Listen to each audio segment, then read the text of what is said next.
Chapter 15. Dr. Seward's diary. Continued. For a while sheer anger mastered me, it was as if he had during her life struck Lucy on the face. I smote the table hard and rose up as I said to him. Dr. Van Helsing, are you mad? He raised his head and looked at me, and somehow the tenderness of his face calmed me at once. Would I were. He said. Madness were easy to bear compared with truth like this. Oh, my friend, why, think you, did I go so far round, why take so long to tell you so simple a thing?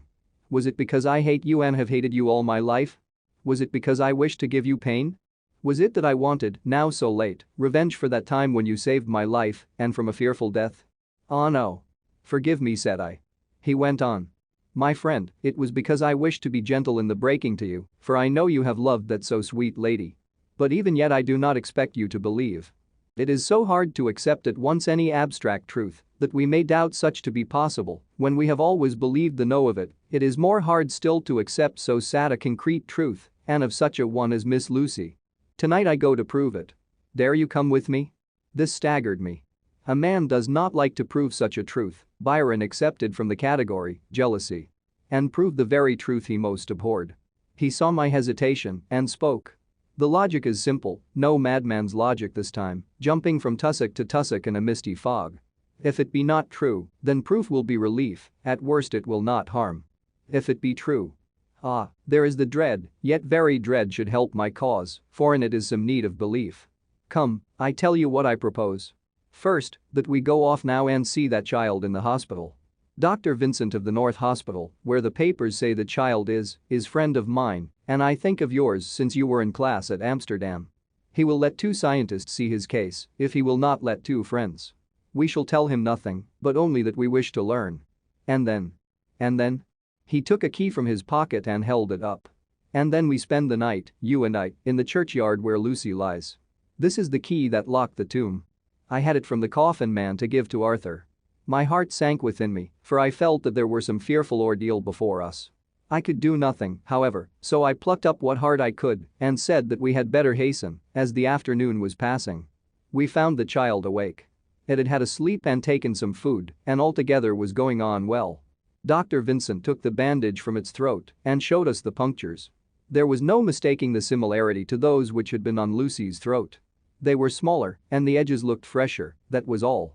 We asked Vincent to what he attributed them, and he replied that it must have been a bite of some animal, perhaps a rat, but, for his own part, he was inclined to think that it was one of the bats which are so numerous on the northern heights of London.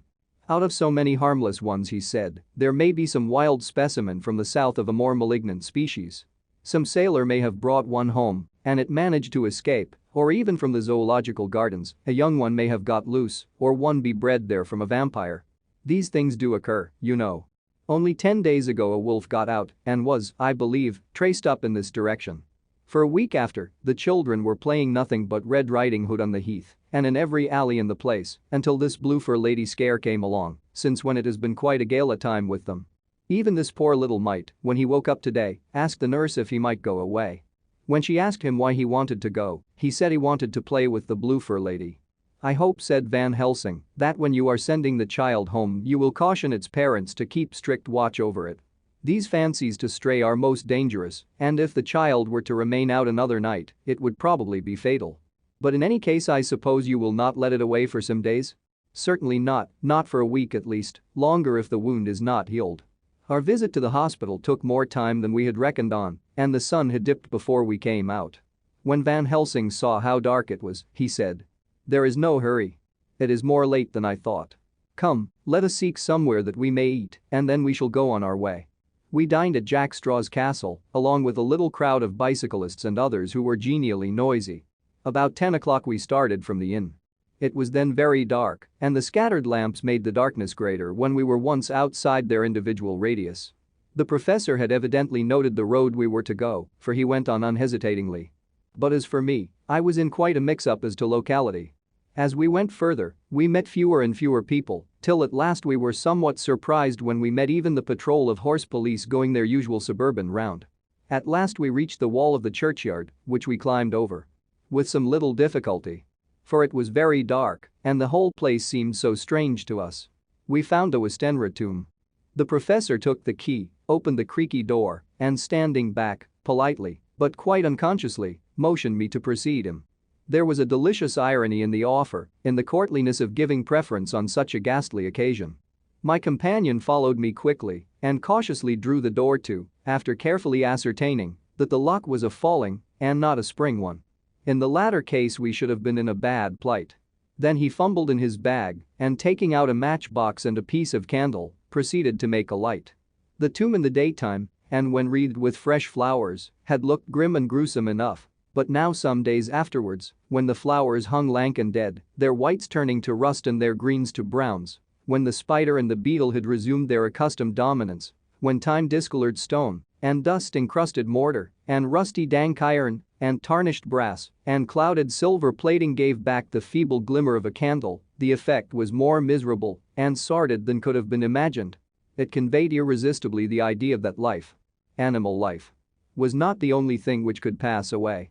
Van Helsing went about his work systematically, holding his candle so that he could read the coffin plates, and so holding it that the sperm dropped in white patches which congealed as they touched the metal, he made assurance of Lucy's coffin.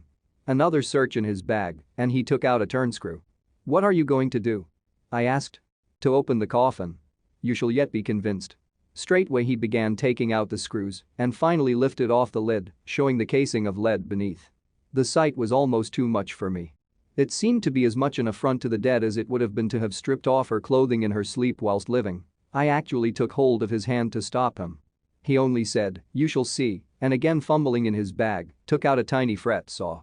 Striking the turnscrew through the lead with a swift downward stab, which made me wince, he made a small hole, which was, however, big enough to admit the point of the saw.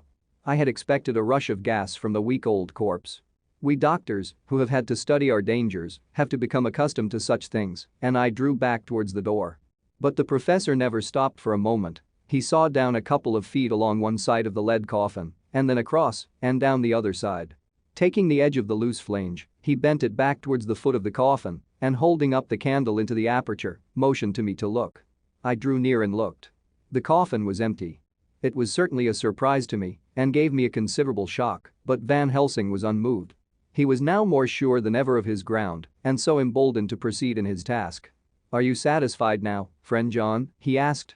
I felt all the dogged argumentativeness of my nature awake within me as I answered him. "I am satisfied that Lucy's body is not in that coffin, but that only proves one thing." "And what is that, friend John?" "That it is not there."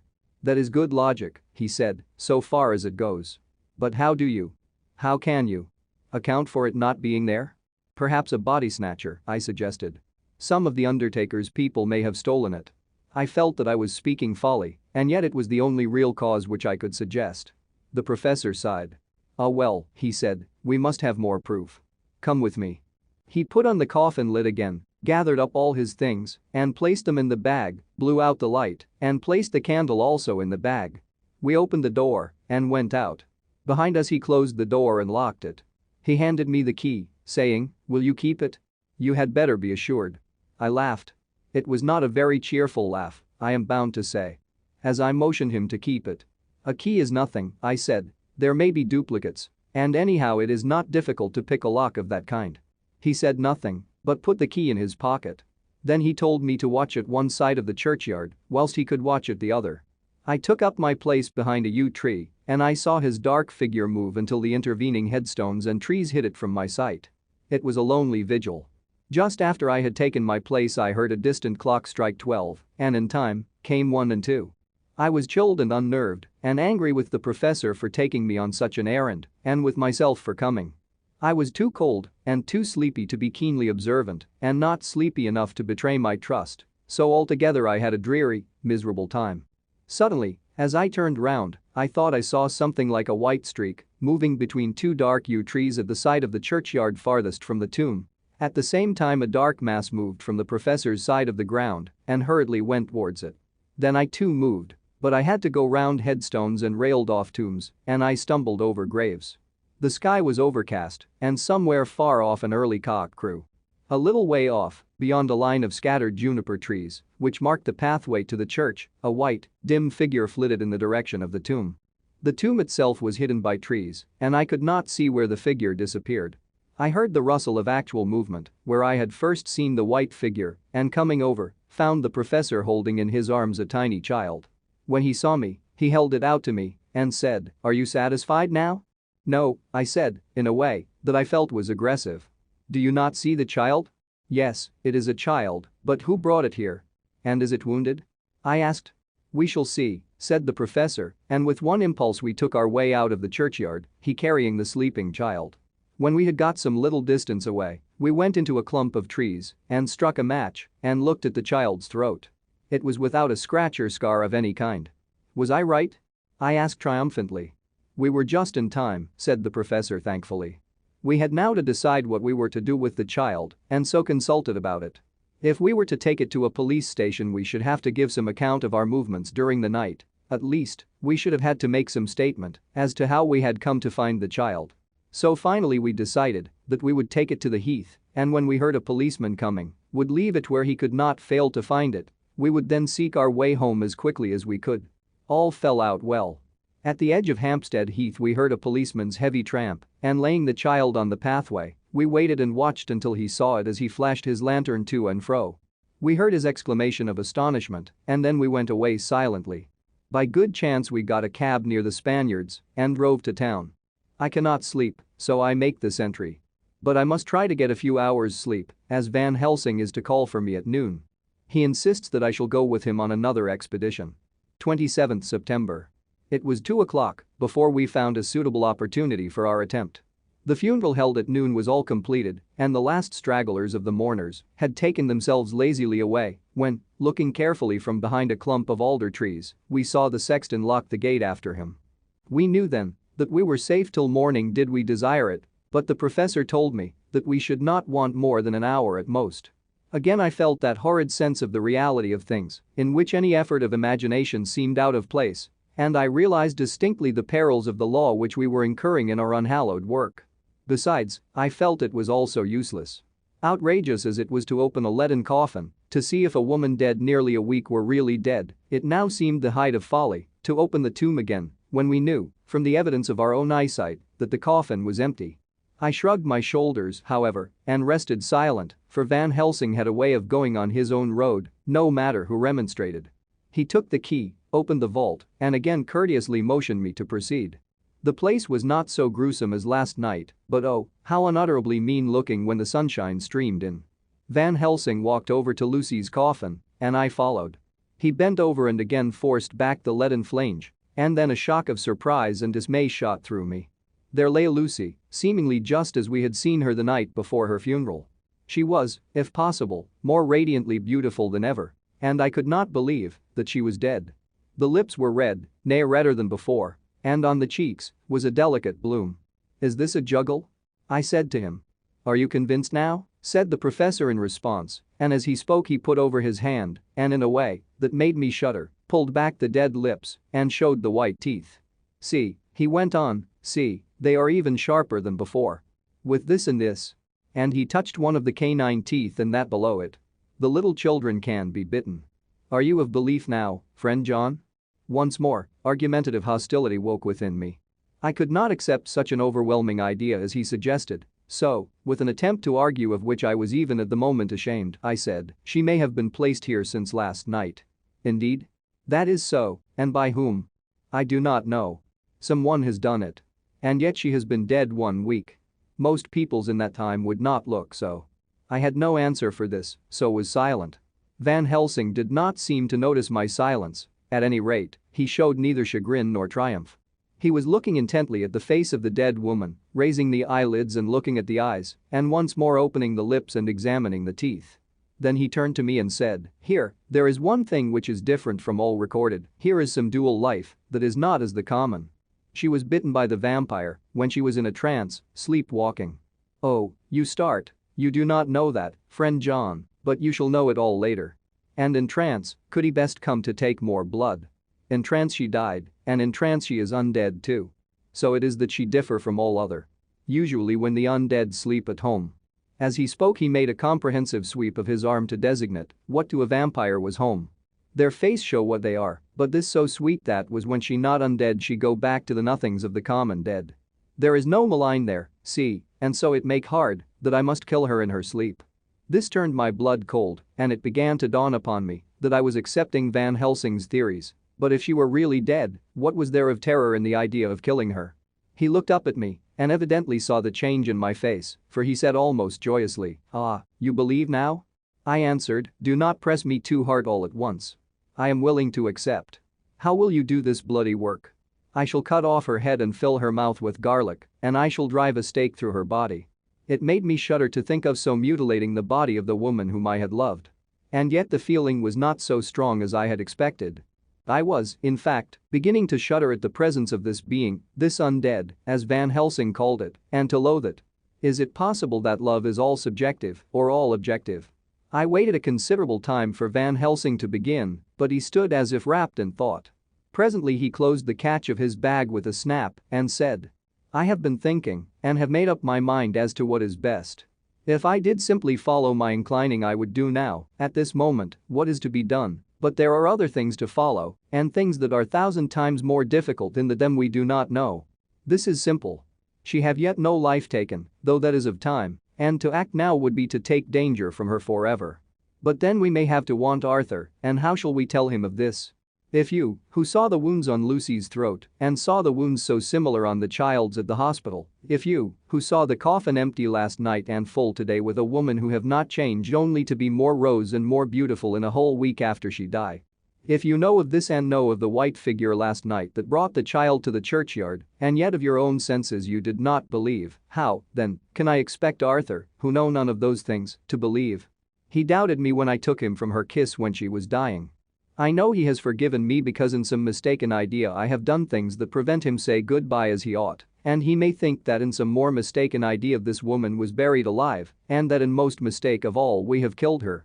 He will then argue back that it is we, mistaken ones, that have killed her by our ideas, and so he will be much unhappy always.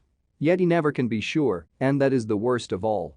And he will sometimes think that she he loved was buried alive, and that will paint his dreams with horrors of what she must have suffered, and, again, he will think that we may be right, and that his so beloved was, after all, an undead.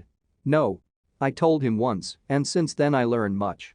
Now, since I know it is all true, 100,000 times more do I know that he must pass through the bitter waters to reach the sweet. He, poor fellow, must have 1 hour that will make the very face of heaven grow black to him. Then we can act for good all round and send him peace. My mind is made up. Let us go. You return home for tonight to your asylum and see that all be well. As for me, I shall spend the night here in this churchyard in my own way. Tomorrow night you will come to me to the Berkeley Hotel at 10 of the clock. I shall send for Arthur to come too, and also that so fine young man of America that gave his blood. Later we shall all have work to do. I come with you so far as Piccadilly and there dine, for I must be back here before the sun set." So we locked the tomb and came away and got over the wall of the churchyard, which was not much of a task, and drove back to Piccadilly. Note left by Van Helsing in his portmanteau, Berkeley Hotel, directed to John Seward MD. Not delivered. 27th September. Friend John, I write this in case anything should happen. I go alone to watch in that churchyard. It pleases me that the undead Miss Lucy shall not leave tonight, that so on the morrow night she may be more eager. Therefore I shall fix some things she like not. Garlic and a crucifix. And so seal up the door of the tomb. She is young as undead and will heed. Moreover, these are only to prevent her coming out, they may not prevail on her wanting to get in, for then the undead is desperate and must find the line of least resistance, whatsoever it may be. I shall be at hand all the night from sunset till after the sunrise, and if there be aught that may be learned I shall learn it. For Miss Lucy, or from her, I have no fear. But that other to whom is there that she is undead, he have now the power to seek her tomb and find shelter. He is cunning, as I know from Mr. Jonathan, and from the way that all along he have fooled us, when he played with us for Miss Lucy's life, and we lost, and in many ways the undead are strong. He have always the strength in his hand of 20 men. Even we 4 who gave our strength to Miss Lucy it also is all to him.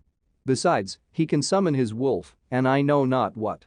So if it be that he come thither on this night he shall find me, but none other shall. Until it be too late. But it may be that he will not attempt the place. There is no reason why he should. His hunting ground is more full of game than the churchyard, where the undead woman sleep, and one old man watch. Therefore I write this in case. Take the papers that are with this, the diaries of Harker and the rest, and read them, and then find this great undead, and cut off his head and burn his heart, or drive a stake through it, so that the world may rest from him. If it be so, farewell. Van Helsing. Dr. Seward's Diary. 28 September. It is wonderful what a good night's sleep will do for one. Yesterday I was almost willing to accept Van Helsing's monstrous ideas, but now they seem to start out lurid before me as outrages on common sense. I have no doubt that he believes it all. I wonder if his mind can have become in any way unhinged. Surely there must be some rational explanation of all these mysterious things. Is it possible that the professor can have done it himself? He is so abnormally clever that if he went off his head he would carry out his intent with regard to some fixed idea in a wonderful way. I am loath to think it, and indeed it would be almost as great a marvel as the other to find that Van Helsing was mad, but anyhow I shall watch him carefully. I may get some light on the mystery. 29 September, morning. Last night, at a little before 10 o'clock, Arthur and Quincy came into Van Helsing's room. He told us all what he wanted us to do, but especially addressing himself to Arthur, as if all our wills were centered in his. He began by saying that he hoped we would all come with him too, for, he said, there is a grave duty to be done there. You were doubtless surprised at my letter? This query was directly addressed to Lord Godalming. I was. It rather upset me for a bit. There has been so much trouble around my house of late that I could do without any more. I have been curious too, as to what you mean. Quincy and I talked it over, but the more we talked, the more puzzled we got, till now I can say for myself that I'm about up a tree as to any meaning about anything. Me too, said Quincy Morris laconically. Oh, said the professor, then you are nearer the beginning, both of you, than friend John here, who has to go a long way back before he can even get so far as to begin. It was evident that he recognized my return to my old doubting frame of mind without my saying a word. Then, turning to the other two, he said with intense gravity, I want your permission to do what I think good this night. It is, I know, much to ask, and when you know what it is I propose to do you will know, and only then, how much. Therefore may I ask that you promise me in the dark, so that afterwards, though you may be angry with me for a time, I must not disguise from myself the possibility that such may be. You shall not blame yourselves for anything. That's frank anyhow, broke in Quincy. I'll answer for the professor. I don't quite see his drift, but I swear he's honest, and that's good enough for me. I thank you, sir, said Van Helsing proudly. I have done myself the honor of counting you one trusting friend, and such endorsement is dear to me. He held out a hand, which Quincy took. Then Arthur spoke out, Dr. Van Helsing, I don't quite like to buy a pig in a poke, as they say in Scotland, and if it be anything in which my honor as a gentleman, or my faith as a Christian is concerned, I cannot make such a promise. If you can assure me that what you intend does not violate either of these two, then I give my consent at once, though, for the life of me, I cannot understand what you are driving at. I accept your limitation, said Van Helsing, and all I ask of you is that, if you feel it necessary to condemn any act of mine, you will first consider it well and be satisfied that it does not violate your reservations. Agreed, said Arthur. That is only fair. And now that the purpurlers are over, may I ask what it is we are to do? I want you to come with me, and to come in secret, to the churchyard at Kingstead. Arthur's face fell as he said in an amazed sort of way, where poor Lucy is buried. The professor bowed. Arthur went on, and when there, to enter the tomb. Arthur stood up. Professor, are you in earnest, or is it some monstrous joke? Pardon me, I see that you are in earnest. He sat down again, but I could see that he sat firmly and proudly, as one who is on his dignity. There was silence until he asked again, and when in the tomb? To open the coffin. This is too much, he said, angrily rising again. I am willing to be patient in all things that are reasonable, but in this desecration of the grave. Of one who. He fairly choked with indignation. The professor looked pityingly at him. If I could spare you one pang, my poor friend, he said, God knows I would. But this night our feet must tread in thorny paths, or later, and forever, the feet you love must walk in paths of flame. Arthur looked up with set, white face and said, Take care, sir, take care. Would it not be well to hear what I have to say, said Van Helsing. And then you will at least know the limit of my purpose. Shall I go on? That's fair enough, broke in Morris. After a pause Van Helsing went on, evidently with an effort, Miss Lucy is dead, is it not so? Yes. Then there can be no wrong to her. But if she be not dead? Arthur jumped to his feet. Good God, he cried. What do you mean? Has there been any mistake? Has she been buried alive? He groaned in anguish that not even hope could soften. I did not say she was alive, my child. I did not think it. I go no further than to say that she might be undead. Undead. Not alive. What do you mean? Is this all a nightmare, or what is it? There are mysteries which men can only guess at, which age by age they may solve only in part. Believe me, we are now on the verge of one. But I have not done. May I cut off the head of dead Miss Lucy? Heavens and earth, no, cried Arthur in a storm of passion. Not for the wide world will I consent to any mutilation of her dead body. Dr. Van Helsing, you try me too far. What have I done to you, that you should torture me so? What did that poor, sweet girl do, that you should want to cast such dishonor on her grave? Are you mad, that speak such things, or am I mad, that listen to them? Don't dare to think more of such a desecration. I shall not give my consent to anything you do. I have a duty to do in protecting her grave from outrage, and, by God, I shall do it. Van Helsing rose up from where he had all the time been seated and said, gravely and sternly, my Lord Godalming, I too have a duty to do, a duty to others, a duty to you, a duty to the dead, and, by God, I shall do it. All I ask you now is that you come with me, that you look and listen. And if when later I make the same request you do not be more eager for its fulfillment even than I am, then I shall do my duty, whatever it may seem to me. And then, to follow of your lordship's wishes, I shall hold myself at your disposal to render an account to you, when and where you will. His voice broke a little, and he went on with an accent full of pity, but, I beseech you, do not go forth in anger with me. In a long life of acts which were often not pleasant to do, and which sometimes did wring my heart, I have never had so heavy a task as now.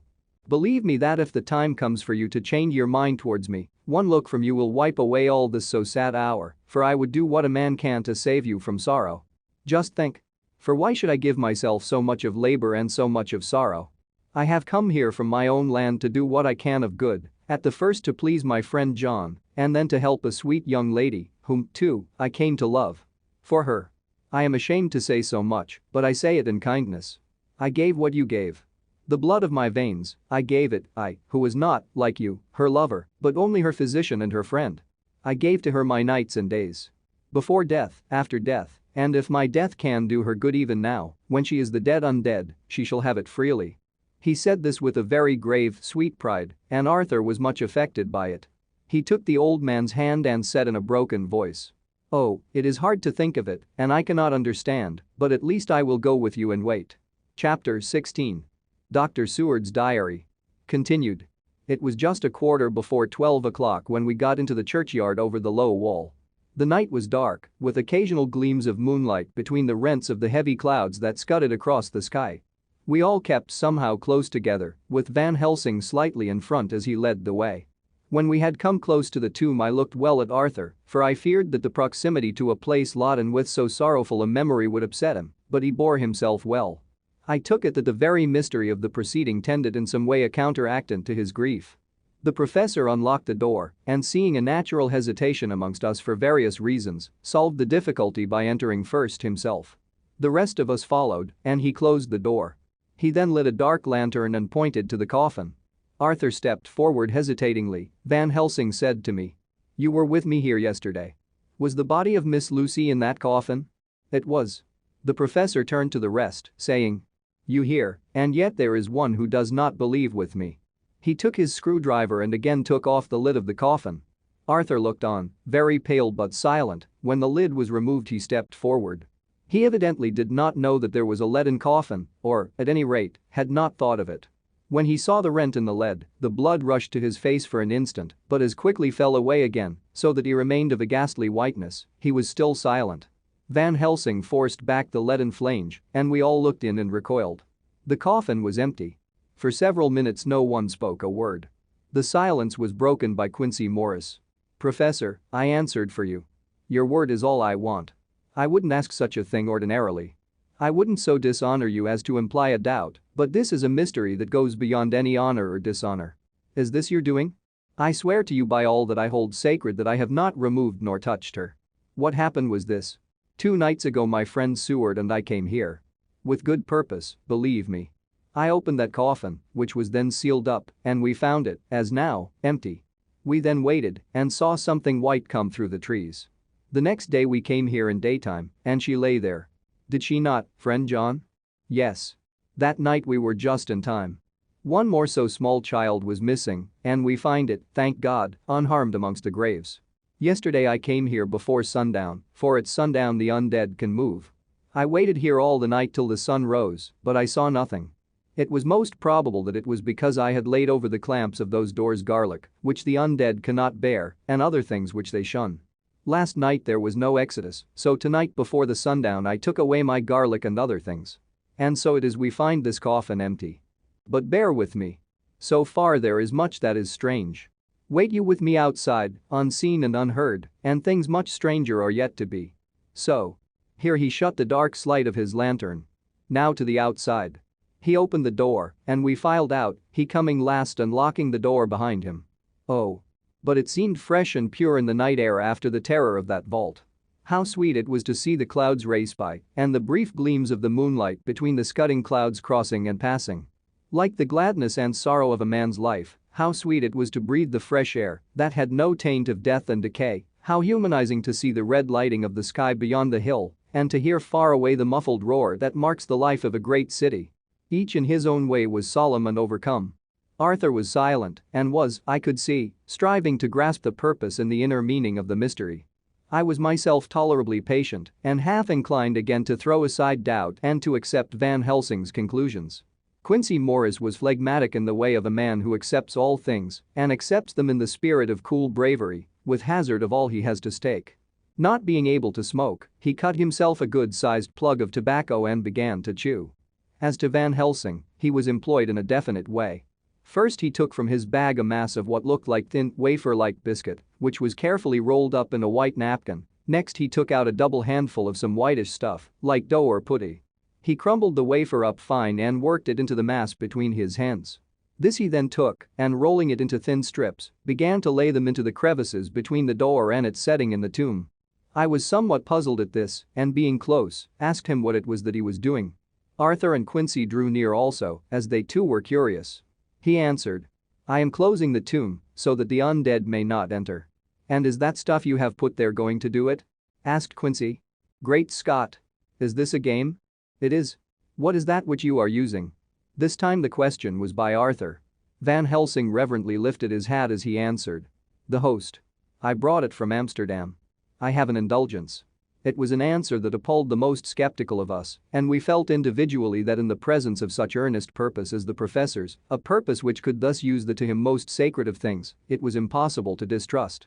In respectful silence we took the places assigned to us close round the tomb, but hidden from the sight of anyone approaching. I pitied the others, especially Arthur. I had myself been apprenticed by my former visits to this watching horror, and yet I, who had up to an hour ago repudiated the proofs, felt my heart sink within me. Never did tombs look so ghastly white, never did cypress, or yew, or juniper so seem the embodiment of funereal gloom, never did tree or grass wave or rustle so ominously, never did bough creak so mysteriously, and never did the faraway howling of dogs send such a woeful presage through the night. There was a long spell of silence, a big gaping void, and then from the professor a keen SSSS. He pointed, and far down the avenue of yews we saw a white figure advance. A dim white figure, which held something dark at its breast. The figure stopped, and at the moment a ray of moonlight fell between the masses of driving clouds and showed in startling prominence a dark-haired woman, dressed in the cerements of the grave. We could not see the face, for it was bent down over what we saw to be a fair-haired child. There was a pause and a sharp little cry, such as a child gives in sleep, or a dog as it lies before the fire and dreams. We were starting forward, but the professor's warning hand, seen by us as he stood behind a yew tree, kept us back. And then as we looked the white figure moved forwards again. It was now near enough for us to see clearly, and the moonlight still held. My own heart grew cold as ice, and I could hear the gasp of Arthur as we recognized the features of Lucy Westenra. Lucy Westenra, but yet how changed. The sweetness was turned to adamantine, heartless cruelty, and the purity to voluptuous wantonness. Van Helsing stepped out, and, obedient to his gesture, we all advanced too, the four of us ranged in a line before the door of the tomb. Van Helsing raised his lantern and drew the slide. By the concentrated light that fell on Lucy's face, we could see that the lips were crimson with fresh blood, and that the stream had trickled over her chin and stained the purity of her lawn death robe. We shuddered with horror. I could see by the tremulous light that even Van Helsing's iron nerve had failed. Arthur was next to me, and if I had not seized his arm and held him up, he would have fallen. When Lucy. I called the thing that was before us Lucy because it bore her shape. Saw us, she drew back with an angry snarl, such as a cat gives when taken unawares, then her eyes ranged over us. Lucy's eyes in form and color, but Lucy's eyes unclean and full of hellfire, instead of the pure, gentle orbs we knew. At that moment the remnant of my love passed into hate and loathing. Had she then to be killed, I could have done it with savage delight. As she looked, her eyes blazed with unholy light, and the face became wreathed with a voluptuous smile. Oh, God, how it made me shudder to see it. With a careless motion, she flung to the ground, callous as a devil, the child that up to now she had clutched strenuously to her breast, growling over it as a dog growls over a bone. The child gave a sharp cry and lay there moaning. There was a cold-bloodedness in the act which wrung a groan from Arthur. When she advanced to him with outstretched arms and a wanton smile, he fell back and hid his face in his hands. She still advanced, however, and with a languorous, voluptuous grace, said, "Come to me, Arthur. Leave these others and come to me. My arms are hungry for you. Come, and we can rest together. Come, my husband, come." There was something diabolically sweet in her tones. Something of the tingling of glass when struck, which rang through the brains even of us who heard the words addressed to another. As for Arthur, he seemed under a spell, moving his hands from his face, he opened wide his arms. She was leaping for them when Van Helsing sprang forward and held between them his little golden crucifix. She recoiled from it and, with a suddenly distorted face, full of rage, dashed past him as if to enter the tomb. When within a foot or two of the door, however, she stopped as if arrested by some irresistible force. Then she turned, and her face was shown in the clear burst of moonlight and by the lamp, which had now no quiver from Van Helsing's iron nerves. Never did I see such baffled malice on a face, and never, I trust, shall such ever be seen again by mortal eyes. The beautiful color became livid, the eyes seemed to throw out sparks of hellfire, the brows were wrinkled, as though the folds of the flesh were the coils of Medusa's snakes, and the lovely, blood-stained mouth grew to an open square, as in the passion masks of the Greeks and Japanese. If ever a face meant death. If looks could kill. We saw it at that moment. And so for full half a minute, which seemed an eternity, she remained between the lifted crucifix and the sacred closing of her means of entry. Van Helsing broke the silence by asking Arthur, "Answer me, oh my friend. Am I to proceed in my work?" Arthur threw himself on his knees and hid his face in his hands as he answered, "Do as you will, friend, do as you will. There can be no horror like this ever any more." And he groaned in spirit. Quincy and I simultaneously moved towards him and took his arms. We could hear the click of the closing lantern as Van Helsing held it down. Coming close to the tomb, he began to remove from the chink some of the sacred emblem which he had placed there.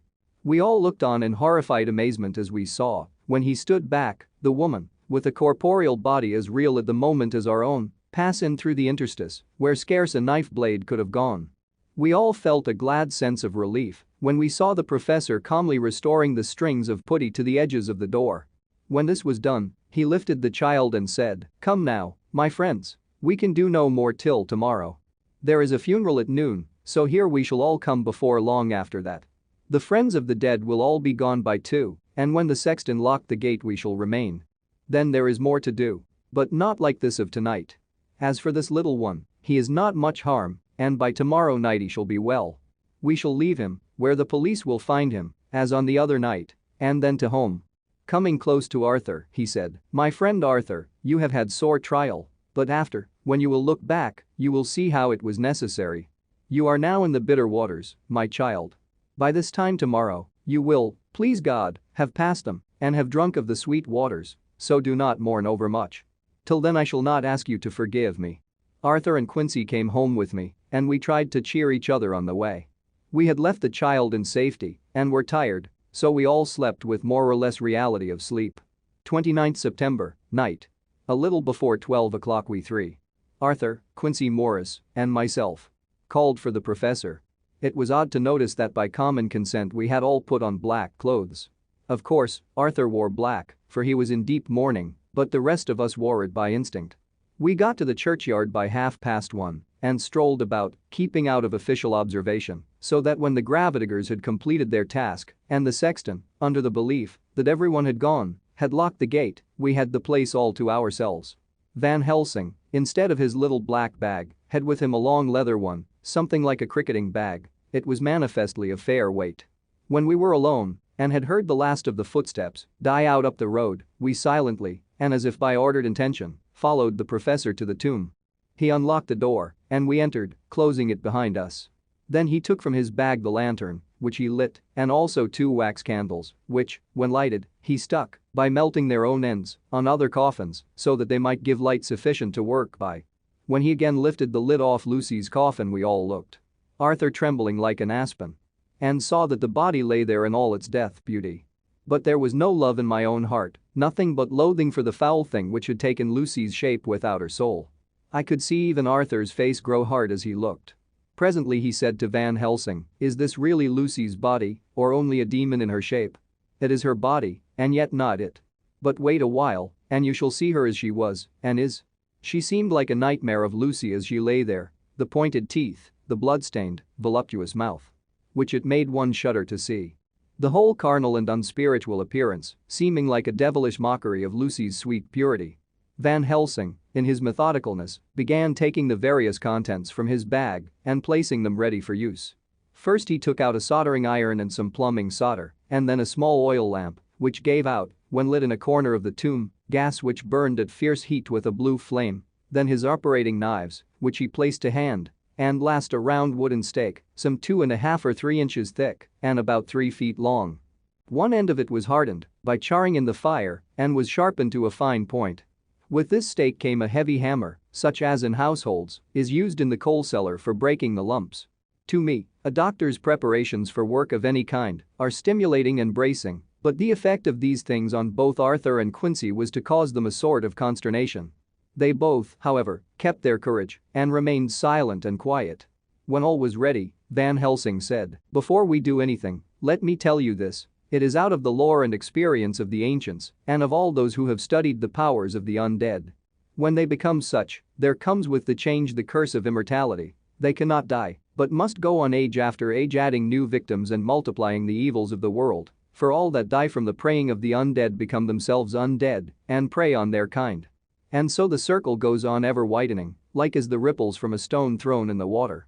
Friend Arthur, if you had met that kiss which you know of before poor Lucy died, or again, last night when you opened your arms to her, you wouldn't time, when you had died, have become Nosferatu, as they call it in Eastern Europe, and would all time make more of those undeads that so have fill us with horror.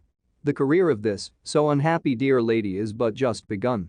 Those children whose blood she suck are not as yet so much the worse. But if she live on, undead, more and more they lose their blood, and by her power over them, they come to her, and so she draw their blood with that so wicked mouth. But if she die in truth, then all cease, the tiny wounds of the throats disappear, and they go back to their place unknowing ever of what has been.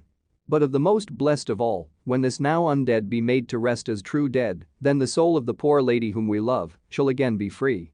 Instead of working wickedness by night and growing more debased in the assimilation of it by day, she shall take her place with the other angels. So that, my friend, it will be a blessed hand for her that shall strike the blow that sets her free. To this I am willing, but is there none amongst us who has a better right? Will it be no joy to think of hereafter in the silence of the night when sleep is not? It was my hand that sent her to the stars, it was the hand of him that loved her best, the hand that of all she would herself have chosen, had it been to her to choose. Tell me if there be such a one amongst us." We all looked at Arthur. He saw too, what we all did, the infinite kindness which suggested that it should be the hand which would restore Lucy to us as a holy, and not an unholy, memory. He stepped forward and said bravely, though his hand trembled and his face was as pale as snow, "My true friend, from the bottom of my broken heart I thank you. Tell me what I am to do, and I shall not falter." Van Helsing laid a hand on his shoulder and said, "Brave lad. A moment's courage, and it is done. This stake must be driven through her. It will be a fearful ordeal. Be not deceived in that. But it will be only a short time, and you will then rejoice more than your pain was great. From this grim tomb you will emerge, as though you tread on air. But you must not falter when once you have begun. Only think that we, your true friends, are round you, and that we pray for you all the time." "Go on," said Arthur hoarsely. "Tell me what I am to do." "Take this stake in your left hand, ready to place the point over the heart, and the hammer in your right. Then when we begin our prayer for the dead, I shall read him, I have here the book, and the others shall follow. Strike in God's name, that so all may be well with the dead that we love, and that the undead pass away." Arthur took the stake and the hammer and when once his mind was set on action his hands never trembled nor even quivered. Van Helsing opened his missal and began to read, and Quincy and I followed as well as we could. Arthur placed the point over the heart, and as I looked I could see its dint in the white flesh. Then he struck with all his might. The thing in the coffin writhed, and a hideous, blood-curdling screech came from the opened red lips. The body shook and quivered and twisted in wild contortions. The sharp white teeth champed together till the lips were cut, and the mouth was smeared with a crimson foam. But Arthur never faltered. He looked like a figure of Thor as his untrembling arm rose and fell, driving deeper and deeper the mercy-bearing stake, whilst the blood from the pierced heart welled and spurted up around it. His face was set, and high duty seemed to shine through it. The sight of it gave us courage, so that our voices seemed to ring through the little vault. And then the writhing and quivering of the body became less, and the teeth ceased to champ, and the face to quiver. Finally it lay still. The terrible task was over. The hammer fell from Arthur's hand. He reeled and would have fallen had we not caught him. Great drops of sweat sprang out on his forehead, and his breath came in broken gasps. It had indeed been an awful strain on him, and had he not been forced to his task by more than human considerations he could never have gone through with it. For a few minutes we were so taken up with him that we did not look towards the coffin. When we did, however, a murmur of startled surprise ran from one to the other of us. We gazed so eagerly that Arthur rose, for he had been seated on the ground, and came and looked too. And then a glad strange light broke over his face and dispelled altogether the gloom of horror that lay upon it. There in the coffin lay no longer the foul thing that we had so dreaded and grown to hate, that the work of her destruction was yielded as a privilege to the one best entitled to it, but Lucy as we had seen her in her life, with her face of unequaled sweetness and purity. True that there was there, as we had seen them in life, the traces of care and pain and waste, but these were all dear to us, for they marked her truth to what we knew. One and all we felt that the holy calm that lay like sunshine over the wasted face and form was only an earthly token and symbol of the calm that was to reign forever. Van Helsing came and laid his hand on Arthur's shoulder and said to him, "And now, Arthur, my friend, dear lad, am I not forgiven?" The reaction of the terrible strain came as he took the old man's hand in his and raising it to his lips, pressed it and said, "Forgiven. God bless you, that you have given my dear one her soul again, and me peace." He put his hands on the professor's shoulder and laying his head on his breast, cried for a while silently, whilst we stood unmoving. When he raised his head Van Helsing said to him, "And now, my child, you may kiss her. Kiss her dead lips if you will, as she would have you too, if for her to choose. For she is not a grinning devil now. Not any more a foul thing for all eternity. No longer she is the devil's undead. She is God's true dead, whose soul is with him." Arthur bent and kissed her, and then we sent him and Quincy out of the tomb. The professor and I sawed the top off the stake, leaving the point of it in the body. Then we cut off the head and filled the mouth with garlic. We soldered up the leaden coffin, screwed on the coffin lid, and gathering up our belongings, came away. When the professor locked the door he gave the key to Arthur. Outside the air was sweet, the sun shone, and the birds sang, and it seemed as if all nature were tuned to a different pitch. There was gladness and mirth and peace everywhere, for we were at rest ourselves on one account, and we were glad, though it was with a tempered joy. Before we moved away Van Helsing said, "Now, my friends, one step of our work is done, one the most harrowing to ourselves. But there remains a greater task, to find out the author of all this our sorrow, and to stamp him out. I have clues which we can follow, but it is a long task, and a difficult, and there is danger in it, and pain. Shall you not all help me? We have learned to believe, all of us. Is it not so? And since so, do we not see our duty? Yes. And do we not promise to go on to the bitter end?" Each in turn, we took his hand, and the promise was made. Then said the professor as we moved off, "2 nights hence you shall meet with me, and dine together at 7 of the clock with friend John. I shall entreat 2 others, 2 that you know not as yet, and I shall be ready to all our work show and our plans unfold. Friend John, you come with me home, for I have much to consult about, and you can help me.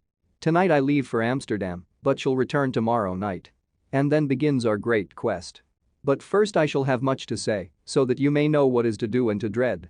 Then our promise shall be made to each other anew, for there is a terrible task before us, and once our feet are on the plowshare, we must not draw back." Chapter 17. Dr. Seward's Diary. Continued. When we arrived at the Berkeley Hotel, Van Helsing found a telegram waiting for him. "I'm coming up by train. Jonathan at Whitby. Important news. Mina Harker." The professor was delighted. "Ah, that wonderful Madam Mina," he said, "pearl among women. She arrive, but I cannot stay. She must go to your house, friend John. You must meet her at the station. Telegraph her en route so that she may be prepared." When the wire was dispatched, he had a cup of tea. Over it he told me of a diary kept by Jonathan Harker when abroad and gave me a typewritten copy of it, as also of Mrs. Harker's diary at Whitby. "Take these," he said, "and study them well. When I have returned you will be master of all the facts and we can then better enter on our inquisition. Keep them safe, for there is in them much of treasure. You will need all your faith, even you who have had such an experience as that of today. What is here told," he laid his hand heavily and gravely on the packet of papers as he spoke, "may be the beginning of the end to you and me and many another, or it may sound the knell of the undead who walk the earth. Read all, I pray you, with the open mind, and if you can add in any way to the story here told do so, for it is all important. You have kept diary of all these so strange things, is it not so? Yes. Then we shall go through all these together when that we meet." He then made ready for his departure and shortly after drove off to Liverpool Street. I took my way to Paddington, where I arrived about 15 minutes before the train came in. The crowd melted away after the bustling fashion common to arrival platforms, and I was beginning to feel uneasy lest I might miss my guest when a sweet-faced, dainty-looking girl stepped up to me and, after a quick glance, said, "Dr. Seward, is it not? And you are Mrs. Harker?"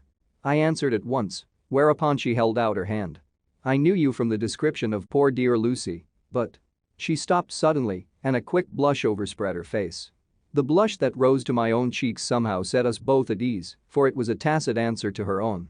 I got her luggage, which included a typewriter, and we took the underground to Fenchurch Street after I had sent a wire to my housekeeper to have a sitting room and bedroom prepared at once for Mrs. Harker. In due time we arrived. She knew, of course, that the place was a lunatic asylum, but I could see that she was unable to repress a slight shudder when we entered. She told me that, if she might, she would come presently to my study, as she had much to say.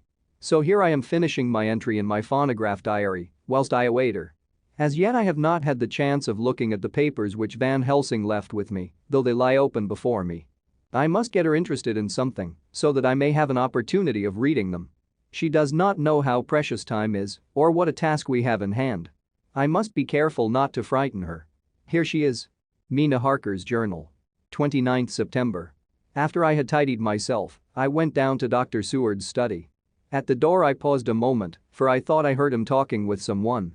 As, however, he had pressed me to be quick, I knocked at the door, and on his calling out, "Come in," I entered. To my intense surprise, there was no one with him. He was quite alone, and on the table opposite him was what I knew at once from the description to be a phonograph. I had never seen one, and was much interested. "I hope I did not keep you waiting," I said, "but I stayed at the door as I heard you talking and thought there was someone with you." "Oh," he replied, with a smile, "I was only entering my diary." "Your diary?" I asked him in surprise. "Yes," he answered. "I keep it in this." As he spoke he laid his hand on the phonograph. I felt quite excited over it and blurted out, "Why, this beats even shorthand. May I hear it say something?" "Certainly," he replied with alacrity and stood up to put it in train for speaking.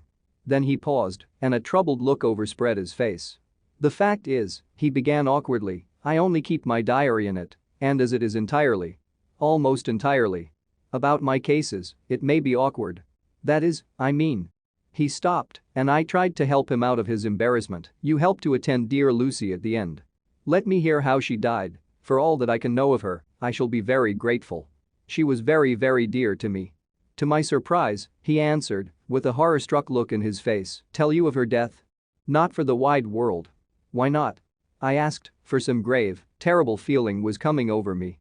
Again he paused, and I could see that he was trying to invent an excuse. At length he stammered out, "You see, I do not know how to pick out any particular part of the diary."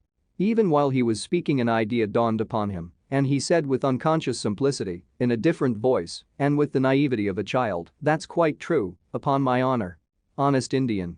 I could not but smile, at which he grimaced. "I gave myself away that time," he said. "But do you know that, although I have kept the diary for months past, it never once struck me how I was going to find any particular part of it in case I wanted to look it up. By this time my mind was made up that the diary of a doctor who attended Lucy might have something to add to the sum of our knowledge of that terrible being, and I said boldly, "Then, Dr. Seward, you had better let me copy it out for you on my typewriter." He grew to a positively deathly pallor as he said, "No, no, no. For all the world, I wouldn't let you know that terrible story." Then it was terrible. My intuition was right.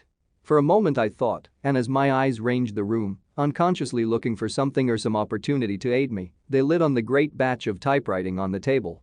His eyes caught the look in mine and, without his thinking, followed their direction. As they saw the parcel he realized my meaning. "You do not know me," I said. "When you have read those papers, my own diary and my husband's also, which I have typed, you will know me better. I have not faltered in giving every thought of my own heart in this cause. But, of course, you do not know me yet, and I must not expect you to trust me so far. He is certainly a man of noble nature. Poor dear Lucy was right about him." He stood up and opened a large drawer in which were arranged in order a number of hollow cylinders of metal covered with dark wax and said, "You are quite right. I did not trust you because I did not know you. But I know you now, and let me say that I should have known you long ago. I know that Lucy told you of me. She told me of you too. May I make the only atonement in my power? Take the cylinders and hear them. The first half dozen of them are personal to me, and they will not horrify you, then you will know me better. Dinner will by then be ready. In the meantime I shall read over some of these documents and shall be better able to understand certain things."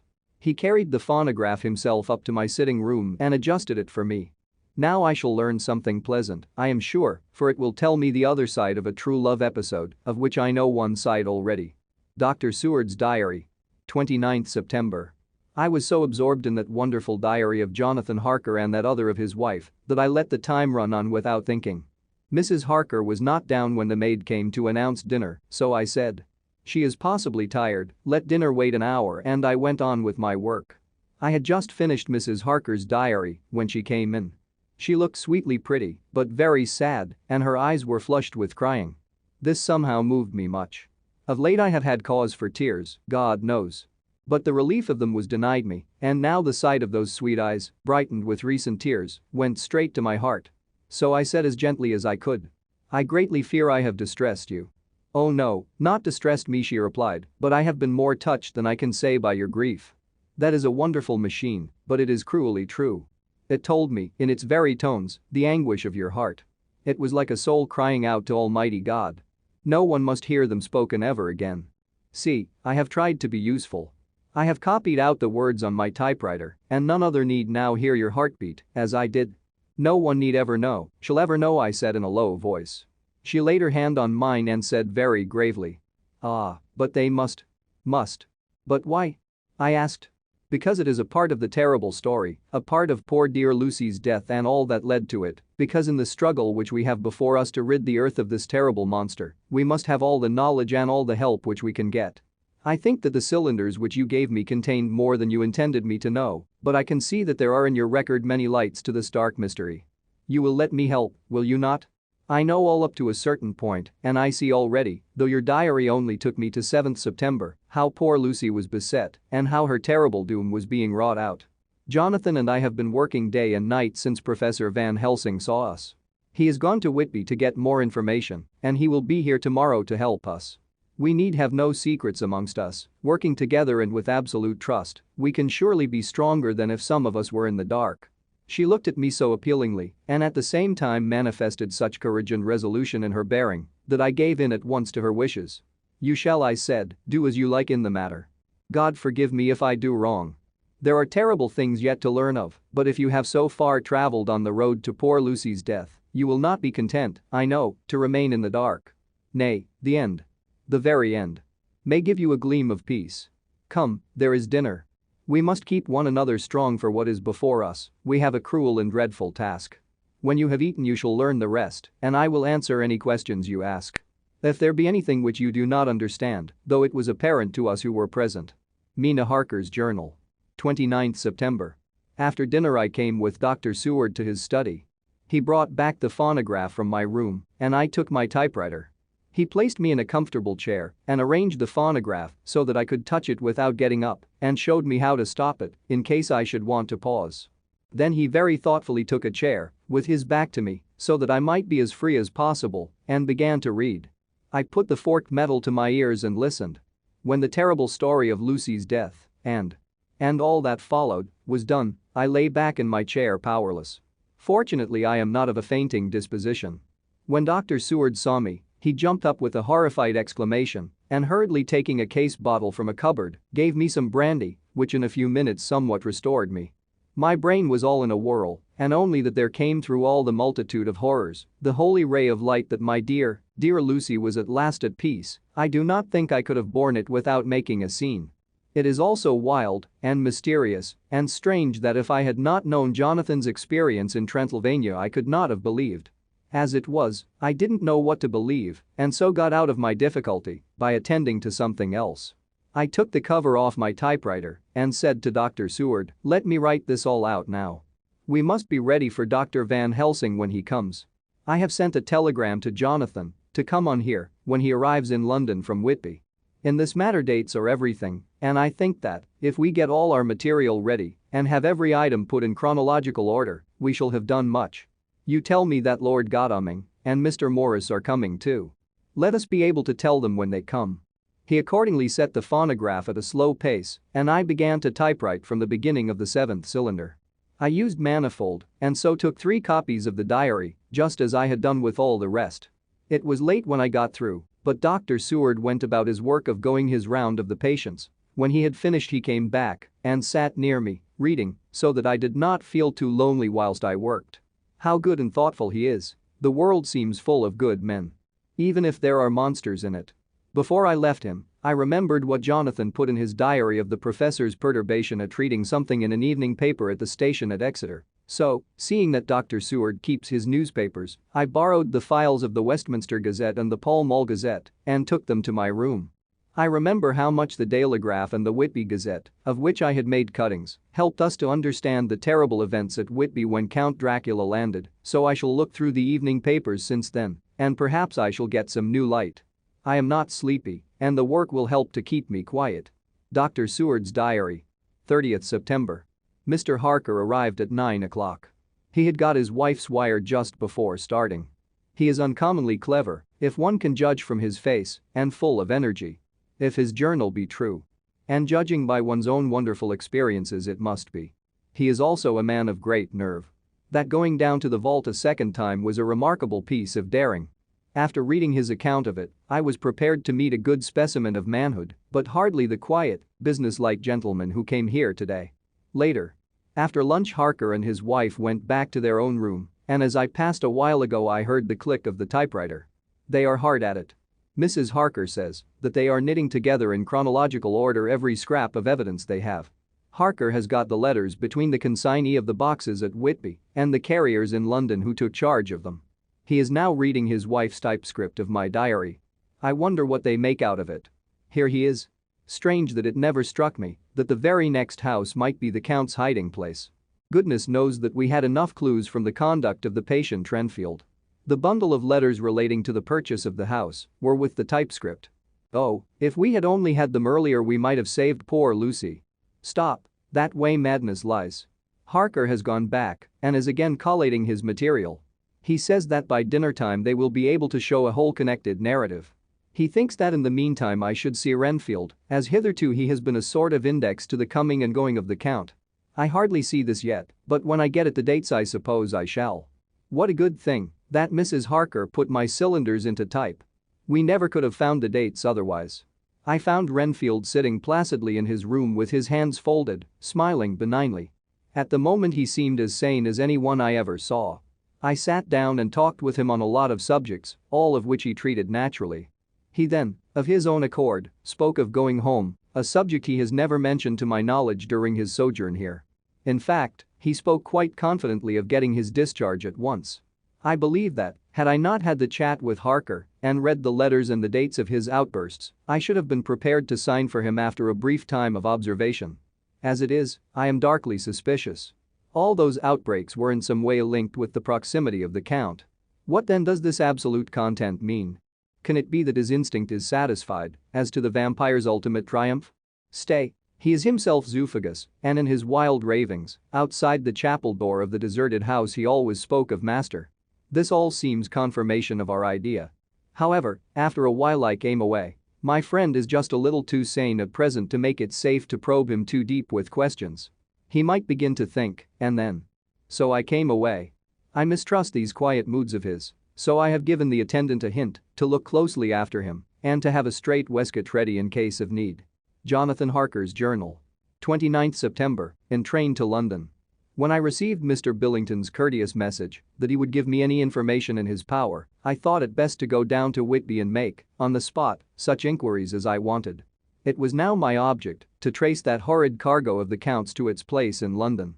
Later, we may be able to deal with it. Billington Jr., a nice lad, met me at the station and brought me to his father's house, where they had decided that I must stay the night.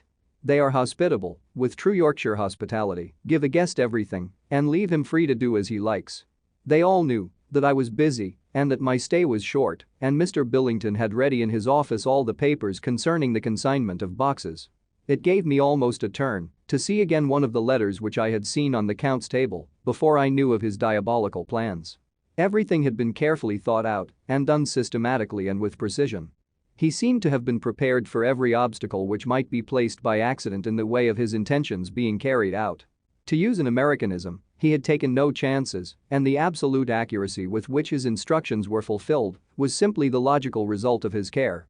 I saw the invoice and took note of it, 50 cases of common earth, to be used for experimental purposes.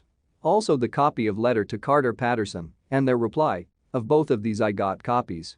This was all the information Mr. Billington could give me, so I went down to the port and saw the coast guards, the customs officers, and the harbor master. They had all something to say of the strange entry of the ship, which is already taking its place in local tradition. But no one could add to the simple description, 50 cases of common earth. I then saw the station master, who kindly put me in communication with the men who had actually received the boxes. Their tally was exact with the list, and they had nothing to add except that the boxes were main and mortal heavy and that shifting them was dry work. One of them added that it was hard lines, that there wasn't any gentleman such like as yourself, Squire, to show some sort of appreciation of their efforts in a liquid form. Another put in a writer that the thirst then generated was such that even the time which had elapsed had not completely allayed it. Needless to add, I took care before leaving to lift, forever and adequately, this source of reproach. 30th September. The station master was good enough to give me a line to his old companion, the station master at King's Cross, so that when I arrived there in the morning I was able to ask him about the arrival of the boxes. He, too, put me at once in communication with the proper officials, and I saw that their tally was correct with the original invoice. The opportunities of acquiring an abnormal thirst had been here limited, a noble use of them had, however, been made, and again I was compelled to deal with the result in an ex post facto manner. From thence I went on to Carter Patterson's central office, where I met with the utmost courtesy. They looked up the transaction in their day book and letter book and at once telephoned to their King's Cross office for more details. By good fortune, the men who did the teaming were waiting for work, and the official at once sent them over, sending also by one of them the way bill and all the papers connected with the delivery of the boxes at Carfax. Here again I found the tally agreeing exactly. The carrier's men were able to supplement the paucity of the written words with a few details. These were, I shortly found, connected almost solely with the dusty nature of the job and of the consequent thirst engendered in the operators. On my affording an opportunity, through the medium of the currency of the realm, of the allaying at a later period this beneficent evil, one of the men remarked. "That rouse, governor, is the rummiest I ever was in. Blime. But it ain't been touched since 100 years. There was dust that thick in the place that you might have slept on it without 'urtin' of yare bones, and the place was that neglected that yare might have smelled ole Jerusalem in it. But the ole chapel. That took the psych, that did. Me and my mate, we thort we wouldn't never get out quick enough. Lor, I wouldn't take less nor a quid a moment to stay there arter dark." Having been in the house, I could well believe him, but if he knew what I know, he would, I think, have raised his terms. Of one thing I am now satisfied. That all the boxes which arrived at Whitby from Varna in the Demeter were safely deposited in the old chapel of Carfax. There should be 50 of them there, unless any have since been removed. As from Dr. Seward's diary I fear. I shall try to see the carter who took away the boxes from Carfax when Renfield attacked them. By following up this clue we may learn a good deal. Later. Mina and I have worked all day, and we have put all the papers into order. Mina Harker's journal. 30th September. I am so glad that I hardly know how to contain myself. It is, I suppose, the reaction from the haunting fear which I have had. That this terrible affair and the reopening of his old wound might act detrimentally on Jonathan. I saw him leave for Whitby with as brave a face as I could, but I was sick with apprehension. The effort has, however, done him good. He was never so resolute, never so strong, never so full of volcanic energy as at present. It is just as that dear, good Professor Van Helsing said. He is true grit, and he improves under strain that would kill a weaker nature. He came back full of life and hope and determination. We have got everything in order for tonight. I feel myself quite wild with excitement. I suppose one ought to pity anything so hunted as is the Count. That is just it. This thing is not human. Not even beast. To read Dr. Seward's account of poor Lucy's death and what followed is enough to dry up the springs of pity in one's heart. Later. Lord Godalming and Mr. Morris arrived earlier than we expected. Dr. Seward was out on business and had taken Jonathan with him, so I had to see them. It was to me a painful meeting, for it brought back all poor dear Lucy's hopes of only a few months ago. Of course they had heard Lucy speak of me, and it seemed that Dr. Van Helsing too had been quite blowing my trumpet, as Mr. Morris expressed it. Poor fellows, neither of them is aware that I know all about the proposals they made to Lucy. They did not quite know what to say or do, as they were ignorant of the amount of my knowledge, so they had to keep on neutral subjects. However, I thought the matter over and came to the conclusion that the best thing I could do would be to post them in affairs right up to date. I knew from Dr. Seward's diary that they had been at Lucy's death. Her real death. And that I need not fear to betray any secret before the time. So I told them, as well as I could, that I had read all the papers and diaries and that my husband and I, having typewritten them, had just finished putting them in order. I gave them each a copy to read in the library. When Lord Godalming got his and turned it over. It does make a pretty good pile. He said, "Did you write all this, Mrs. Harker?" I nodded, and he went on, "I don't quite see the drift of it, but you people are all so good and kind and have been working so earnestly and so energetically that all I can do is to accept your ideas blindfold and try to help you. I have had one lesson already in accepting facts that should make a man humble to the last hour of his life. Besides, I know you loved my poor Lucy." Here he turned away and covered his face with his hands. I could hear the tears in his voice. Mr. Morris, with instinctive delicacy, just laid a hand for a moment on his shoulder and then walked quietly out of the room. I suppose there is something in woman's nature that makes a man free to break down before her and express his feelings on the tender or emotional side without feeling it derogatory to his manhood, for when Lord Godalming found himself alone with me, he sat down on the sofa and gave way utterly and openly. I sat down beside him and took his hand. I hope he didn't think it forward of me, and that if he ever thinks of it afterwards he never will have such a thought. There I wrong him. I know he never will. He is too true a gentleman.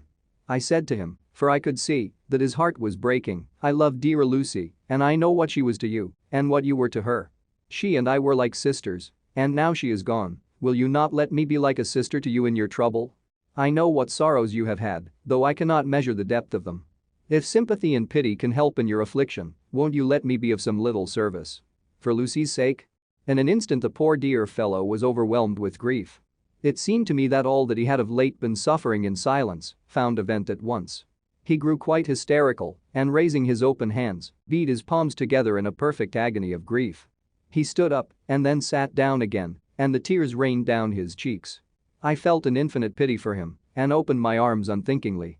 With a sob he laid his head on my shoulder and cried like a wearied child whilst he shook with emotion.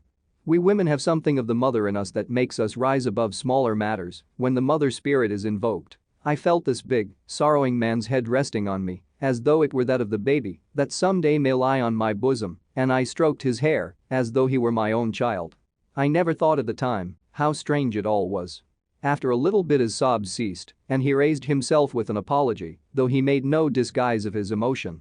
He told me that for days and nights past, weary days and sleepless nights, he had been unable to speak with anyone, as a man must speak in his time of sorrow. There was no woman whose sympathy could be given to him or with whom, owing to the terrible circumstances with which his sorrow was surrounded, he could speak freely.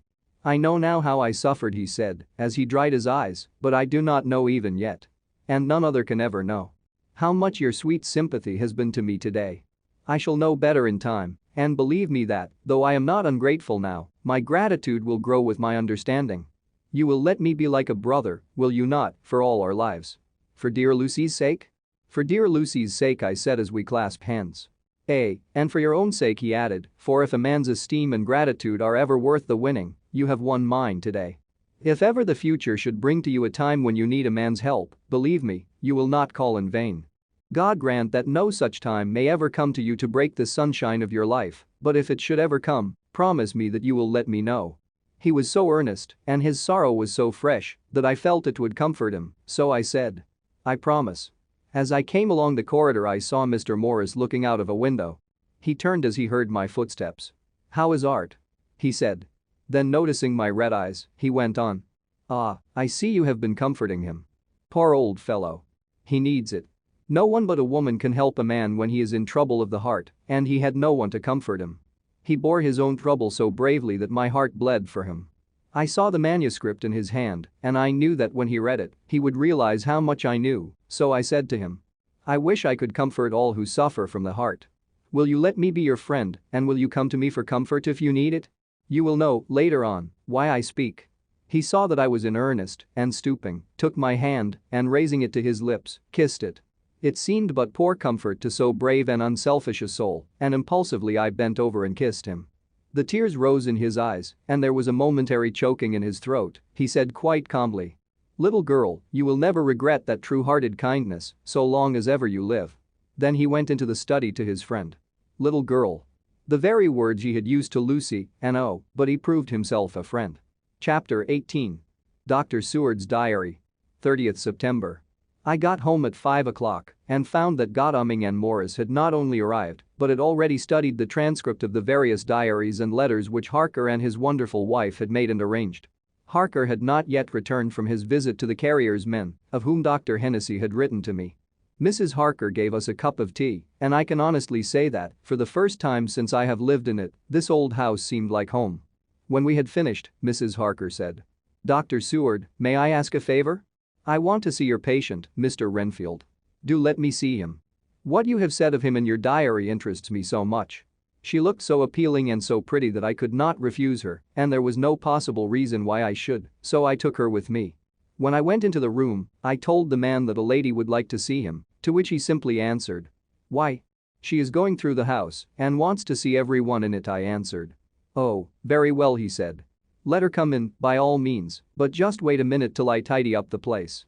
His method of tidying was peculiar. He simply swallowed all the flies and spiders in the boxes before I could stop him. It was quite evident that he feared, or was jealous of, some interference. When he had got through his disgusting task, he said cheerfully, "Let the lady come in," and sat down on the edge of his bed with his head down, but with his eyelids raised so that he could see her as she entered. For a moment I thought that he might have some homicidal intent. I remembered how quiet he had been just before he attacked me in my own study, and I took care to stand where I could seize him at once if he attempted to make a spring at her. She came into the room with an easy gracefulness which would at once command the respect of any lunatic. For easiness is one of the qualities mad people most respect. She walked over to him, smiling pleasantly, and held out her hand. "Good evening, Mr. Renfield," said she. "You see, I know you, for Dr. Seward has told me of you." He made no immediate reply, but eyed her all over intently with a set frown on his face. This look gave way to one of wonder, which merged in doubt. Then, to my intense astonishment, he said, "You're not the girl the doctor wanted to marry, are you? You can't be, you know, for she's dead." Mrs. Harker smiled sweetly as she replied, "Oh no. I have a husband of my own, to whom I was married before I ever saw Dr. Seward, or he me. I am Mrs. Harker." "Then what are you doing here?" "My husband and I are staying on a visit with Dr. Seward." "Then don't stay." "But why not?" I thought that this style of conversation might not be pleasant to Mrs. Harker any more than it was to me, so I joined in. "How did you know I wanted to marry anyone?" His reply was simply contemptuous, given in a pause in which he turned his eyes from Mrs. Harker to me, instantly turning them back again. "What an asinine question." "I don't see that at all, Mr. Renfield," said Mrs. Harker, at once championing me. He replied to her with as much courtesy and respect as he had shown contempt to me. "You will, of course, understand, Mrs. Harker, that when a man is loved and honored as our host is, everything regarding him is of interest in our little community. Dr. Seward is loved not only by his household and his friends, but even by his patients, who, being some of them hardly in mental equilibrium, are apt to distort causes and effects. Since I myself have been an inmate of a lunatic asylum, I cannot but notice that the sophistic tendencies of some of its inmates lean towards the errors of non causa and ignoratio elenchi. I positively opened my eyes at this new development. Here was my own pet lunatic. The most pronounced of his type that I had ever met with. Talking elemental philosophy and with the manner of a polished gentleman. I wonder if it was Mrs. Harker's presence which had touched some chord in his memory. If this new phase was spontaneous or in any way due to her unconscious influence, she must have some rare gift or power. We continued to talk for some time, and, seeing that he was seemingly quite reasonable, she ventured, looking at me questioningly as she began, to lead him to his favorite topic. I was again astonished, for he addressed himself to the question with the impartiality of the completest sanity. He even took himself as an example when he mentioned certain things. Why, I myself am an instance of a man who had a strange belief. Indeed, it was no wonder that my friends were alarmed and insisted on my being put under control. I used to fancy that life was a positive and perpetual entity, and that by consuming a multitude of live things, no matter how low in the scale of creation, one might indefinitely prolong life. At times I held the belief so strongly that I actually tried to take human life. The doctor here will bear me out that on one occasion I tried to kill him for the purpose of strengthening my vital powers by the assimilation with my own body of his life through the medium of his blood. Relying, of course, upon the scriptural phrase, "for the blood is the life." Though, indeed, the vendor of a certain nostrum has vulgarized the truism to the very point of contempt. Isn't that true, doctor? I nodded assent, for I was so amazed that I hardly knew what I ought to think or say. It was hard to imagine that I had seen him eat up his spiders and flies not 5 minutes before. Looking at my watch, I saw that I should go to the station to meet Van Helsing, so I told Mrs. Harker that it was time to leave. She came at once, after saying pleasantly to Mr. Renfield, "Goodbye, and I hope I may see you often, under auspices pleasanter to yourself," to which, to my astonishment, he replied, "Goodbye, my dear. I pray God I may never see your sweet face again. May he bless and keep you." When I went to the station to meet Van Helsing I left the boys behind me. Poor Art seemed more cheerful than he has been since Lucy first took ill, and Quincy is more like his own bright self than he has been for many a long day. Van Helsing stepped from the carriage with the eager nimbleness of a boy. He saw me at once and rushed up to me, saying, "Ah, friend John, how goes all? Well? So? I have been busy, for I come here to stay if need be. All affairs are settled with me, and I have much to tell. Madam Mina is with you?" "Yes. And her so fine husband? And Arthur and my friend Quincy, they are with you too? Good."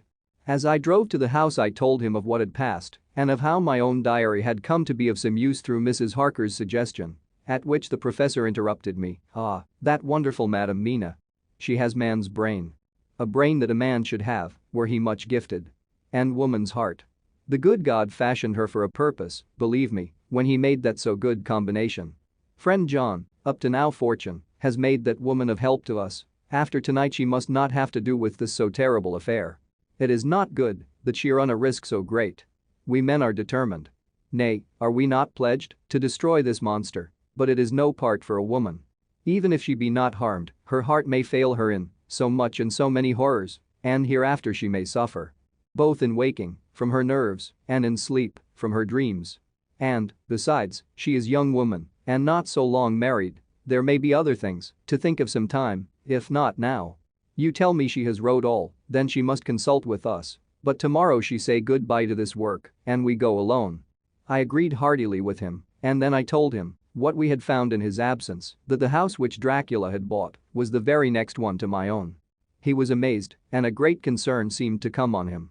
"Oh, that we had known it before," he said, "for then we might have reached him in time to save poor Lucy. However, the milk that is spilt cries not out afterwards, as you say. We shall not think of that, but go on our way to the end." Then he fell into a silence that lasted till we entered my own gateway.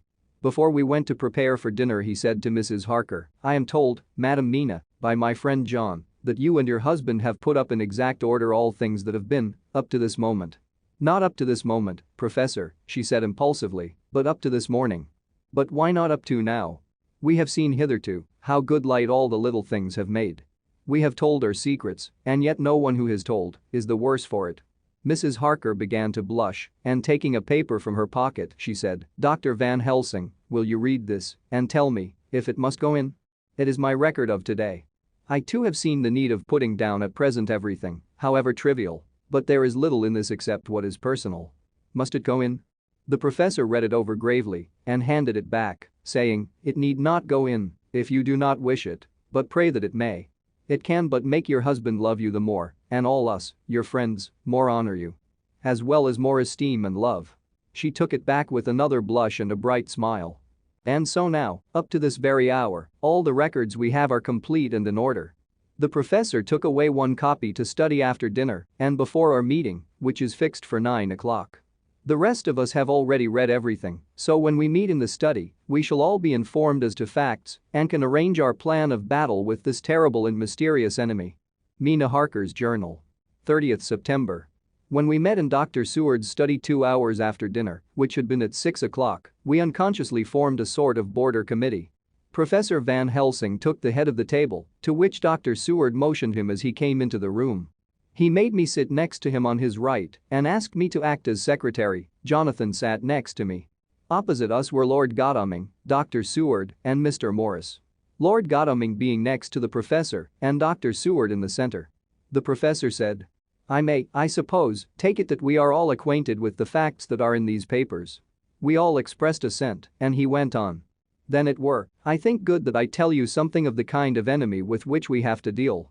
I shall then make known to you something of the history of this man, which has been ascertained for me. So we then can discuss how we shall act and can take our measure according. There are such beings as vampires, some of us have evidence that they exist. Even had we not the proof of our own unhappy experience, the teachings and the records of the past give proof enough for sane peoples. I admit that at the first I was skeptic. Were it not that through long years I have trained myself to keep an open mind, I could not have believed until such time as that fact thunder on my ear. See. I prove. Alas.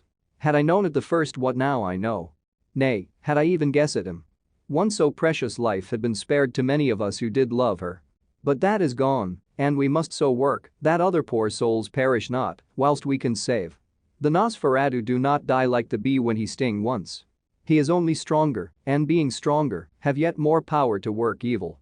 This vampire which is amongst us is of himself so strong in person as 20 men, he is of cunning more than mortal, for his cunning be the growth of ages, he have still the aids of necromancy, which is, as his etymology imply, the divination by the dead, and all the dead that he can come nigh to are for him at command, he is brute, and more than brute. He is devil and callous, and the heart of him is not, he can, within limitations, appear at will when, and where, and in any of the forms that are to him, he can, within his range, direct the elements.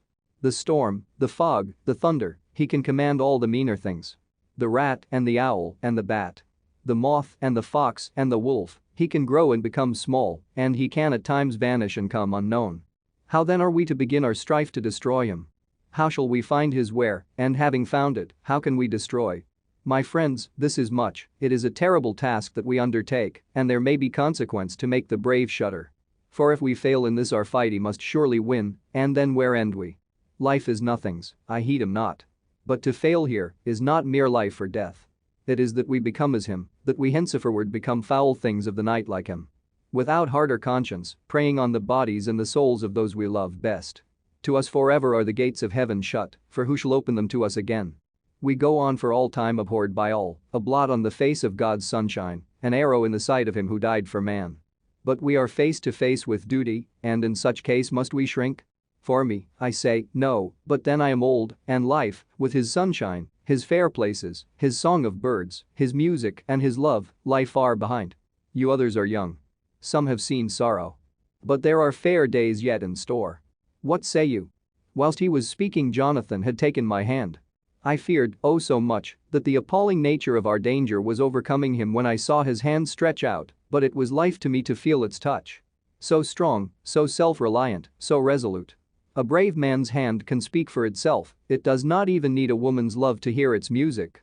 When the professor had done speaking, my husband looked in my eyes, and I in his. There was no need for speaking between us. I answer for Mina and myself, he said. Count me in, Professor, said Mr. Quincy Morris, laconically as usual. "I am with you," said Lord Godalming, "for Lucy's sake, if for no other reason." Dr. Seward simply nodded. The professor stood up and, after laying his golden crucifix on the table, held out his hand on either side. I took his right hand and Lord Godalming his left. Jonathan held my right with his left and stretched across to Mr. Morris. So as we all took hands, our solemn compact was made. I felt my heart icy cold, but it did not even occur to me to draw back. We resumed our places, and Dr. Van Helsing went on with a sort of cheerfulness which showed that the serious work had begun. It was to be taken as gravely and in as businesslike a way as any other transaction of life. "Well, you know what we have to contend against, but we, too, are not without strength. We have on our side power of combination. A power denied to the vampire kind. We have resources of science. We are free to act and think, and the hours of the day and the night are ours equally. In fact, so far as our powers extend, they are unfettered, and we are free to use them. We have self-devotion in a cause and an end to achieve which is not a selfish one. These things are much. Now let us see how far the general powers arrayed against us are restrict and how the individual cannot. In fine, let us consider the limitations of the vampire in general and of this one in particular. All we have to go upon are traditions and superstitions. These do not at the first appear much when the matter is one of life and death. Nay, of more than either life or death. Yet must we be satisfied, in the first place because we have to be. No other means is at our control. And secondly, because, after all, these things, tradition and superstition, are everything. Does not the belief in vampires rest for others? Though not, alas, for us. On them? A year ago, which of us would have received such a possibility in the midst of our scientific, skeptical, matter-of-fact 19th century? We even scouted a belief that we saw justified under our very eyes. Take it, then, that the vampire and the belief in his limitations and his cure rest for the moment on the same base. For, let me tell you, he is known everywhere that men have been. In old Greece, in old Rome, he flourished in Germany all over, in France, in India, even in the Chersonese, and in China, so far from us in all ways, there even is he, and the peoples fear him at this day. He have followed the wake of the berserker Icelander, the devil-begotten Hun, the Slav, the Saxon, the Magyar. So far, then, we have all we may act upon, and let me tell you that very much of the beliefs are justified by what we have seen in our own so unhappy experience. The vampire live on and cannot die by mere passing of the time. He can flourish when that he can fatten on the blood of the living. Even more, we have seen amongst us that he can even grow younger, that his vital faculties grow strenuous and seem as though they refresh themselves when his special pabulum is plenty. But he cannot flourish without this diet, he eat not as others. Even friend Jonathan, who lived with him for weeks, did never see him to eat, never. He throws no shadow, he make in the mirror no reflect, as again Jonathan observe. He has the strength of many in his hand. Witness again Jonathan when he shut the door against the wolves, and when he help him from the diligence too.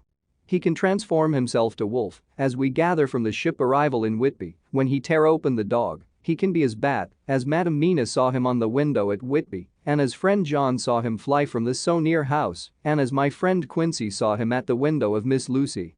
He can come in mist which he create. That noble ship's captain proved him of this, but, from what we know, the distance he can make this mist is limited, and it can only be round himself. He come on moonlight rays as elemental dust. As again Jonathan saw those sisters in the castle of Dracula. He becomes so small. We ourselves saw Miss Lucy, ere she was at peace, slip through a hair-breadth space at the tomb door. He can, when once he find his way, come out from anything or into anything, no matter how close it be bound or even fused up with fire. Solder you call it. He can see in the dark.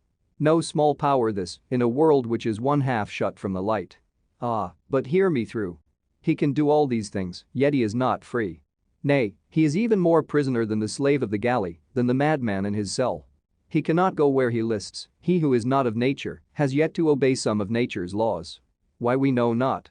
He may not enter anywhere at the first, unless there be some one of the household who bid him to come, though afterwards he can come as he please.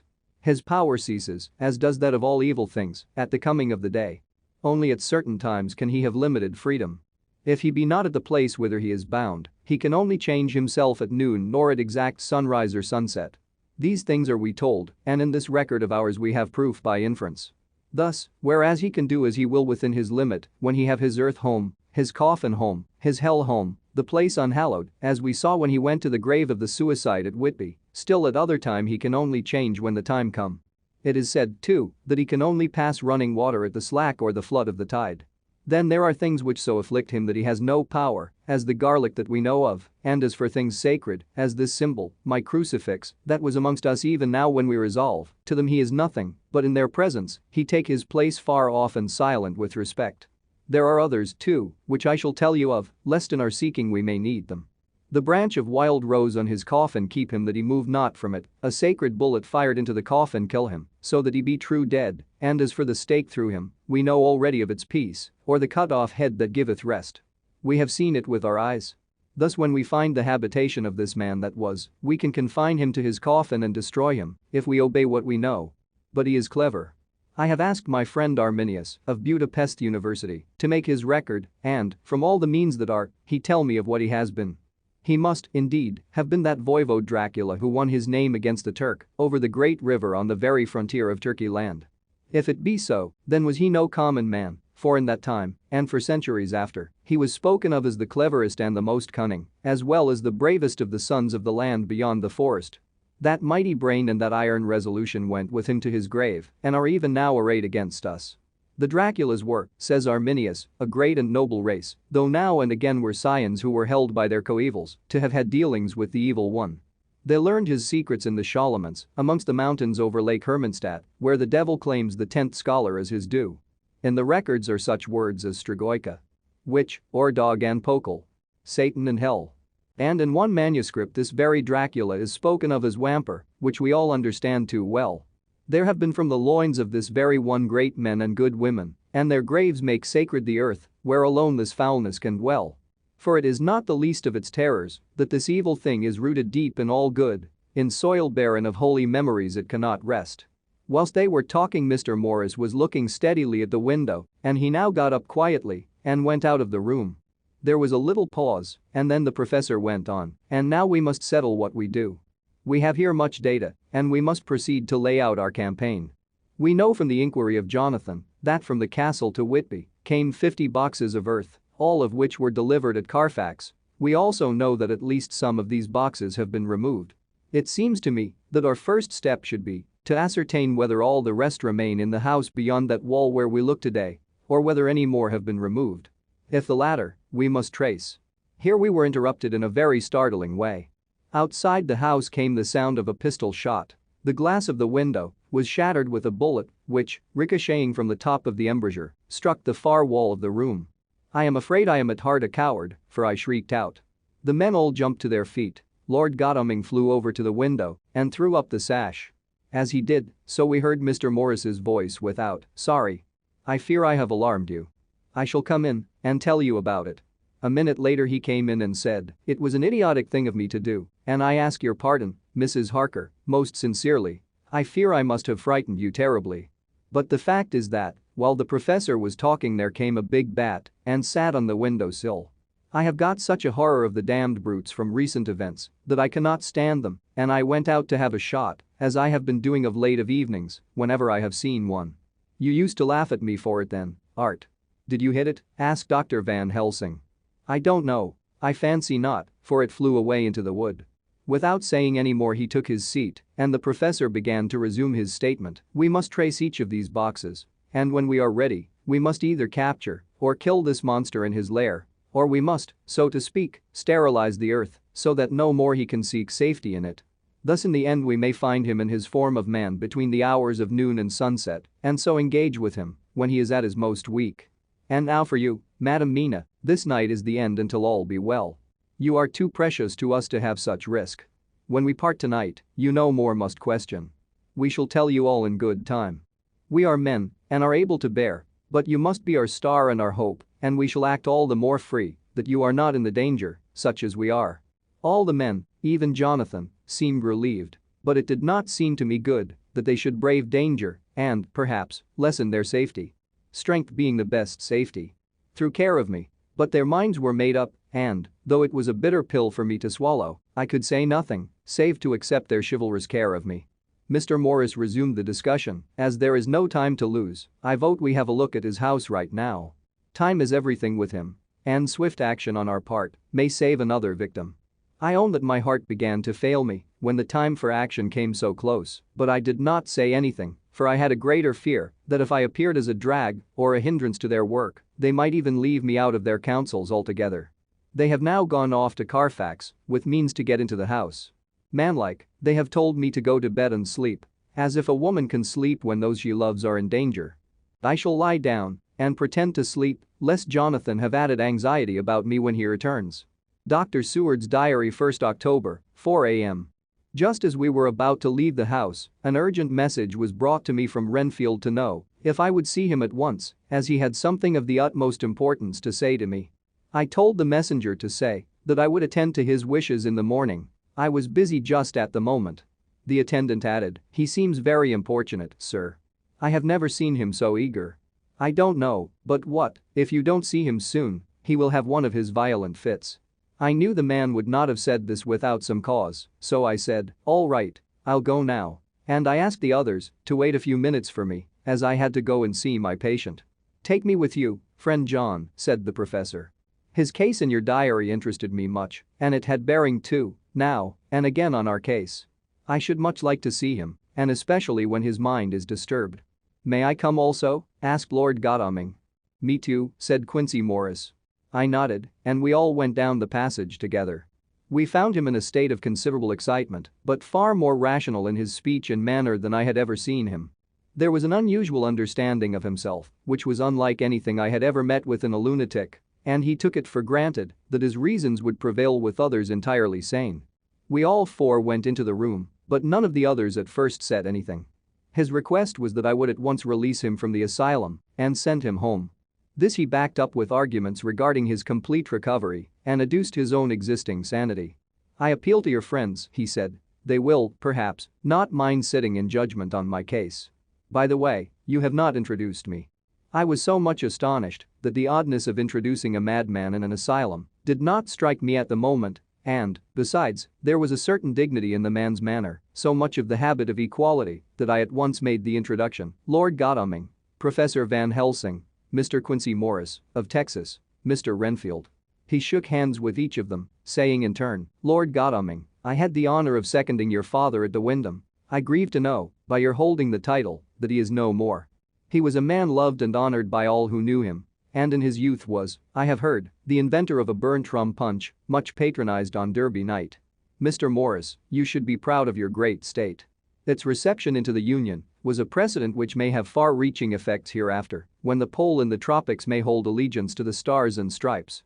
The power of treaty may yet prove a vast engine of enlargement when the Monroe Doctrine takes its true place as a political fable. What shall any man say of his pleasure at meeting Van Helsing? Sir, I make no apology for dropping all forms of conventional prefix. When an individual has revolutionized therapeutics by his discovery of the continuous evolution of brain matter, conventional forms are unfitting, since they would seem to limit him to one of a class. You gentlemen, who by nationality, by heredity, or by the possession of natural gifts, are fitted to hold your respective places in the moving world, I take to witness that I am as sane as at least the majority of men who are in full possession of their liberties. And I am sure that you, Dr. Seward, humanitarian and medico-jurist as well as scientist, will deem it a moral duty to deal with me as one to be considered, as under exceptional circumstances." He made this last appeal with a courtly air of conviction which was not without its own charm. I think we were all staggered. For my own part, I was under the conviction, despite my knowledge of the man's character and history, that his reason had been restored. And I felt under a strong impulse to tell him that I was satisfied as to his sanity and would see about the necessary formalities for his release in the morning. I thought it better to wait, however, before making so grave a statement, for of old I knew the sudden changes to which this particular patient was liable.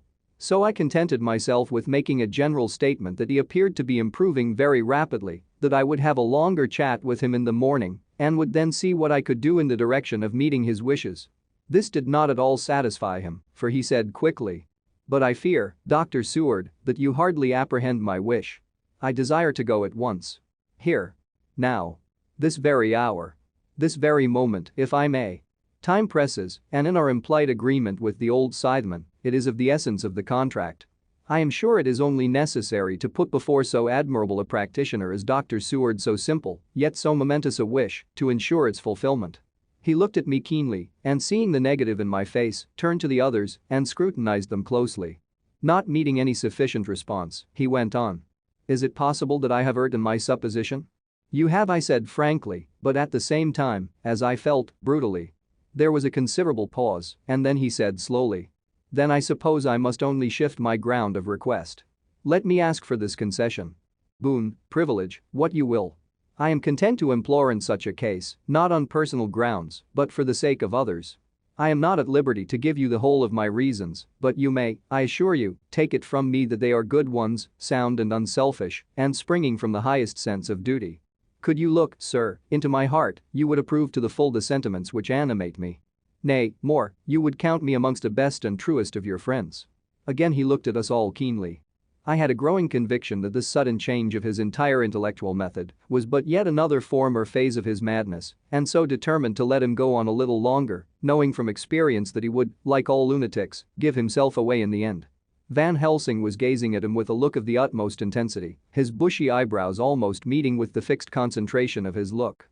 He said to Renfield in a tone which did not surprise me at the time, but only when I thought of it afterwards. For it was as of one addressing an equal.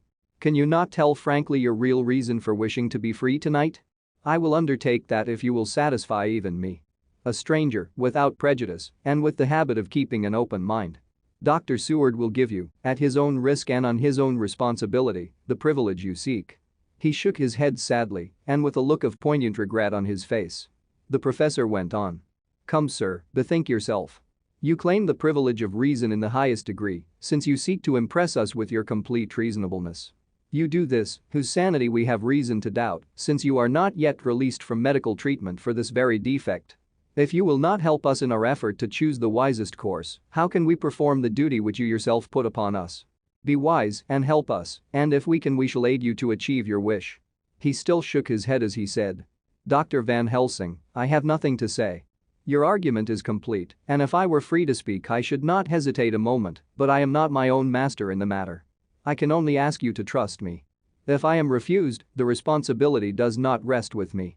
I thought it was now time to end the scene, which was becoming too comically grave, so I went towards the door, simply saying. Come, my friends, we have work to do. Good night. As, however, I got near the door, a new change came over the patient. He moved towards me so quickly that for the moment I feared that he was about to make another homicidal attack.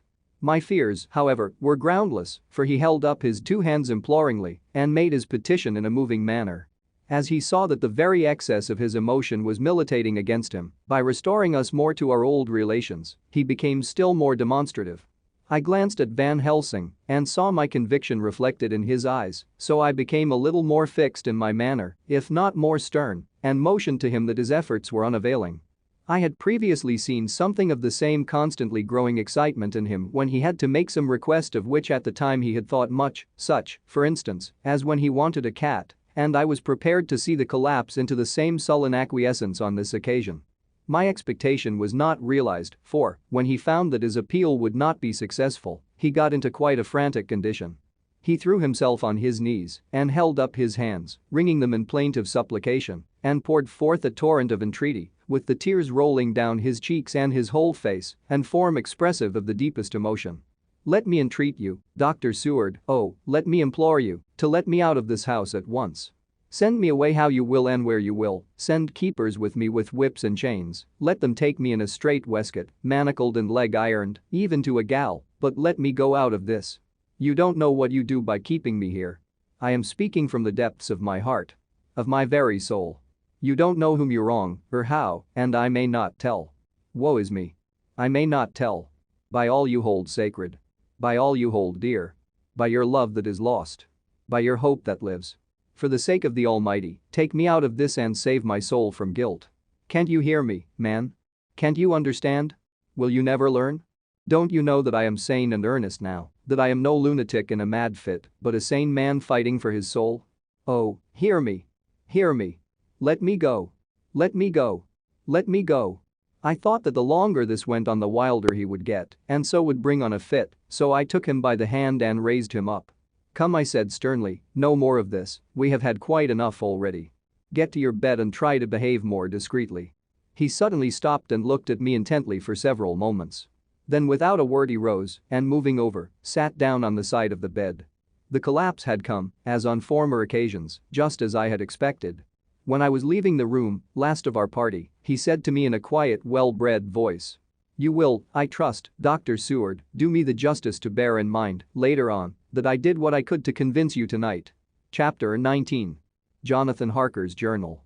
1st October, 5 a.m. I went with the party to the search with an easy mind, for I think I never saw Mina so absolutely strong and well. I am so glad that she consented to hold back and let us men do the work. Somehow, it was a dread to me that she was in this fearful business at all, but now that her work is done, and that it is due to her energy and brains and foresight that the whole story is put together in such a way that every point tells, she may well feel that her part is finished and that she can henceforth leave the rest to us. We were, I think, all a little upset by the scene with Mr. Renfield. When we came away from his room we were silent till we got back to the study. Then Mr. Morris said to Dr. Seward. Say, Jack, if that man wasn't attempting a bluff, he is about the sanest lunatic I ever saw. I'm not sure, but I believe that he had some serious purpose, and if he had, it was pretty rough on him not to get a chance. Lord Godalming and I were silent, but Dr. Van Helsing added. Friend John, you know more of lunatics than I do, and I'm glad of it, for I fear that, if it had been to me to decide I would before that last hysterical outburst have given him free. But we live and learn, and in our present task we must take no chance, as my friend Quincy would say. All is best as they are. Dr. Seward seemed to answer them both in a dreamy kind of way. I don't know, but that I agree with you. If that man had been an ordinary lunatic I would have taken my chance of trusting him, but he seems so mixed up with the Count in an indexy kind of way that I am afraid of doing anything wrong by helping his fads. I can't forget how he prayed with almost equal fervor for a cat and then tried to tear my throat out with his teeth. Besides, he called the Count Lord and Master, and he may want to get out to help him in some diabolical way. That horrid thing has the wolves and the rats and his own kind to help him, so I suppose he isn't above trying to use a respectable lunatic. He certainly did seem earnest, though. I only hope we have done what is best. These things, in conjunction with the wild work we have in hand, help to unnerve a man. The professor stepped over and laying a hand on his shoulder, said in his grave, kindly way, Friend John, have no fear. We are trying to do our duty in a very sad and terrible case. We can only do as we deem best. What else have we to hope for, except the pity of the good God? Lord Godalming had slipped away for a few minutes, but he now returned. He held up a little silver whistle as he remarked, that old place may be full of rats, and if so, I've got an antidote on call. Having passed the wall, we took our way to the house, taking care to keep in the shadows of the trees on the lawn when the moonlight shone out. When we got to the porch the professor opened his bag and took out a lot of things, which he laid on the step, sorting them into 4 little groups, evidently one for each. Then he spoke, my friends, we are going into a terrible danger, and we need arms of many kinds. Our enemy is not merely spiritual. Remember that he has the strength of 20 men, and that, though our necks or our windpipes are of the common kind, and therefore breakable or crushable, his is not amenable to mere strength. A stronger man, or a body of men more strong in all than him, can at certain times hold him, but yet they cannot hurt him as we can be hurt by him. We must, therefore, guard ourselves from his touch. Keep this near your heart. As he spoke he lifted a little silver crucifix and held it out to me, I being nearest to him. Put these flowers round your neck. Here he handed to me a wreath of withered garlic blossoms. For other enemies more mundane, this revolver and this knife. And for 8 in all, these so small electric lamps, which you can fasten to your breast, and for all, and above all at the last, this, which we must not desecrate needless. This was a portion of sacred wafer, which he put in an envelope and handed to me. Each of the others was similarly equipped. Now, he said, Friend John, where are the skeleton keys? If so that we can open the door, we need not break house by the window, as before at Miss Lucy's. Dr. Seward tried 1 or 2 skeleton keys, his mechanical dexterity as a surgeon standing him in good stead. Presently he got one to suit. After a little play back and forward the bolt yielded and, with a rusty clang, shot back. We pressed on the door, the rusty hinges creaked, and it slowly opened. It was startlingly like the image conveyed to me in Dr. Seward's diary of the opening of Miss Westenra's tomb. I fancy that the same idea seemed to strike the others, for with one accord they shrank back. The professor was the first to move forward and stepped into the open door. In manus tuas, Domini, he said, crossing himself as he passed over the threshold. We closed the door behind us, lest when we should have lit our lamps we might possibly attract attention from the road. The professor carefully tried the lock, lest we might not be able to open it from within should we be in a hurry to make our exit. Then we all lit our lamps and proceeded on our search. The light from the tiny lamps fell in all sorts of odd forms as the rays crossed each other, or the opacity of our bodies threw great shadows. I could not for my life get away from the feeling that there was someone else amongst us. I suppose it was the recollection, so powerfully brought home to me by the grim surroundings, of that terrible experience in Transylvania. I think the feeling was common to us all, for I noticed that the others kept looking over their shoulders at every sound and every new shadow, just as I felt myself doing. The whole place was thick with dust. The floor was seemingly inches deep, except where there were recent footsteps, in which on holding down my lamp I could see marks of hobnails where the dust was caked. The walls were fluffy and heavy with dust, and in the corners were masses of spiders' webs whereon the dust had gathered till they looked like old tattered rags as the weight had torn them partly down. On a table in the hall was a great bunch of keys with a time-yellowed label on each. They had been used several times, for on the table were several similar rents in the blanket of dust, like that exposed when the professor lifted the keys. He turned to me and said, "You know this place, Jonathan. You have copied maps of it, and you know at least more than we do. Which is the way to the chapel?" I had an idea of its direction, though on my former visit I had not been able to get admission to it, so I led the way, and after a few wrong turnings found myself opposite a low, arched oaken door, ribbed with iron bands. "This is the spot," said the professor as he turned his lamp on a small map of the house, copied from the file of my original correspondence regarding the purchase. With a little trouble we found the key on the bunch and opened the door. We were prepared for some unpleasantness, for as we were opening the door a faint, malodorous air seemed to exhale through the gaps, but none of us ever expected such an odor as we encountered. None of the others had met the Count at all at close quarters, and when I had seen him, he was either in the fasting stage of his existence in his rooms or, when he was bloated with fresh blood, in a ruined building open to the air. But here the place was small and close, and the long disuse had made the air stagnant and foul. There was an earthy smell, as of some dry miasma, which came through the fouler air. But as to the odor itself, how shall I describe it?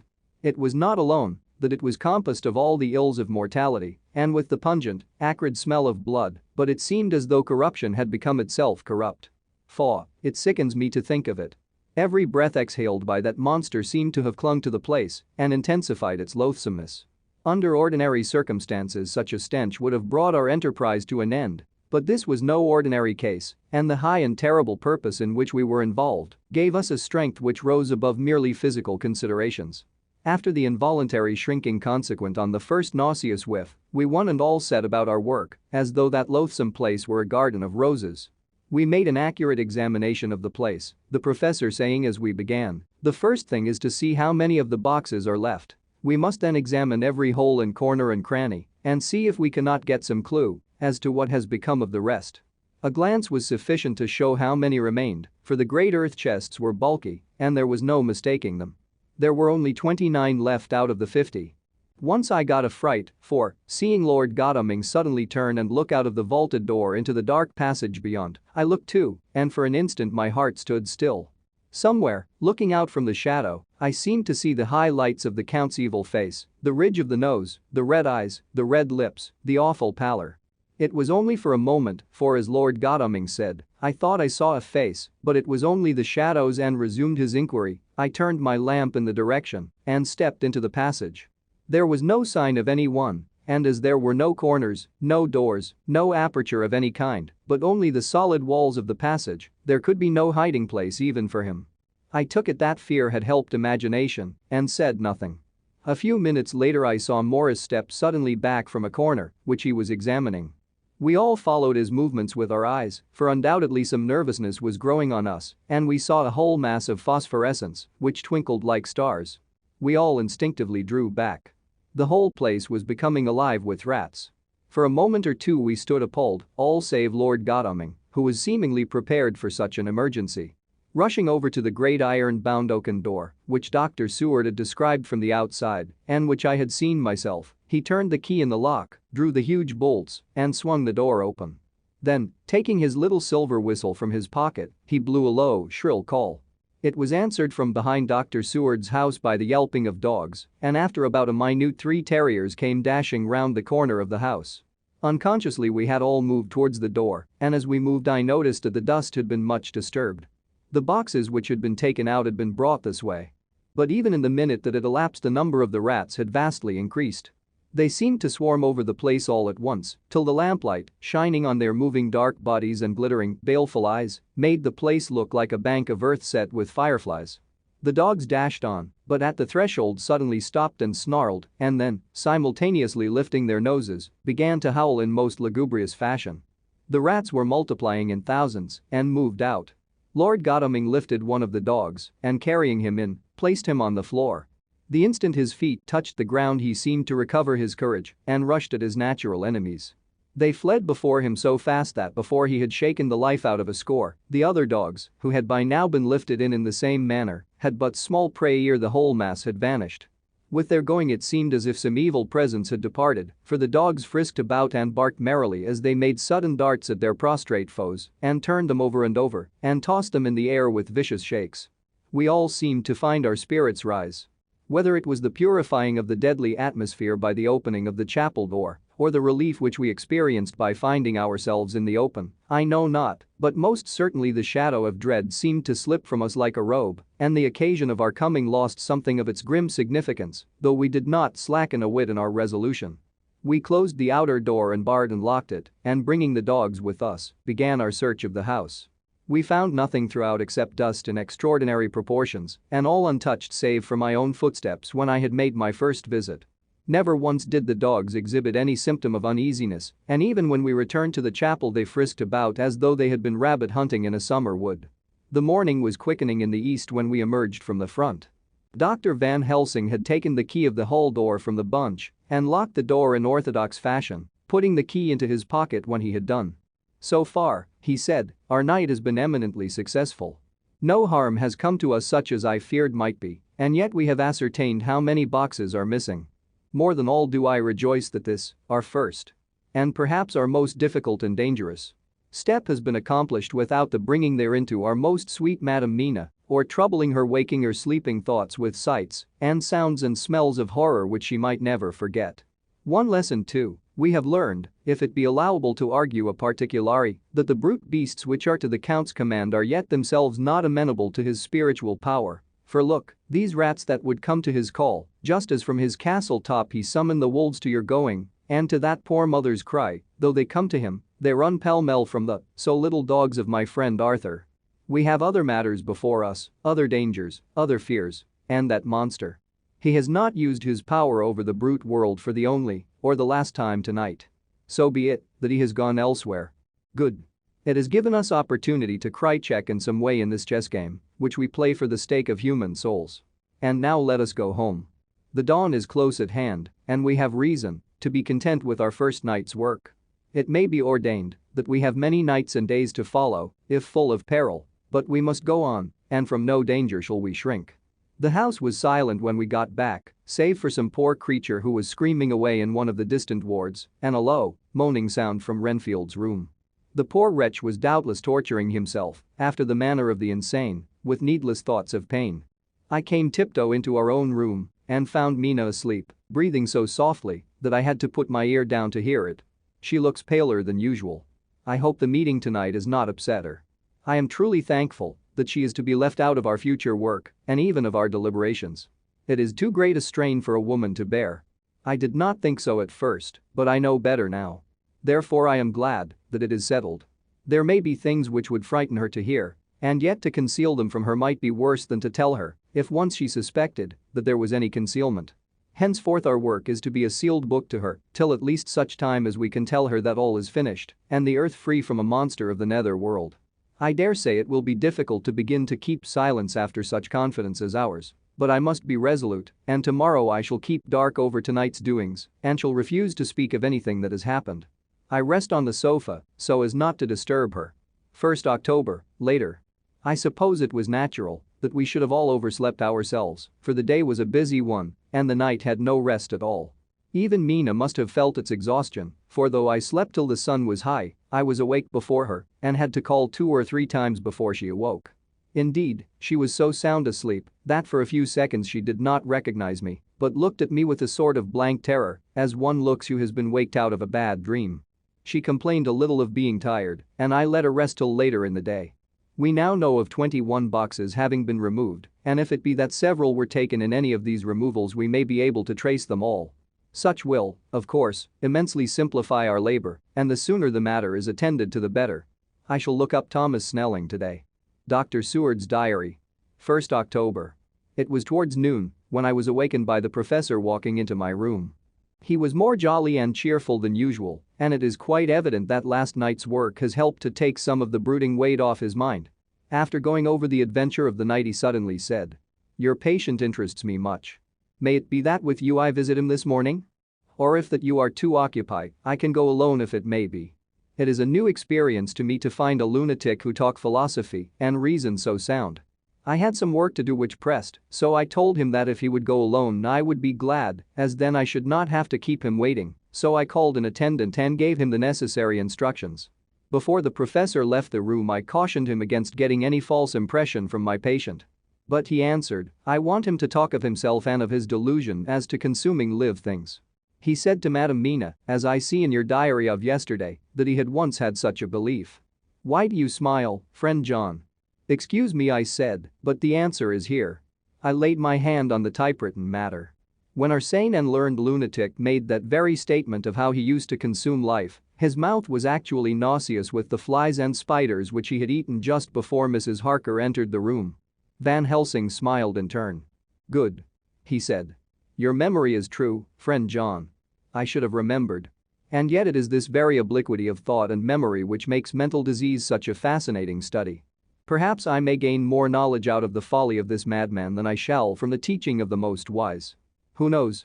I went on with my work, and before long was through that in hand. It seemed that the time had been very short indeed, but there was Van Helsing back in the study. Do I interrupt? He asked politely as he stood at the door. Not at all, I answered. Come in. My work is finished, and I am free. I can go with you now, if you like. It is needless, I have seen him. Well, I fear that he does not appraise me at much. Our interview was short. When I entered the room, he was sitting on a stool in the center, with his elbows on his knees, and his face was the picture of sullen discontent. I spoke to him as cheerfully as I could, and with such a measure of respect as I could assume. He made no reply whatever. Don't you know me? I asked. His answer was not reassuring. I know you well enough, you are the old fool Van Helsing. I wish you would take yourself and your idiotic brain theories somewhere else. Damn all thick-headed Dutchman. Not a word more would he say, but sat in his implacable sullenness as indifferent to me as though I had not been in the room at all. Thus departed for this time my chance of much learning from this so clever lunatic, so I shall go, if I may, and cheer myself with a few happy words with that sweet soul Madam Mina. Friend John, it does rejoice me unspeakable that she is no more to be pained, no more to be worried, with our terrible things. Though we shall much miss her help, it is better so. I agree with you with all my heart, I answered earnestly, for I did not want him to weaken in this matter. Mrs. Harker is better out of it. Things are quite bad enough for us, all men of the world, and who have been in many tight places in our time, but it is no place for a woman, and if she had remained in touch with the affair, it would in time infallibly have wrecked her. So Van Helsing has gone to confer with Mrs. Harker, and Harker, Quincy and Ard are both out following up the clues as to the earth boxes. I shall finish my round of work, and we shall meet tonight. Mina Harker's journal. 1st October. It is strange to me to be kept in the dark as I am today, after Jonathan's full confidence for so many years, to see him manifestly avoid certain matters, and those the most vital of all. This morning I slept late after the fatigues of yesterday, and though Jonathan was late too, he was the earlier. He spoke to me, before he went out, never more sweetly or tenderly, but he never mentioned a word of what had happened in the visit to the Count's house. And yet he must have known how terribly anxious I was. Poor dear fellow. I suppose it must have distressed him even more than it did me. They all agreed that it was best that I should not be drawn further into this awful work, and I acquiesced. But to think that he keeps anything from me. And now I am crying like a silly fool when I know it comes from my husband's great love and from the good wishes of those other strong men. That has done me good. Well, someday Jonathan will tell me all. And lest it should ever be that he should think for a moment that I kept anything from him, I still keep my journal as usual. Then if he has doubted of my trust, I shall show it to him, with every thought of my heart, put down for his dear eyes to read. I feel strangely sad and low-spirited today. I suppose it is the reaction from the terrible excitement. Last night I went to bed when the men had gone, simply because they told me to. I didn't feel sleepy, and I did feel full of devouring anxiety. I kept thinking over everything that has been ever since Jonathan came to see me in London, and it all seems like a horrible tragedy, with fate pressing on relentlessly to some destined end. Everything that one does seems, no matter how right it may be, to bring on the very thing which is most to be deplored. If I hadn't gone to Whitby, perhaps poor dear Lucy would be with us now. She hadn't taken to visiting the churchyard till I came, and if she hadn't come there in the daytime with me, she wouldn't have walked there in her sleep, and if she hadn't gone there at night and asleep, that monster couldn't have destroyed her as he did. Oh, why did I ever go to Whitby? There now, crying again. I wonder what has come over me today. I must hide it from Jonathan, for if he knew that I had been crying twice in one morning. I, who never cried on my own account, and whom he has never caused to shed a tear. The dear fellow would fret his heart out. I shall put a bold face on, and if I do feel weepy, he shall never see it. I suppose it is one of the lessons that we poor women have to learn. I can't quite remember how I fell asleep last night. I remember hearing the sudden barking of the dogs and a lot of queer sounds, like praying on a very tumultuous scale, from Mr. Renfield's room, which is somewhere under this. And then there was silence over everything, silence so profound that it startled me, and I got up and looked out of the window. All was dark and silent, the black shadows thrown by the moonlight seeming full of a silent mystery of their own. Not a thing seemed to be stirring, but all to be grim and fixed as death or fate, so that a thin streak of white mist that crept with almost imperceptible slowness across the grass towards the house seemed to have a sentience and a vitality of its own. I think that the digression of my thoughts must have done me good, for when I got back to bed I found a lethargy creeping over me. I lay a while, but could not quite sleep, so I got out and looked out of the window again. The mist was spreading and was now close up to the house, so that I could see it lying thick against a wall, as though it were stealing up to the windows. The poor man was more loud than ever, and though I could not distinguish a word he said, I couldn't somewhere recognize in his tones some passionate entreaty on his part. Then there was the sound of a struggle, and I knew that the attendants were dealing with him. I was so frightened that I crept into bed and pulled the clothes over my head, putting my fingers in my ears. I was not then a bit sleepy, at least so I thought. But I must have fallen asleep, for, except dreams, I do not remember anything until the morning, when Jonathan woke me. I think that it took me an effort and a little time to realize where I was, and that it was Jonathan who was bending over me. My dream was very peculiar and was almost typical of the way that waking thoughts become merged in, or continued in, dreams.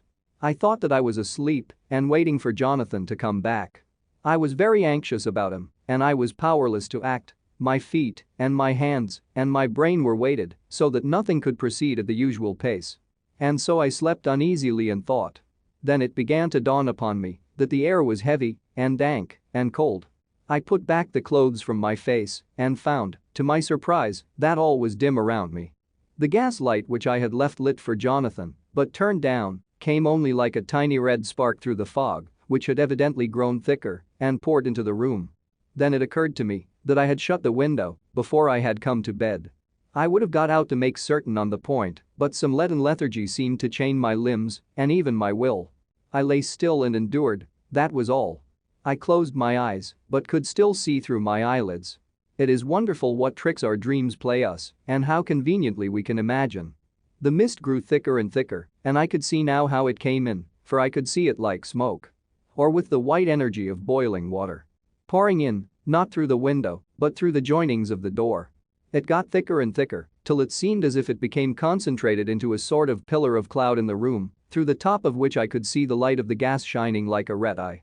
Things began to whirl through my brain just as the cloudy column was now whirling in the room, and through it all came the scriptural words, a pillar of cloud by day and of fire by night.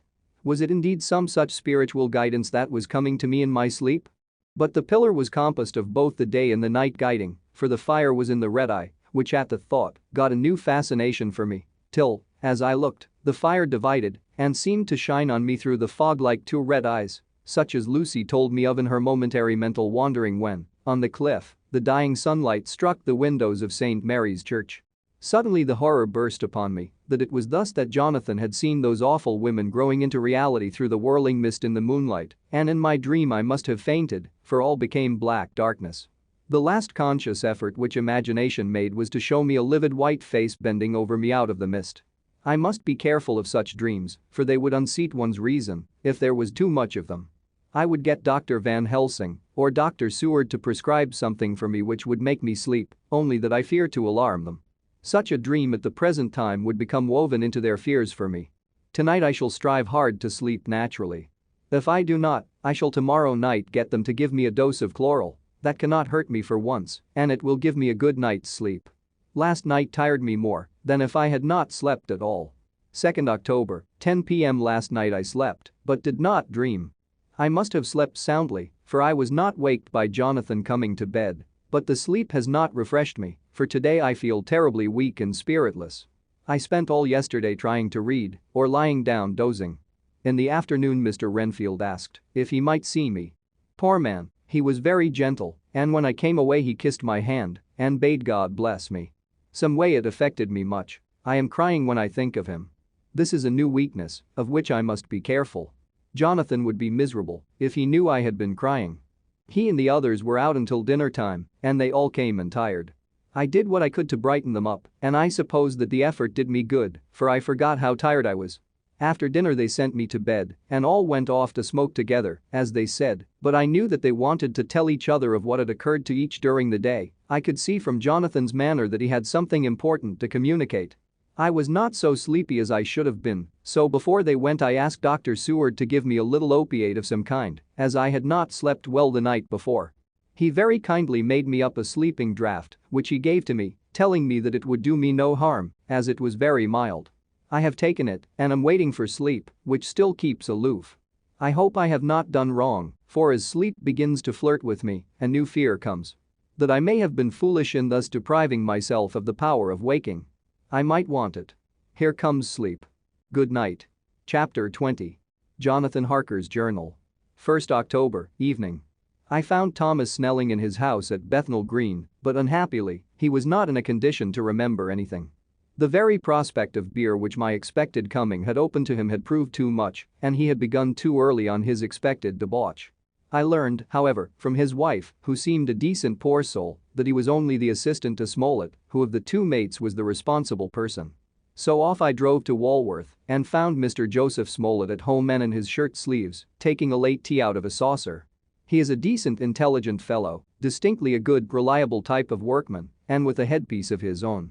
He remembered all about the incident of the boxes and from a wonderful dog's-eared notebook, which he produced from some mysterious receptacle about the seat of his trousers and which had hieroglyphical entries in thick half-obliterated pencil, he gave me the destinations of the boxes. There were, he said, 6 in the cartload which he took from Carfax and left at 197 Chickson Street, Mile End, New Town, and another 6 which he deposited at Jamaica Lane, Bermondsey.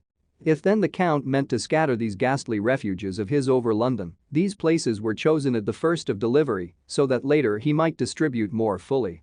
The systematic manner in which this was done made me think that he could not mean to confine himself to 2 sides of London. He was now fixed on the far east of the northern shore, on the east of the southern shore, and on the south. The north and west were surely never meant to be left out of his diabolical scheme.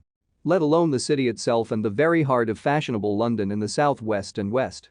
I went back to Smollett and asked him if he could tell us if any other boxes had been taken from Carfax. He replied, "Well, governor, you've treated me worry handsome." I had given him half a sovereign. "And I'll tell y'ere all I know. I heard a man by the name of Bloxham say 4 nights ago in the R&Ounds, in Pincher's Alley, as 'ow he and his mate 'ad a rare dusty job in a old 'ouse at Purfleet. There ain't a many such jobs as this 'ere, and I'm thinkin' that maybe Sam Bloxham could tell ye summat." I asked if he could tell me where to find him. I told him that if he could get me the address it would be worth another half sovereign to him. So he gulped down the rest of his tea and stood up, saying that he was going to begin the search then and there. At the door he stopped and said, "Look, 'ere, governor, there ain't no sense in me a-keepin' you 'ere. I may find Sam soon, or I mayn't, but anyhow he ain't like to be in a way to tell ye much tonight. Sam is a rare one when he starts on the booze. If you can give me a envelope with a stamp on it and put yer address on it, I'll find out where Sam is to be found and post it ye tonight. But ye had better be up arter him soon in the mornin', or maybe ye won't catch him, for Sam gets off main early, never mind the booze the night afore. This was all practical, so one of the children went off with a penny to buy an envelope and a sheet of paper and to keep the change. When she came back I addressed the envelope and stamped it, and when Smollett had again faithfully promised to post the address when found, I took my way to home. We're on the track anyhow. I am tired tonight and want sleep. Mina is fast asleep and looks a little too pale, her eyes look as though she had been crying. Poor dear, I've no doubt it frets her to be kept in the dark, and it may make her doubly anxious about me and the others. But it is best as it is. It is better to be disappointed and worried in such a way now than to have her nerve broken. The doctors were quite right to insist on her being kept out of this dreadful business. I must be firm, for on me this particular burden of silence must rest. I shall not ever enter on the subject with her under any circumstances. Indeed, it may not be a hard task, after all, she herself has become reticent on the subject and has not spoken of the Count or his doings ever since we told her of our decision. 2nd October, evening. A long and trying and exciting day.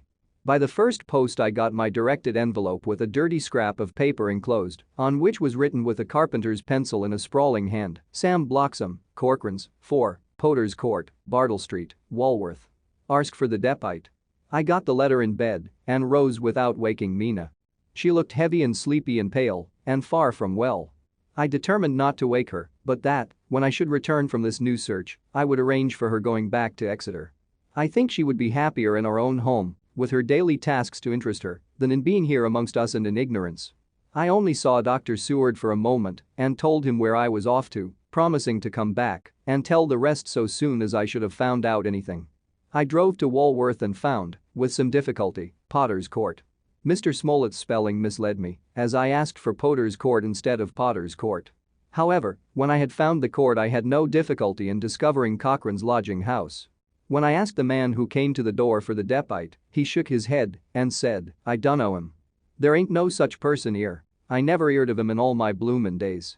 Don't believe there ain't nobody of that kind livin' 'ere or anywheres." I took out Smollett's letter, and as I read it, it seemed to me that the lesson of the spelling of the name of the court might guide me. "What are you?" I asked. "I'm the deputy," he answered. I saw at once that I was on the right track. Phonetic spelling had again misled me. A half-crown tip put the deputy's knowledge at my disposal, and I learned that Mr. Bloxham, who had slept off the remains of his beer on the previous night at Cochrane's, had left for his work at Poplar at 5 o'clock that morning. He could not tell me where the place of work was situated, but he had a vague idea that it was some kind of a newfangled warriors, and with this slender clue I had to start for Poplar. It was 12 o'clock before I got any satisfactory hint of such a building, and this I got at a coffee shop where some workmen were having their dinner. One of these suggested that there was being erected at Cross Angel Street a new cold storage building, and as this suited the condition of a newfangled warriors, I at once drove to it. An interview with a surly gatekeeper and a surlier foreman, both of whom were appeased with coin of the realm, put me on the track of Bloxham. He was sent for on my suggesting that I was willing to pay his day's wages to his foreman for the privilege of asking him a few questions on a private matter. He was a smart enough fellow, though rough of speech and bearing. When I had promised to pay for his information and given him an earnest, he told me that he had made 2 journeys between Carfax and a house in Piccadilly and had taken from this house to the latter 9 great boxes. Main heavy ones. With a horse and cart hired by him for this purpose. I asked him if he could tell me the number of the house in Piccadilly, to which he replied, "Well, governor, I forgets the number, but it was only a few doors from a big white church or somethink of the kind, not long built. It was a dusty old 'ouse, too, though nothing to the dustiness of the 'ouse we took the bloomin' boxes from." "How did you get into the house if they were both empty?" "There was the old party what engaged me a waitin' in the 'ouse at Purfleet. He helped me to lift the boxes and put them in the dray. Curse me, but he was the strongest chap I ever struck, and him a old feller with a white mustache, one that thin you would think he couldn't throw a shatter." How this phrase thrilled through me. Why, he took up his end o' the boxes like they was pounds of tea, and me a puffin' and a blowin' afore I could upend mine anyhow. And I'm no chicken, neither. "How did you get into the house in Piccadilly?" I asked. "He was there too. He must a started off and got there afore me, for when I rung of the bell, he kem and opened the door isself and helped me to carry the boxes into the 'all." "The whole 9?" I asked. "Yus, there was 5 in the first load and 4 in the second. It was main dry work, and I don't so well remember 'ow I got 'ome." I interrupted him. "Were the boxes left in the hall?" "Yus, it was a big 'all, and there was nothing else in it." I made one more attempt to further matters. You didn't have any key? Never used no key nor nothing. The old gent, he opened the door hisself and shut it again when I drove off. I don't remember the last time. But that was the beer. And you can't remember the number of the house? No, sir. But ye needn't have no difficulty about that. It's a iron with a stone front with a bow on it, and I steps up to the door. I know them steps, even 'ad to carry the boxes up with 3 loafers, what come round to earn a copper. The old gent give them shillings, and they seemed they got so much, they wanted more, but he took one of them by the shoulder and was like to throw him down the steps till the lot of them went away cussin'. I thought that with this description I could find the house, so having paid my friend for his information, I started off for Piccadilly. I had gained a new painful experience. The Count could, it was evident, handle the earth boxes himself. If so, time was precious, for, now he had achieved a certain amount of distribution, he could, by choosing his own time, complete the task unobserved. At Piccadilly Circus I discharged my cab and walked westward. Beyond the Junior Constitutional I came across the house described and was satisfied that this was the next of the lairs arranged by Dracula. The house looked as though it had been long untenanted. The windows were encrusted with dust and the shutters were up. All the framework was black with time, and from the iron the paint had mostly scaled away. It was evident that up to lately there had been a large notice board in front of the balcony. It had, however, been roughly torn away, the uprights which had supported it still remaining. Behind the rails of the balcony I saw there were some loose boards, whose raw edges looked white. I would have given a good deal to have been able to see the notice board intact, as it would, perhaps, have given some clue to the ownership of the house. I remembered my experience of the investigation and purchase of Carfax, and I could not but feel that if I could find the former owner, there might be some means of gaining access to the house. There was at present nothing to be learned from the Piccadilly side, and nothing could be done. So I went round to the back to see if anything could be gathered from this quarter. The mews were active, the Piccadilly houses being mostly in occupation. I asked 1 or 2 of the grooms and helpers whom I saw around if they could tell me anything about the empty house. One of them said he had heard it had lately been taken, but he couldn't say from whom. He told me, however, that up to very lately there had been a notice board of for sale up, and that perhaps Mitchell, Sons, and Candy, the house agents, could tell me something, as he thought he remembered seeing the name of that firm on the board.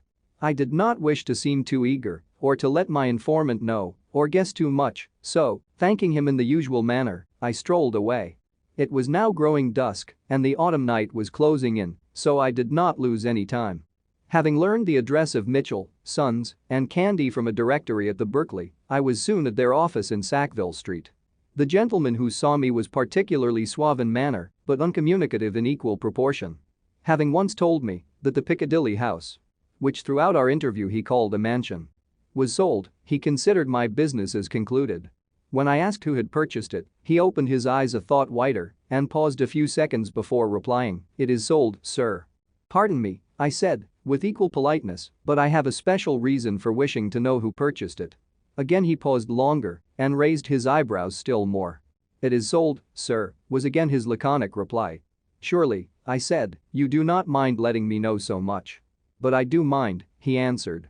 "The affairs of their clients are absolutely safe in the hands of Mitchell, Sons, and Candy." This was manifestly a prig of the first water, and there was no use arguing with him. I thought I had best meet him on his own ground, so I said, "Your clients, sir, are happy in having so resolute a guardian of their confidence. I am myself a professional man." Here I handed him my card.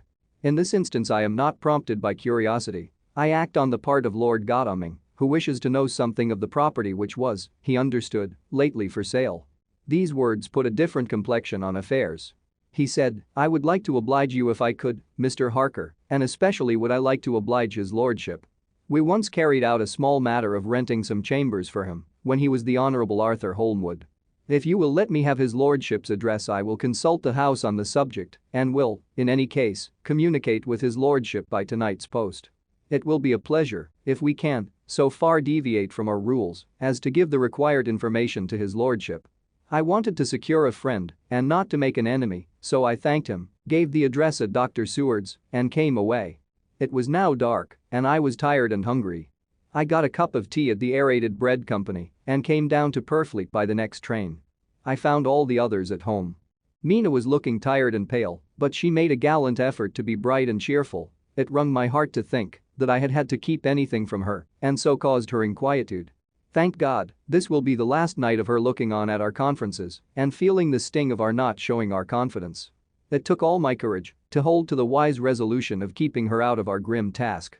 She seems somehow more reconciled, or else the very subject seems to have become repugnant to her, for when any accidental allusion is made she actually shudders. I am glad we made our resolution in time, as with such a feeling as this, our growing knowledge would be torture to her. I could not tell the others of the day's discovery till we were alone, so after dinner, followed by a little music, to save appearances even amongst ourselves, I took Mina to her room and left her to go to bed. The dear girl was more affectionate with me than ever and clung to me as though she would detain me, but there was much to be talked of and I came away. Thank God, the ceasing of telling things has made no difference between us. When I came down again I found the others all gathered round the fire in the study. In the train I had written my diary so far and simply read it off to them as the best means of letting them get abreast of my own information. When I had finished, Van Helsing said, "This has been a great day's work, friend Jonathan. Doubtless we are on the track of the missing boxes. If we find them all in that house, then our work is near the end. But if there be some missing, we must search until we find them. Then shall we make our final coup and hunt the wretch to his real death." We all sat silent a while, and all at once Mr. Morris spoke. "Say, how are we going to get into that house?" "We got into the other," answered Lord Godalming quickly. "But, Art, this is different. We broke house at Carfax, but we had night and a walled park to protect us. It will be a mighty different thing to commit burglary in Piccadilly, either by day or night. I confess I don't see how we are going to get in, unless that agency duck can find us a key of some sort. Perhaps we shall know when you get his letter in the morning." Lord Godalming's brows contracted, and he stood up and walked about the room. By and by he stopped and said, turning from one to another of us, "Quincy's head is level. This burglary business is getting serious. We got off once all right, but we have now a rare job on hand. Unless we can find the Count's key basket. As nothing could well be done before morning, and as it would be at least advisable to wait till Lord Godalming should hear from Mitchell's, we decided not to take any active step before breakfast time. For a good while we sat and smoked, discussing the matter in its various lights and bearings. I took the opportunity of bringing this diary right up to the moment. I am very sleepy and shall go to bed. Just a line. Mina sleeps soundly and her breathing is regular. Her forehead is puckered up into little wrinkles as though she thinks even in her sleep. She is still too pale but does not look so haggard as she did this morning. Tomorrow will, I hope, mend all this. She will be herself at home in Exeter. Oh, but I am sleepy. Dr. Seward's diary. 1st October. I am puzzled afresh about Renfield. His moods change so rapidly that I find it difficult to keep touch of them, and as they always mean something more than his own well-being, they form a more than interesting study. This morning, when I went to see him after his repulse of Van Helsing, his manner was that of a man commanding destiny. He was, in fact, commanding destiny. Subjectively. He did not really care for any of the things of mere earth. He was in the clouds and looked down on all the weaknesses and wants of us poor mortals. I thought I would improve the occasion and learn something, so I asked him, "What about the flies these times?" He smiled on me in quite a superior sort of way. Such a smile as would have become the face of Malvolio. As he answered me, "The fly, my dear sir, has one striking feature. Its wings are typical of the aerial powers of the psychic faculties. The ancients did well when they typified the soul as a butterfly." I thought I would push his analogy to its utmost logically, so I said quickly, "Oh, it is a soul you are after now, is it?" His madness foiled his reason, and a puzzled look spread over his face as, shaking his head with a decision which I had but seldom seen in him, he said, oh no, I want no souls. Life is all I want." Here he brightened up, "I am pretty indifferent about it at present. Life is all right, I have all I want. You must get a new patient, doctor, if you wish to study zoophagy." This puzzled me a little, so I drew him on, "Then you command life. You are a god, I suppose?" He smiled with an ineffably benign superiority. "Oh no. Far be it from me to arrogate to myself the attributes of the deity. I am not even concerned in his especially spiritual doings. If I may state my intellectual position, I am, so far as concerns things purely terrestrial, somewhat in the position which Enoch occupied spiritually. This was a poser to me. I could not at the moment recall Enoch's appositeness, so I had to ask a simple question, though I felt that by doing so I was lowering myself in the eyes of the lunatic. And why Enoch? Because he walked with God. I could not see the analogy but did not like to admit it, so I harked back to what he had denied. So you don't care about life and you don't want souls. Why not? I put my question quickly and somewhat sternly, on purpose to disconcert him. The effort succeeded. For an instant he unconsciously relapsed into his old servile manner, bent low before me, and actually fawned upon me as he replied. I don't want any souls, indeed, I don't. I couldn't use them if I had them, they would be no manner of use to me. I couldn't eat them or. He suddenly stopped and the old cunning look spread over his face, like a wind sweep on the surface of the water. And, doctor, as to life, what is it after all? When you've got all you require, and you know that you will never want, that is all. I have friends. Good friends. Like you, Dr. Seward. This was said with a leer of inexpressible cunning. I know that I shall never lack the means of life. I think that through the cloudiness of his insanity he saw some antagonism in me, for he at once fell back on the last refuge of such as he. A dogged silence. After a short time I saw that for the present it was useless to speak to him. He was sulky, and so I came away. Later in the day he sent for me. Ordinarily I would not have come without special reason, but just at present I am so interested in him that I would gladly make an effort. Besides, I am glad to have anything to help to pass the time. Harker is out, following up clues, and so are Lord Godalming and Quincy. Van Helsing sits in my study poring over the record prepared by the Harkers. He seems to think that by accurate knowledge of all details, he will light upon some clue. He does not wish to be disturbed in the work, without cause. I would have taken him with me to see the patient, only I thought that after his last repulse, he might not care to go again. There was also another reason. Renfield might not speak so freely before a third person as when he and I were alone. I found him sitting out in the middle of the floor on his stool, a pose which is generally indicative of some mental energy on his part. When I came in, he said at once, as though the question had been waiting on his lips. What about souls? It was evident then that my surmise had been correct. Unconscious cerebration was doing its work, even with the lunatic. I determined to have the matter out. What about them yourself? I asked. He did not reply for a moment but looked all round him and up and down, as though he expected to find some inspiration for an answer. I don't want any souls. He said in a feeble, apologetic way. The matter seemed preying on his mind, and so I determined to use it. To be cruel only to be kind. So I said. You like life, and you want life? Oh yes. But that is all right, you needn't worry about that. But I asked, how are we to get the life without getting the soul also? This seemed to puzzle him, so I followed it up. A nice time you'll have some time when you're flying out there, with the souls of thousands of flies and spiders and birds and cats buzzing and twittering and meowing all round you. You've got their lives, you know, and you must put up with their souls. Something seemed to affect his imagination, for he put his fingers to his ears and shut his eyes, screwing them up tightly, just as a small boy does when his face is being soaped. There was something pathetic in it that touched me. It also gave me a lesson, for it seemed that before me was a child.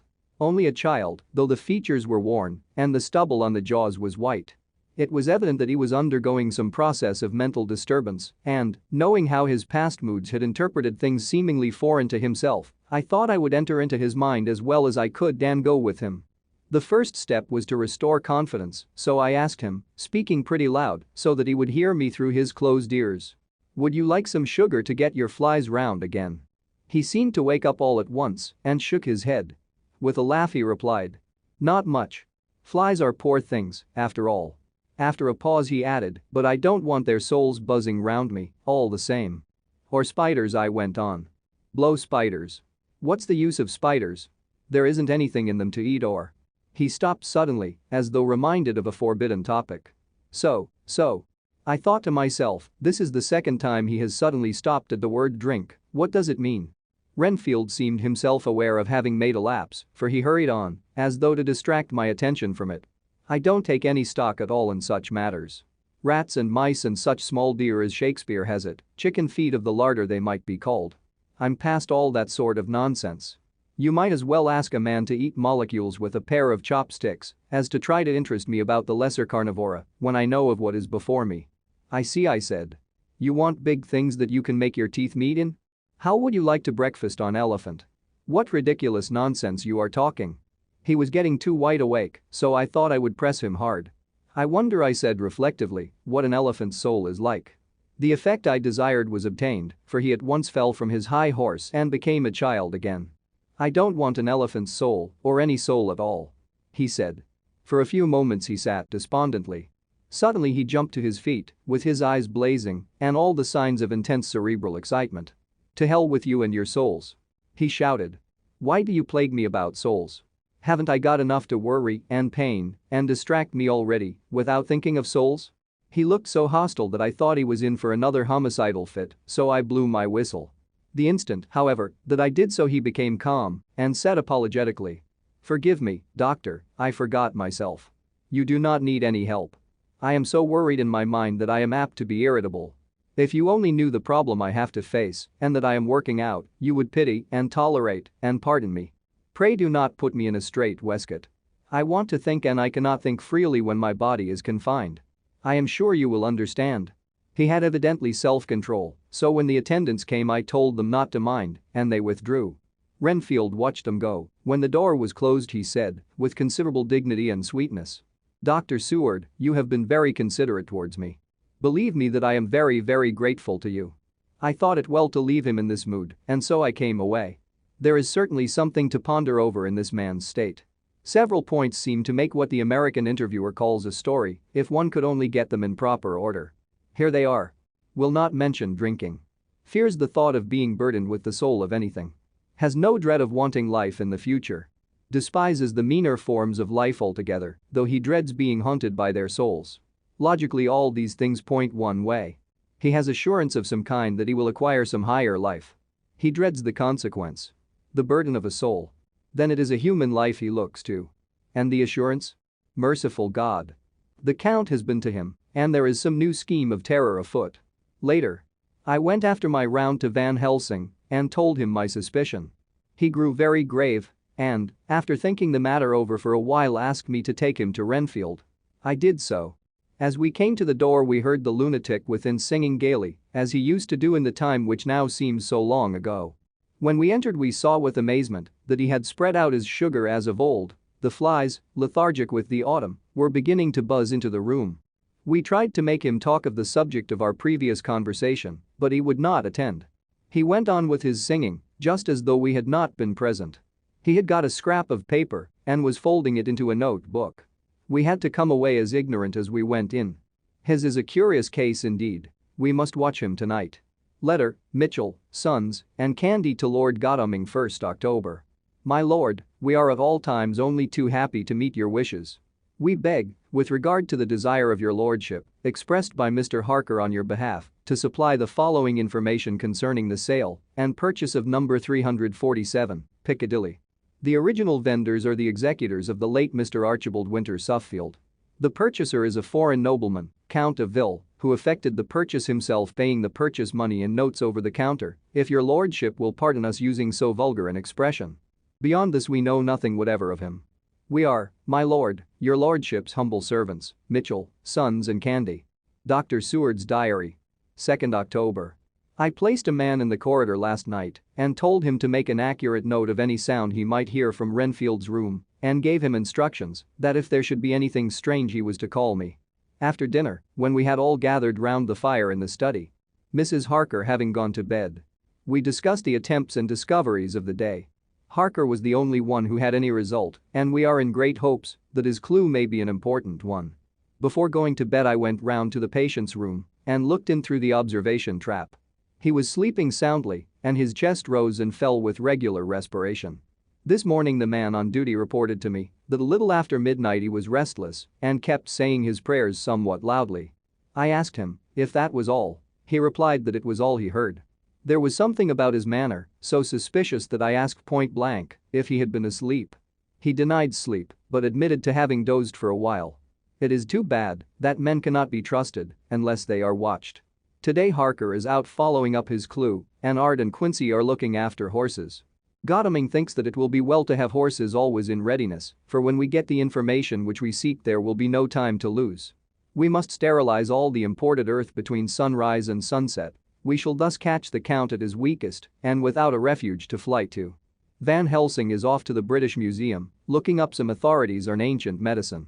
The old physicians took account of things which their followers do not accept, and the professor is searching for witch and demon cures which may be useful later. I sometimes think we must be all mad and that we shall wake to sanity in strait waistcoats. Later. We have met again. We seem at last to be on the track, and our work of tomorrow may be the beginning of the end. I wonder if Renfield's quiet has anything to do with this. His moods have so followed the doings of the Count that the coming destruction of the monster may be carried to him in some subtle way. If we could only get some hint as to what passed in his mind between the time of my argument with him today and his resumption of fly catching, it might afford us a valuable clue. He is now seemingly quiet for a spell. Is he? That wild yell seemed to come from his room. The attendant came bursting into my room and told me that Renfield had somehow met with some accident. He had heard him yell, and when he went to him found him lying on his face on the floor, all covered with blood. I must go at once. Chapter 21. Dr. Seward's Diary. 3rd October. Let me put down with exactness all that happened, as well as I can remember it, since last I made an entry. Not a detail that I can recall must be forgotten. In all calmness I must proceed. When I came to Renfield's room I found him lying on the floor on his left side in a glittering pool of blood. When I went to move him, it became at once apparent that he had received some terrible injuries. There seemed none of that unity of purpose between the parts of the body which marks even lethargic sanity. As the face was exposed I could see that it was horribly bruised, as though it had been beaten against the floor. Indeed, it was from the face wounds that the pool of blood originated. The attendant who was kneeling beside the body said to me as we turned him over, "I think, sir, his back is broken. See, both his right arm and leg and the whole side of his face are paralyzed." How such a thing could have happened puzzled the attendant beyond measure. He seemed quite bewildered, and his brows were gathered in as he said, "I can't understand the two things. He could mark his face like that by beating his own head on the ground. I saw a young woman do it once at the Eversfield Asylum before anyone could lay hands on her. And I suppose he might have broke his back by falling out of bed if he got in an awkward kink. But for the life of me, I can't imagine how the two things occurred. If his back was broke, he couldn't beat his head, and if his face was like that before the fall out of bed, there would be marks of it." I said to him, "Go to Dr. Van Helsing and ask him to kindly come here at once. I want him without an instant's delay." The man ran off, and within a very few minutes the professor, in his dressing gown and slippers, appeared. When he saw Renfield on the ground, he looked keenly at him a moment and then turned to me. I think he recognized my thought in my eyes, for he said very quietly, manifestly for the ears of the attendant, "Ah, a sad accident. He will need very careful watching and much attention. I shall stay with you myself, but I shall first dress myself. If you will remain I shall in a few minutes join you." The patient was now breathing stertorously, and it was easy to see that he had suffered some terrible injury. Van Helsing returned with extraordinary celerity, bearing with him a surgical case. He had evidently been thinking and had his mind made up, for, almost before he looked at the patient, he whispered to me, "Send the attendant away. We must be alone with him when he becomes conscious after the operation." So I said, "I think that will do now, Simmons. We have done all that we can at present. You had better go your round, and Dr. Van Helsing will operate. Let me know instantly if there be anything unusual anywhere." The man withdrew, and we went into a strict examination of the patient. The wounds of the face were superficial. The real injury was a depressed fracture of the skull, extending right up through the motor area. The professor thought a moment and said, "We must reduce the pressure and get back to normal conditions as far as can be. The rapidity of the suffusion shows the terrible nature of his injury. The whole motor area seems affected. The suffusion of the brain will increase quickly, so we must trephine at once, or it may be too late." As he was speaking there was a soft tapping at the door. I went over and opened it and found in the corridor without Arthur and Quincy in pajamas and slippers. The former spoke, "I heard your man call up Dr. Van Helsing and tell him of an accident. So I woke Quincy, or rather called for him as he was not asleep. Things are moving too quickly and too strangely for sound sleep for any of us these times. I've been thinking that tomorrow night we'll not see things as they have been. We'll have to look back and forward a little more than we have done. May we come in?" I nodded and held the door open till they had entered, then I closed it again. When Quincy saw the attitude and state of the patient and noted the horrible pool on the floor, he said softly, "My God, what has happened to him? Poor devil." I told him briefly and added that we expected he would recover consciousness after the operation. For a short time at all events. He went at once and sat down on the edge of the bed, with Godalming beside him. We all watched in patience. "We shall wait," said Van Helsing, "just long enough to fix the best spot for trephining so that we may most quickly and perfectly remove the blood clot, for it is evident that the hemorrhage is increasing." The minutes during which we waited passed with fearful slowness. I had a horrible sinking in my heart, and from Van Helsing's face I gathered that he felt some fear or apprehension as to what was to come. I dreaded the words that Renfield might speak. I was positively afraid to think, but the conviction of what was coming was on me, as I have read of men who have heard the death watch. The poor man's breathing came in uncertain gasps. Each instant he seemed as though he would open his eyes and speak, but then would follow a prolonged stertorous breath, and he would relapse into a more fixed insensibility. Inured as I was to sick beds and death, this suspense grew and grew upon me. I could almost hear the beating of my own heart, and the blood surging through my temples sounded like blows from a hammer. The silence finally became agonizing. I looked at my companions, one after another, and saw from their flushed faces and damp brows that they were enduring equal torture. There was a nervous suspense over us all, as though overhead some dread bell would peal out powerfully when we should least expect it. At last there came a time when it was evident that the patient was sinking fast. He might die at any moment. I looked up at the professor and caught his eyes fixed on mine. His face was sternly set as he spoke. "There is no time to lose. His words may be worth many lives. I have been thinking so as I stood here. It may be there is a soul at stake. We shall operate just above the ear." Without another word he made the operation. For a few moments the breathing continued to be stertorous. Then there came a breath so prolonged that it seemed as though it would tear open his chest. Suddenly his eyes opened and became fixed in a wild helpless stare. This was continued for a few moments, then it softened into a glad surprise, and from the lips came a sigh of relief. He moved convulsively, and as he did so, said, "I'll be quiet, doctor. Tell them to take off the strait waistcoat. I have had a terrible dream, and it has left me so weak that I cannot move. What's wrong with my face? It feels all swollen, and it smarts dreadfully." He tried to turn his head, but even with the effort his eyes seemed to grow glassy again, so I gently put it back. Then Van Helsing said in a quiet, grave tone, "Tell us your dream, Mr. Renfield." As he heard the voice his face brightened through its mutilation, and he said, "That is Dr. Van Helsing. How good it is of you to be here. Give me some water, my lips are dry, and I shall try to tell you. I dreamed." He stopped and seemed fainting. I called quietly to Quincy. "The brandy. It is in my study. Quick." He flew and returned with a glass, the decanter of brandy and a carafe of water. We moistened the parched lips, and the patient quickly revived. It seemed, however, that his poor injured brain had been working in the interval, for, when he was quite conscious, he looked at me piercingly with an agonized confusion which I shall never forget, and said, "I must not deceive myself. It was no dream, but all a grim reality." Then his eyes roved round the room. As they caught sight of the two figures sitting patiently on the edge of the bed he went on, "If I were not sure already, I should know from them." For an instant his eyes closed. Not with pain or sleep but voluntarily, as though he were bringing all his faculties to bear. When he opened them he said, hurriedly, and with more energy than he had yet displayed, "Quick, doctor, quick. I am dying. I feel that I have but a few minutes, and then I must go back to death. Or worse. Wet my lips with brandy again. I have something that I must say before I die, or before my poor crushed brain dies anyhow. Thank you.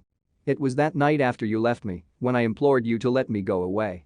I couldn't speak then, for I felt my tongue was tied, but I was as sane then, except in that way, as I am now. I was in an agony of despair for a long time after you left me. It seemed hours. Then there came a sudden peace to me. My brain seemed to become cool again, and I realized where I was. I heard the dogs bark behind our house, but not where he was." As he spoke Van Helsing's eyes never blinked, but his hand came out and met mine and gripped it hard. He did not, however, betray himself. He nodded slightly and said, "Go on," in a low voice. Renfield proceeded. "He came up to the window in the mist, as I had seen him often before, but he was solid then. Not a ghost, and his eyes were fierce like a man's when angry. He was laughing with his red mouth. The sharp white teeth glinted in the moonlight when he turned to look back over the belt of trees to where the dogs were barking. I wouldn't ask him to come in at first, though I knew he wanted to. Just as he had wanted all along. Then he began promising me things. Not in words, but by doing them." He was interrupted by a word from the professor. "How?" "By making them happen, just as he used to send in the flies when the sun was shining. Great big fat ones with steel and sapphire on their wings, and big moths, in the night, with skull and crossbones on their backs. Van Helsing nodded to him as he whispered to me unconsciously, the Akbarantia of the Sphinges. What you call the death's head moth. The patient went on without stopping.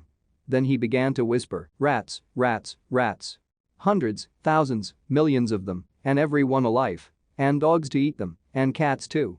All lives, all red blood, with years of life in it, and not merely buzzing flies.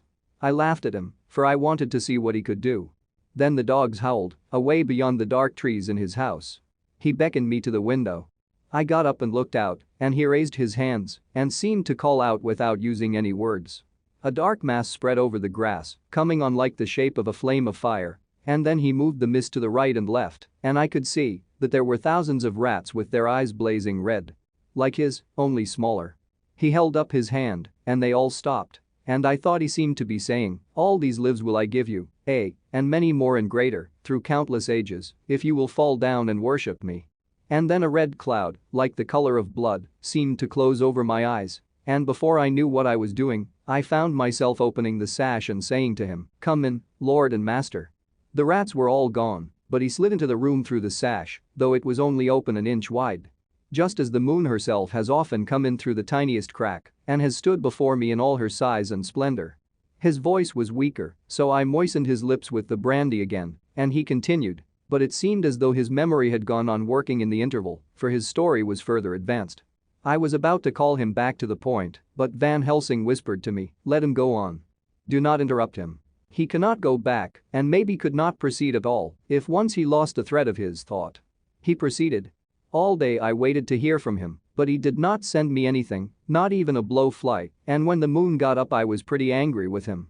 When he slid in through the window, though it was shut, and did not even knock, I got mad with him. He sneered at me, and his white face looked out of the mist with his red eyes gleaming, and he went on as though he owned the whole place, and I was no one. He didn't even smell the same as he went by me. I couldn't hold him. I thought that, somehow, Mrs. Harker had come into the room. The two men sitting on the bed stood up and came over, standing behind him so that he could not see them, but where they could hear better. They were both silent, but the professor started and quivered, his face, however, grew grimmer and sterner still. Renfield went on without noticing. When Mrs. Harker came in to see me this afternoon she wasn't the same, it was like tea after the teapot had been watered. Here we all moved, but no one said a word, he went on. I didn't know that she was here till she spoke, and she didn't look the same. I don't care for the pale people, I like them with lots of blood in them, and hers had all seemed to have run out. I didn't think of it at the time, but when she went away I began to think, and it made me mad to know that he had been taking the life out of her. I could feel that the rest quivered, as I did, but we remained otherwise still. So when he came tonight I was ready for him. I saw the mist stealing in, and I grabbed it tight. I had heard that madmen have unnatural strength, and as I knew I was a madman. At times anyhow. I resolved to use my power. And he felt it too, for he had to come out of the mist to struggle with me. I held tight, and I thought I was going to win, for I didn't mean him to take any more of her life, till I saw his eyes. They burned into me, and my strength became like water. He slipped through it, and when I tried to cling to him, he raised me up and flung me down. There was a red cloud before me, and a noise like thunder, and the mist seemed to steal away under the door. His voice was becoming fainter and his breath more stertorous. Van Helsing stood up instinctively. We know the worst now, he said. He is here, and we know his purpose. It may not be too late. Let us be armed. The same as we were the other night, but lose no time, there is not an instant to spare. There was no need to put our fear, nay our conviction, into words. We shared them in common. We all hurried and took from our rooms the same things that we had when we entered the Count's house.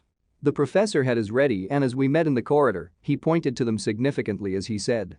They never leave me, and they shall not till this unhappy business is over. Be wise also, my friends. It is no common enemy that we deal with. Alas. Alas. That the dear Madam Mina should suffer. He stopped, his voice was breaking, and I do not know if rage or terror predominated in my own heart. Outside the Harker's door we paused. Art and Quincy held back, and the latter said. Should we disturb her? We must, said Van Helsing grimly. If the door be locked, I shall break it in. May it not frighten her terribly? It is unusual to break into a lady's room. Van Helsing said solemnly. You are always right, but this is life and death. All chambers are alike to the doctor, and even were they not they are all as one to me tonight. Friend John, when I turn the handle, if the door does not open, do you put your shoulder down and shove, and you too, my friends. Now." He turned the handle as he spoke, but the door did not yield. We threw ourselves against it, with a crash it burst open, and we almost fell headlong into the room. The professor did actually fall, and I saw across him as he gathered himself up from hands and knees. What I saw appalled me. I felt my hair rise like bristles on the back of my neck, and my heart seemed to stand still. The moonlight was so bright that through the thick yellow blind the room was light enough to see.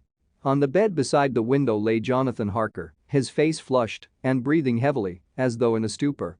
Kneeling on the near edge of the bed facing outwards was the white-clad figure of his wife. By her side stood a tall, thin man, clad in black. His face was turned from us, but the instant we saw it, we all recognized the Count. In every way, even to the scar on his forehead. With his left hand he held both Mrs. Harker's hands, keeping them away with her arms at full tension. His right hand gripped her by the back of the neck, forcing her face down on his bosom. Her white nightdress was smeared with blood, and a thin stream trickled down the man's bare breast which was shown by his torn open dress. The attitude of the two had a terrible resemblance to a child forcing a kitten's nose into a saucer of milk to compel it to drink. As we burst into the room, the Count turned his face, and the hellish look that I had heard described seemed to leap into it. His eyes flamed red with devilish passion. The great nostrils of the white aquiline nose opened wide and quivered at the edge, and the white sharp teeth, behind the full lips of the blood-dripping mouth, champed together like those of a wild beast. With a wrench, which threw his victim back upon the bed, as though hurled from a height, he turned and sprang at us. But by this time the professor had gained his feet and was holding towards him the envelope which contained the sacred wafer.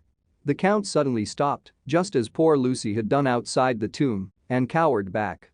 Further and further back he cowered, as we, lifting our crucifixes, advanced. The moonlight suddenly failed as a great black cloud sailed across the sky, and when the gaslight sprang up under Quincy's match, we saw nothing but a faint vapor. This, as we looked, trailed under the door, which with the recoil from its bursting open had swung back to its old position.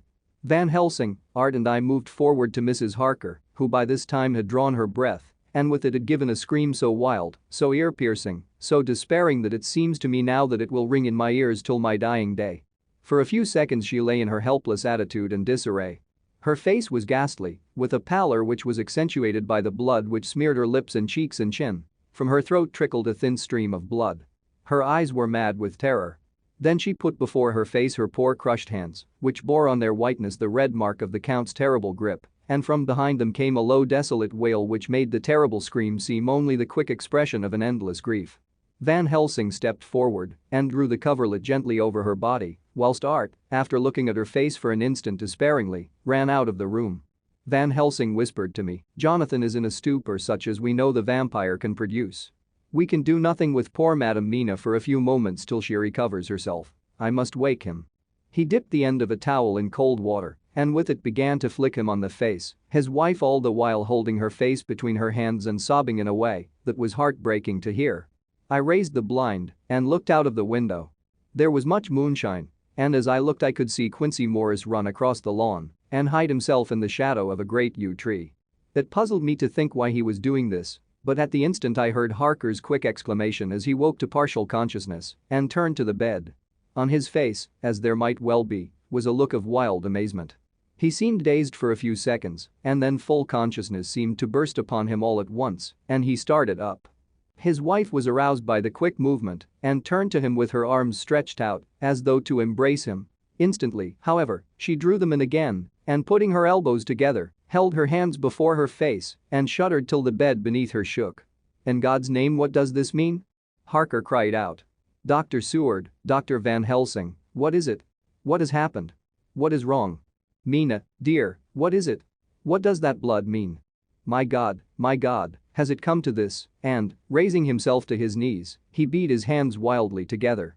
"Good God, help us, help her, oh, help her."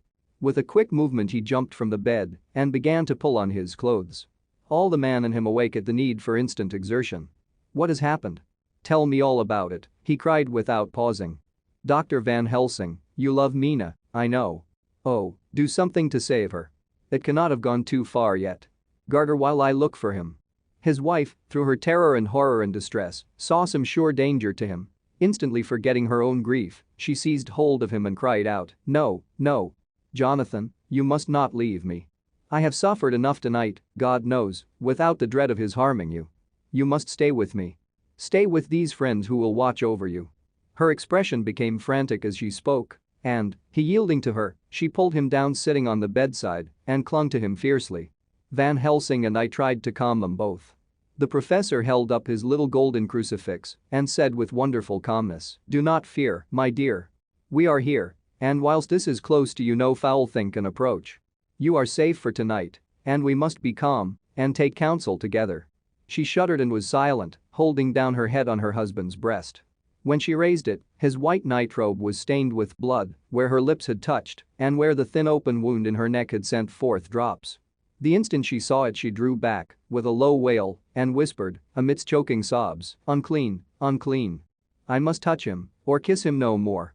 Oh, that it should be that it is I who am now his worst enemy and whom he may have most cause to fear." To this he spoke out resolutely, "Nonsense, Mina. It is a shame to me to hear such a word. I would not hear it of you, and I shall not hear it from you. May God judge me by my deserts and punish me with more bitter suffering than even this hour, if by any act or will of mine anything ever come between us." He put out his arms and folded her to his breast, and for a while she lay there sobbing. He looked at us over her bowed head, with eyes that blinked damply above his quivering nostrils. His mouth was set as steel. After a while her sobs became less frequent and more faint, and then he said to me, speaking with a studied calmness which I felt tried his nervous power to the utmost, "And now, Dr. Seward, tell me all about it. Too well I know the broad fact. Tell me all that has been." I told him exactly what had happened, and he listened with seeming impassiveness, but his nostrils twitched and his eyes blazed as I told how the ruthless hands of the Count had held his wife in that terrible and horrid position, with her mouth to the open wound in his breast. It interested me, even at that moment, to see that, whilst a face of white-set passion worked convulsively over the bowed head, the hands tenderly and lovingly stroked the ruffled hair. Just as I had finished, Quincy and Godalming knocked at the door. They entered in obedience to our summons. Van Helsing looked at me questioningly. I understood him to mean, if we were to take advantage of their coming to divert, if possible, the thoughts of the unhappy husband and wife from each other and from themselves. So on my nodding acquiescence to him, he asked them what they had seen or done. To which Lord Godalming answered, "I could not see him anywhere in the passage or in any of our rooms. I looked in the study, but, though he had been there, he had gone. He had, however." He stopped suddenly, looking at the poor drooping figure on the bed.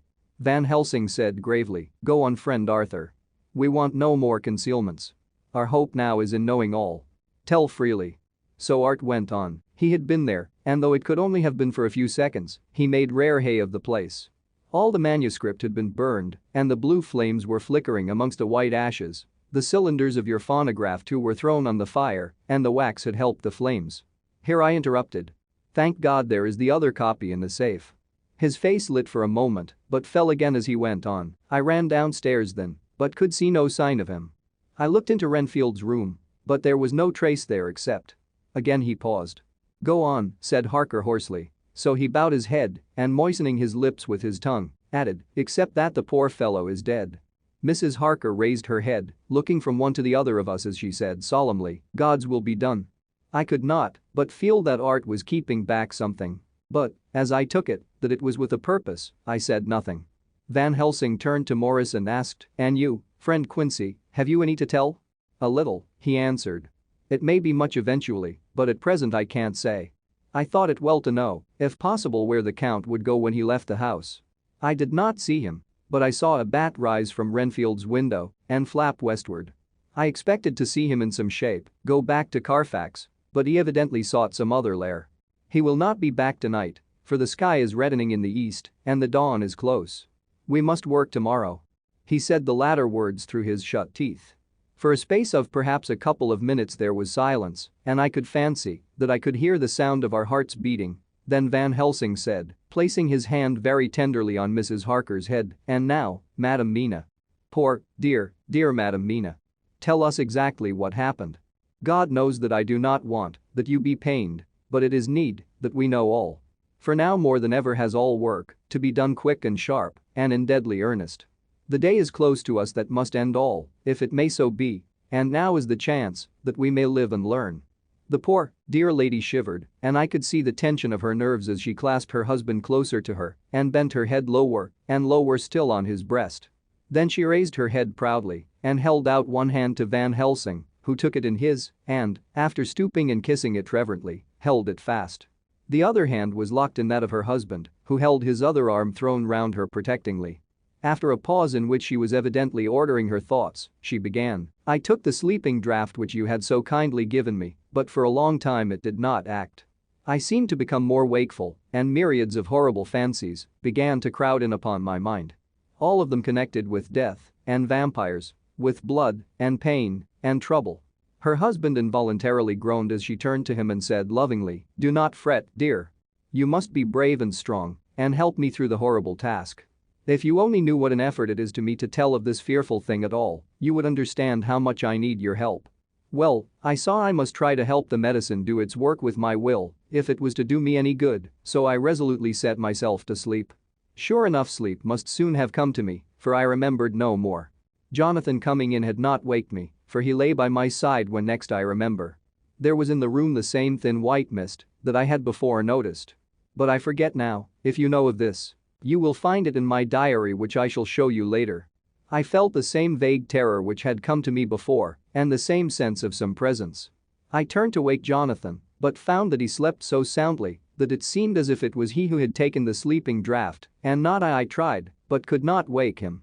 This caused me a great fear, and I looked around terrified. Then indeed, my heart sank within me, beside the bed, as if he had stepped out of the mist. Or rather as if the mist had turned into his figure, for it had entirely disappeared. Stood a tall, thin man, all in black. I knew him at once from the descriptions of the others.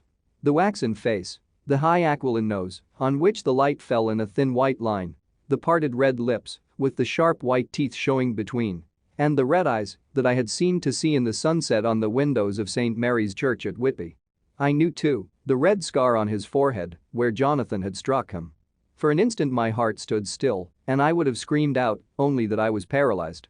In the pause he spoke in a sort of keen, cutting whisper, pointing as he spoke to Jonathan, "Silence. If you make a sound I shall take him and dash his brains out before your very eyes."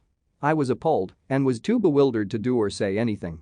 With a mocking smile, he placed one hand upon my shoulder and, holding me tight, bared my throat with the other, saying as he did so, "First, a little refreshment to reward my exertions. You may as well be quiet. It is not the first time, or the second, that your veins have appeased my thirst." I was bewildered and, strangely enough, I did not want to hinder him. I suppose it is a part of the horrible curse that such is when his touch is on his victim. And oh, my God, pity me. He placed his reeking lips upon my throat. Her husband groaned again. She clasped his hand harder and looked at him pityingly, as if he were the injured one, and went on, "I felt my strength fading away, and I was in a half swoon. How long this horrible thing lasted I know not, but it seemed that a long time must have passed before he took his foul, awful sneering mouth away. I saw it drip with the fresh blood. The remembrance seemed for a while to overpower her, and she drooped and would have sunk down but for her husband's sustaining arm. With a great effort she recovered herself and went on, then he spoke to me mockingly, "And so you, like the others, would play your brains against mine. You would help these men to hunt me and frustrate me in my designs. You know now, and they know in part already, and will know in full before long, what it is to cross my path. They should have kept their energies for use closer to home. Whilst they played wits against me who commanded nations and intrigued for them and fought for them hundreds of years before they were born. I was countermining them. And you, their best beloved one, are now to me flesh of my flesh, blood of my blood, kin of my kin, my bountiful winepress for a while, and shall be later on my companion and my helper. You shall be avenged in turn, for not one of them, but shall minister to your needs. But as yet you are to be punished for what you have done. You have aided in thwarting me, now you shall come to my call. When my brain says come, to you, you shall cross land or sea to do my bidding, and to that end this." With that he pulled open his shirt and with his long sharp nails opened a vein in his breast. When the blood began to spurt out, he took my hands in one of his, holding them tight, and with the other seized my neck and pressed my mouth to the wound so that I must either suffocate or swallow some of the. Oh, my God, what have I done? What have I done to deserve such a fate, I who have tried to walk in meekness and righteousness all my days? God pity me. Look down on a poor soul in worse than mortal peril. And in mercy pity those to whom she is dear." Then she began to rub her lips, as though to cleanse them from pollution. As she was telling her terrible story, the eastern sky began to quicken, and everything became more and more clear. Harker was still and quiet, but over his face, as the awful narrative went on, came a grey look which deepened and deepened in the morning light, till when the first red streak of the coming dawn shot up, the flesh stood darkly out against the whitening hair. "We have arranged that one of us is to stay within call of the unhappy pair till we can meet together and arrange about taking action. Of this I am sure, the sun rises today on no more miserable house in all the great round of its daily course." Chapter 22. Jonathan Harker's Journal. 3rd October. As I must do something or go mad, I write this diary. It is now 6 o'clock, and we are to meet in the study in half an hour and take something to eat, for Dr. Van Helsing and Dr. Seward are agreed that, if we do not eat we cannot work our best. Our best will be, God knows, required today. I must keep writing at every chance, for I dare not stop to think. All, big and little, must go down. Perhaps at the end the little things may teach us most. The teaching, big or little, could not have landed Mina or me anywhere worse than we are today. However, we must trust and hope. Poor Mina told me just now, with the tears running down her dear cheeks, that it is in trouble and trial that our faith is tested. That we must keep on trusting, and that God will aid us up to the end. The end, oh, my God, what end? To work. To work. When Dr. Van Helsing and Dr. Seward had come back from seeing poor Renfield, we went gravely into what was to be done.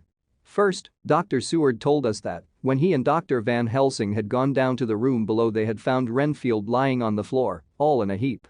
His face was all bruised and crushed in, and the bones of the neck were broken. Dr. Seward asked the attendant who was on duty in the passage if he had heard anything. He said that he had been sitting down. He confessed to half dozing. When he heard loud voices in the room, and then Renfield had called out loudly several times, "God! God! God!" After that there was a sound of falling, and when he entered the room he found him lying on the floor, face down, just as the doctors had seen him. Van Helsing asked if he had heard voices or a voice, and he said he could not say, that at first it had seemed to him as if there were two, but as there was no one in the room it could have been only one. He could swear to it, if required, that the word God was spoken by the patient. Dr. Seward said to us, when we were alone, that he did not wish to go into the matter. The question of an inquest had to be considered, and it would never do to put forward the truth, as no one would believe it. As it was, he thought that on the attendant's evidence he could give a certificate of death by misadventure in falling from bed. In case the coroner should demand it, there would be a formal inquest, necessarily to the same result. When the question began to be discussed as to what should be our next step, the very first thing we decided was that Mina should be in full confidence, that nothing of any sort, no matter how painful, should be kept from her. She herself agreed as to its wisdom, and it was pitiful to see her so brave and yet so sorrowful and in such a depth of despair. There must be no more concealment, she said. Alas, we have had too much already. And besides, there is nothing in all the world that can give me more pain than I have already endured. Than I suffer now. Whatever may happen, it must be of new hope or of new courage to me. Van Helsing was looking at her fixedly as she spoke and said, suddenly but quietly, "But, dear Madam Mina, are you not afraid, not for yourself, but for others, from yourself, after what has happened?"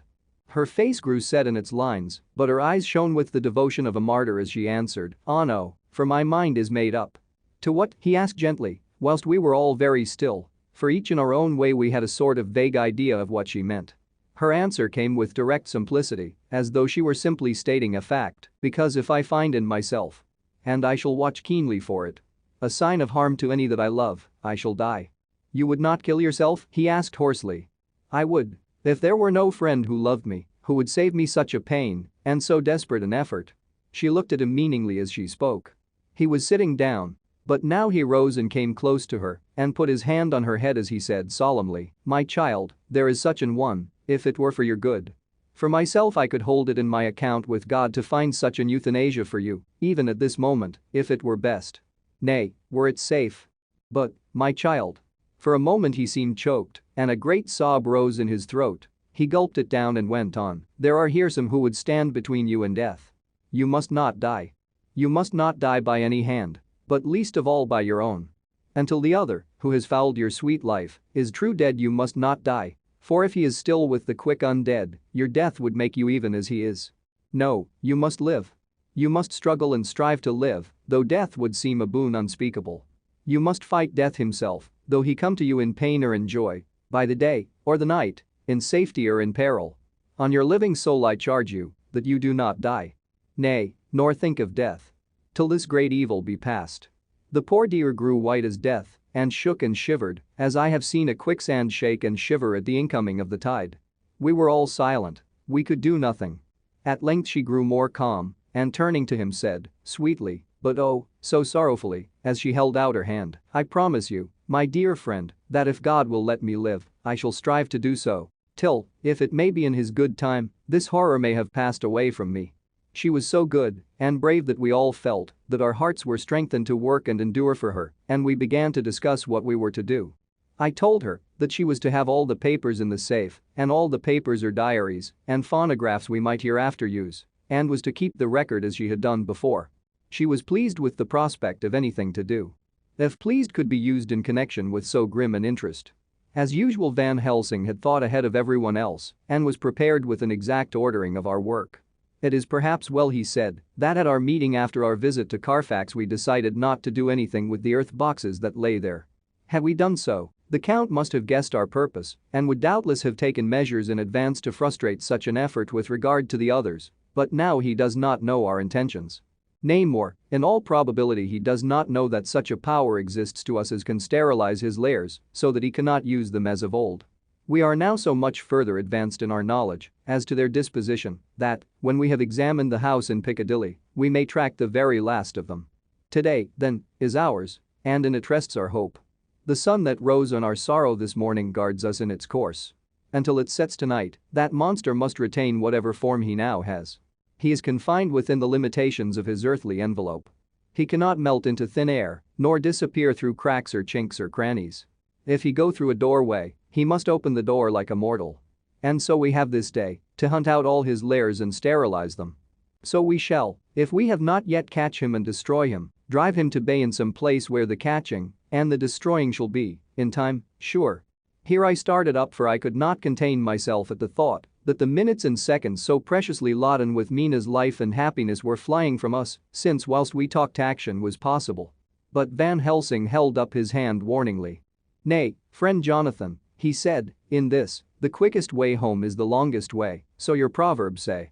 We shall all act, and act with desperate quick, when the time has come. But think, in all probable the key of the situation is in that house in Piccadilly. The Count may have many houses which he has bought. Of them he will have deeds of purchase, keys and other things. He will have paper that he write on. He will have his book of checks. There are many belongings that he must have somewhere. Why not in this place so central, so quiet, where he come and go by the front or the back at all hour, when in the very vast of the traffic there is none to notice? We shall go there and search that house, and when we learn what it holds, then we do what our friend Arthur call, in his phrases of hunt, stop the earths, and so we run down our old fox. So, is it not? Then let us come at once, I cried, we are wasting the precious time.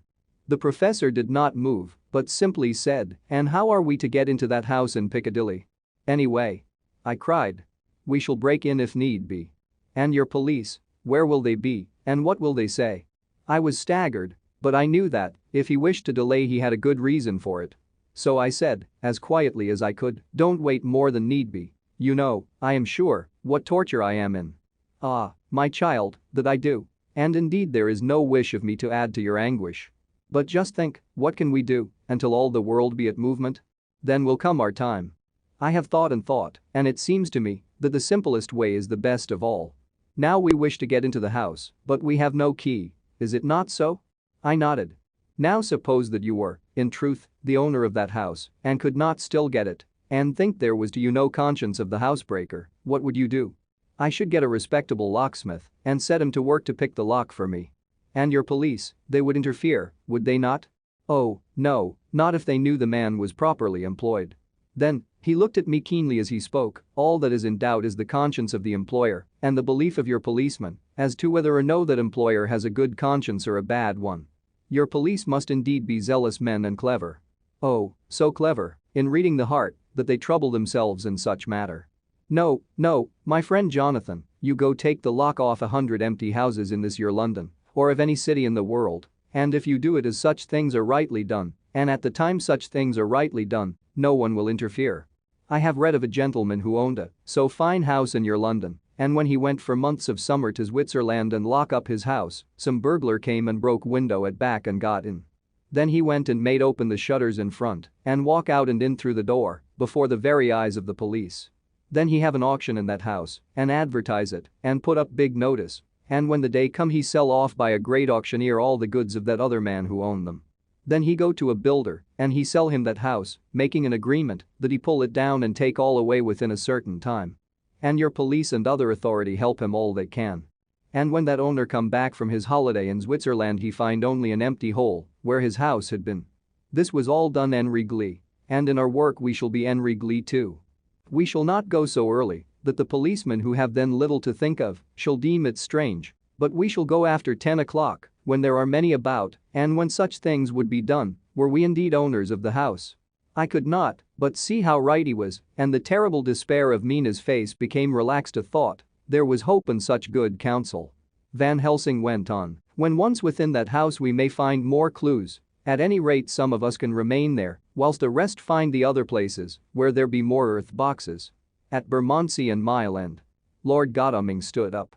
I can be of some use here, he said. I shall wire to my people to have horses and carriages where they will be most convenient. Look here, old fellow, said Morris, it is a capital idea to have all ready in case we want to go horsebacking. But don't you think that one of your snappy carriages with its heraldic adornments in a byway at Walworth or Mile End would attract too much attention for our purposes? It seems to me that we ought to take cabs when we go south or east and even leave them somewhere near the neighborhood we are going to. Friend Quincy is right, said the professor. His head is what you call in plane with the horizon. It is a difficult thing that we go to do, and we do not want no peoples to watch us, if so it may. Mina took a growing interest in everything, and I was rejoiced to see that the exigency of affairs was helping her to forget for a time the terrible experience of the night. She was very, very pale. Almost ghastly, and so thin that her lips were drawn away, showing her teeth in somewhat of prominence. I did not mention this last, lest it should give her needless pain, but it made my blood run cold in my veins to think of what had occurred with poor Lucy when the Count had sucked her blood. As yet there was no sign of the teeth growing sharper, but the time as yet was short, and there was time for fear. When we came to the discussion of the sequence of our efforts and of the disposition of our forces, there were new sources of doubt. It was finally agreed that, before starting for Piccadilly, we should destroy the Count's lair close at hand.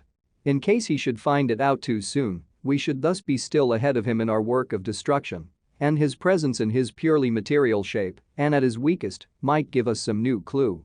As to the disposal of forces, it was suggested by the professor that, after our visit to Carfax, we should all enter the house in Piccadilly, that the two doctors and I should remain there, whilst Lord Godalming and Quincy found the lairs at Walworth and Mile End and destroyed them. It was possible, if not likely, the professor urged, that the Count might appear in Piccadilly during the day, and that if so we might be able to cope with him then and there. At any rate we might be able to follow him in force.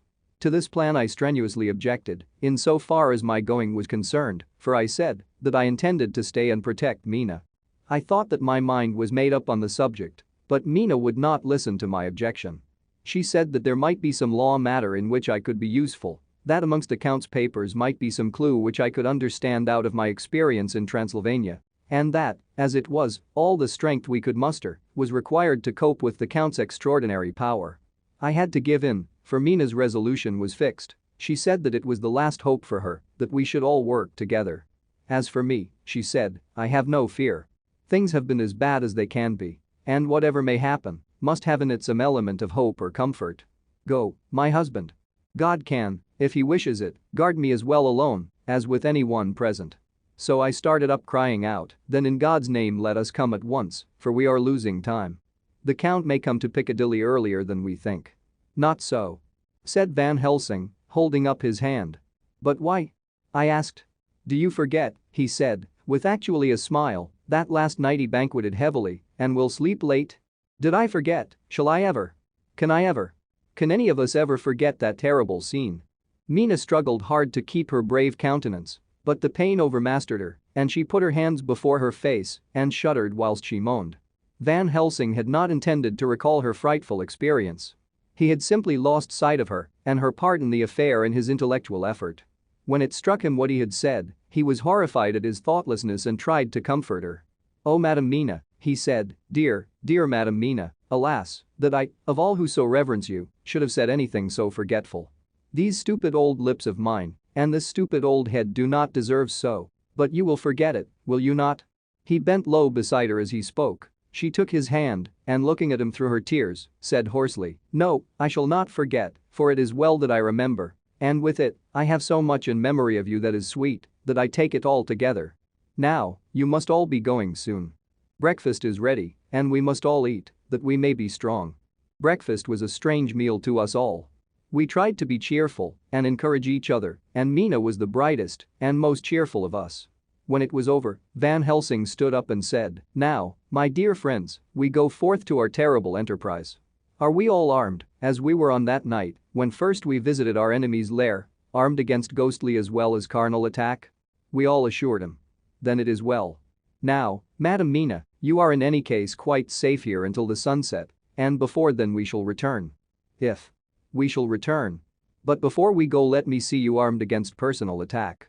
I have myself, since you came down, prepared your chamber by the placing of the things of which we know, so that he may not enter. Now let me guard yourself. On your forehead I touch this piece of sacred wafer in the name of the Father, the Son, and..." There was a fearful scream which almost froze our hearts to hear. As he placed a wafer on Mina's forehead, it had seared it. Had burned into the flesh, as though it had been a piece of white-hot metal. My poor darling's brain told her the significance of the fact as quickly as her nerves received the pain of it, and the two so overwhelmed her that her overwrought nature had its voice in that dreadful scream. But the words to her thought came quickly. The echo of the scream had not ceased to ring on the air when there came the reaction, and she sank on her knees on the floor in an agony of abasement. Pulling her beautiful hair over her face, as the leper of old his mantle, she wailed out, "Unclean! Unclean! Even the Almighty shuns my polluted flesh. I must bear this mark of shame upon my forehead until the judgment day." They all paused. I had thrown myself beside her in an agony of helpless grief and, putting my arms around, held her tight. For a few minutes our sorrowful hearts beat together, whilst the friends around us turned away their eyes that ran tears silently. Then Van Helsing turned and said gravely, so gravely that I could not help feeling that he was in some way inspired and was stating things outside himself, "It may be that you may have to bear that mark till God himself see fit, as he most surely shall, on the judgment day, to redress all wrongs of the earth and of his children that he has placed thereon. And oh, Madam Mina, my dear, may we who love you be there to see, when that red scar, the sign of God's knowledge of what has been, shall pass away and leave your forehead as pure as the heart we know. For so surely as we live, that scar shall pass away, when God see right to lift the burden that is hard upon us. Till then we bear our cross, as his Son did in obedience to his will. It may be that we are chosen instruments of his good pleasure, and that we assent to his bidding as that other through stripes and shame, through tears and blood, through doubts and fears, and all that makes the difference between God and man. There was hope in his words and comfort, and they made for resignation. Mina and I both felt so, and simultaneously we each took one of the old man's hands and bent over and kissed it. Then without a word we all knelt down together and, all holding hands, swore to be true to each other. We men pledged ourselves to raise the veil of sorrow from the head of her whom, each in his own way, we loved, and we prayed for help and guidance in the terrible task which lay before us. It was then time to start. So I said farewell to Mina, a parting which neither of us shall forget to our dying day, and we set out. To one thing I have made up my mind. If we find out that Mina must be a vampire in the end, then she shall not go into that unknown and terrible land alone. I suppose it is thus that in old times one vampire meant many, just as their hideous bodies could only rest in sacred earth, so the holiest love was the recruiting sergeant for their ghastly ranks. We entered Carfax without trouble and found all things the same as on the first occasion. It was hard to believe that amongst so prosaic surroundings of neglect and dust and decay, there was any ground for such fear as we already knew. Had not our minds been made up, and had there not been terrible memories to spur us on, we could hardly have proceeded with our task. We found no papers, nor any sign of use in the house, and in the old chapel, the great boxes looked just as we had seen them last. Dr. Van Helsing said to us solemnly as we stood before them, And now, my friends, we have a duty here to do. We must sterilize this earth, so sacred of holy memories, that he has brought from a far distant land for such fell use. He has chosen this earth because it has been holy. Thus we defeat him with his own weapon, for we make it more holy still. It was sanctified to such use of man, now we sanctify it to God. As he spoke he took from his bag a screwdriver and a wrench, and very soon the top of one of the cases was thrown open. The earth smelled musty and close, but we did not somehow seem to mind, for our attention was concentrated on the professor. Taking from his box a piece of the sacred wafer he laid it reverently on the earth, and then shutting down the lid began to screw it home, we aiding him as he worked. One by one we treated in the same way each of the great boxes and left them as we had found them to all appearance, but in each was a portion of the host. When we closed the door behind us, the professor said solemnly, "So much is already done. If it may be that with all the others we can be so successful, then the sunset of this evening may shine on Madame Mina's forehead, all white as ivory and with no stain." As we passed across the lawn on our way to the station to catch our train, we could see the front of the asylum. I looked eagerly and in the window of my room saw Mina. I waved my hand to her and nodded to tell that our work there was successfully accomplished. She nodded in reply to show that she understood. The last I saw, she was waving her hand in farewell. It was with a heavy heart that we sought the station and just caught the train, which was steaming in as we reached the platform. I have written this in the train. Piccadilly, 12:30 o'clock. Just before we reached Fenchurch Street Lord Godalming said to me, "Quincy and I will find a locksmith. You had better not come with us in case there should be any difficulty, for under the circumstances it wouldn't seem so bad for us to break into an empty house. But you are a solicitor, and the Incorporated Law Society might tell you that you should have known better." I demurred as to my not sharing any danger even of odium, but he went on. "Besides, it will attract less attention if there are not too many of us. My title will make it all right with the locksmith and with any policeman that may come along. You had better go with Jack and the professor and stay in the Green Park, somewhere inside of the house, and when you see the door open and the smith has gone away, do you all come across. We shall be on the lookout for you and will let you in." "The advice is good," said Van Helsing, so we said no more. Godalming and Morris hurried off in a cab, we following in another. At the corner of Arlington Street our contingent got out and strolled into the Green Park. My heart beat as I saw the house on which so much of our hope was centered, looming up grim and silent in its deserted condition amongst its more lively and spruce-looking neighbors. We sat down on a bench within good view and began to smoke cigars so as to attract as little attention as possible. The minutes seemed to pass with leaden feet as we waited for the coming of the others. At length we saw a four-wheeler drive up. Out of it, in leisurely fashion, got Lord Godalming and Morris, and down from the box descended a thick-set working man with his rush-woven basket of tools. Morris paid the cabman, who touched his hat and drove away. Together the two ascended the steps, and Lord Godalming pointed out what he wanted done. The workman took off his coat leisurely and hung it on one of the spikes of the rail, saying something to a policeman who just then sauntered along. The policeman nodded acquiescence, and the man kneeling down placed his bag beside him. After searching through it, he took out a selection of tools which he proceeded to lay beside him in orderly fashion. Then he stood up, looked into the keyhole, blew into it, and turning to his employers, made some remark. Lord Godalming smiled, and the man lifted a good-sized bunch of keys. Selecting one of them, he began to probe the lock, as if feeling his way with it. After fumbling about for a bit he tried a second, and then a third. All at once the door opened under a slight push from him, and he and the two others entered the hall. We sat still. My own cigar burned furiously, but Van Helsing's went cold altogether. We waited patiently as we saw the workman come out and take in his bag. Then he held the door partly open, steadying it with his knees, whilst he fitted a key to the lock. This he finally handed to Lord Godalming, who took out his purse and gave him something. The man touched his hat, took his bag, put on his coat and departed. Not a soul took the slightest notice of the whole transaction. When the man had fairly gone, we three crossed a street and knocked at the door. It was immediately opened by Quincy Morris, beside whom stood Lord Godalming lighting a cigar. "The place smells so vilely," said the latter as we came in. It did indeed smell vilely. Like the old chapel at Carfax. And with our previous experience it was plain to us that the Count had been using the place pretty freely. We moved to explore the house, all keeping together in case of attack, for we knew we had a strong and wily enemy to deal with, and as yet we did not know whether the Count might not be in the house. In the dining room, which lay at the back of the hall, we found 8 boxes of earth. 8 boxes only out of the 9 which we sought. Our work was not over and would never be until we should have found the missing box. First we opened the shutters of the window which looked out across a narrow stone flagged yard at the blank face of a stable, pointed to look like the front of a miniature house. There were no windows in it, so we were not afraid of being overlooked. We did not lose any time in examining the chests. With the tools which we had brought with us we opened them, one by one, and treated them as we had treated those others in the chapel. It was evident to us that the Count was not at present in the house, and we proceeded to search for any of his effects. After a cursory glance at the rest of the rooms from basement to attic, we came to the conclusion that the dining room contained any effects which might belong to the Count, and so we proceeded to minutely examine them. They lay in a sort of orderly disorder on the great dining room table.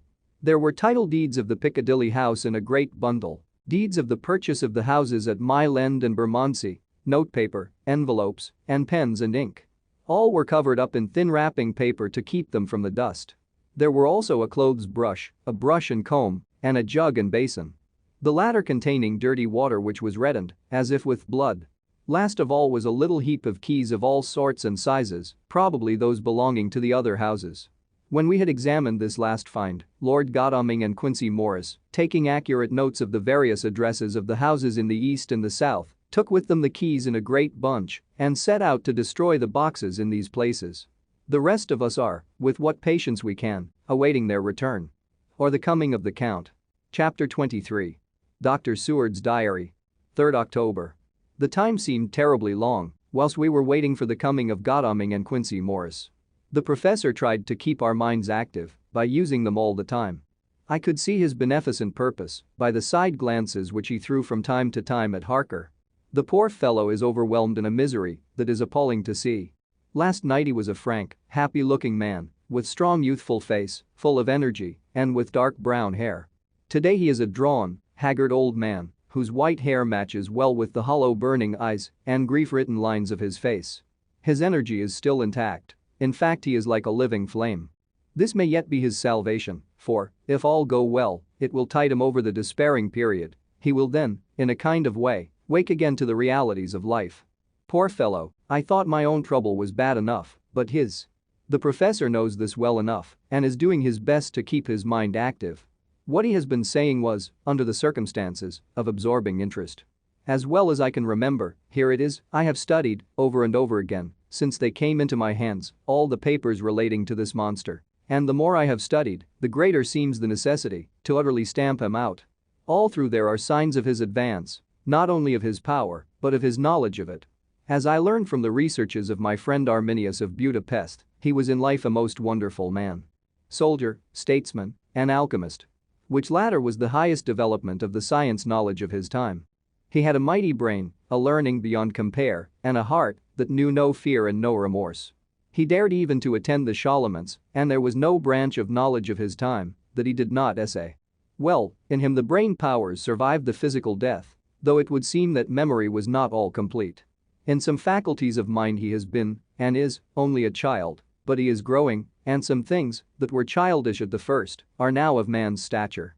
He is experimenting and doing it well, and if it had not been that we have crossed his path he would be yet.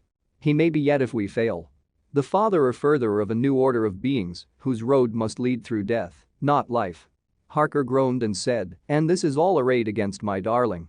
But how is he experimenting? The knowledge may help us to defeat him. He has all along, since his coming, been trying his power, slowly but surely. That big child brain of his is working. Well for us, it is, as yet, a child brain. For had he dared, at the first, to attempt certain things he would long ago have been beyond our power. However, he means to succeed, and a man who has centuries before him can afford to wait and to go slow. Festina lente may well be his motto. I fail to understand, said Harker wearily. Oh, do be more plain to me.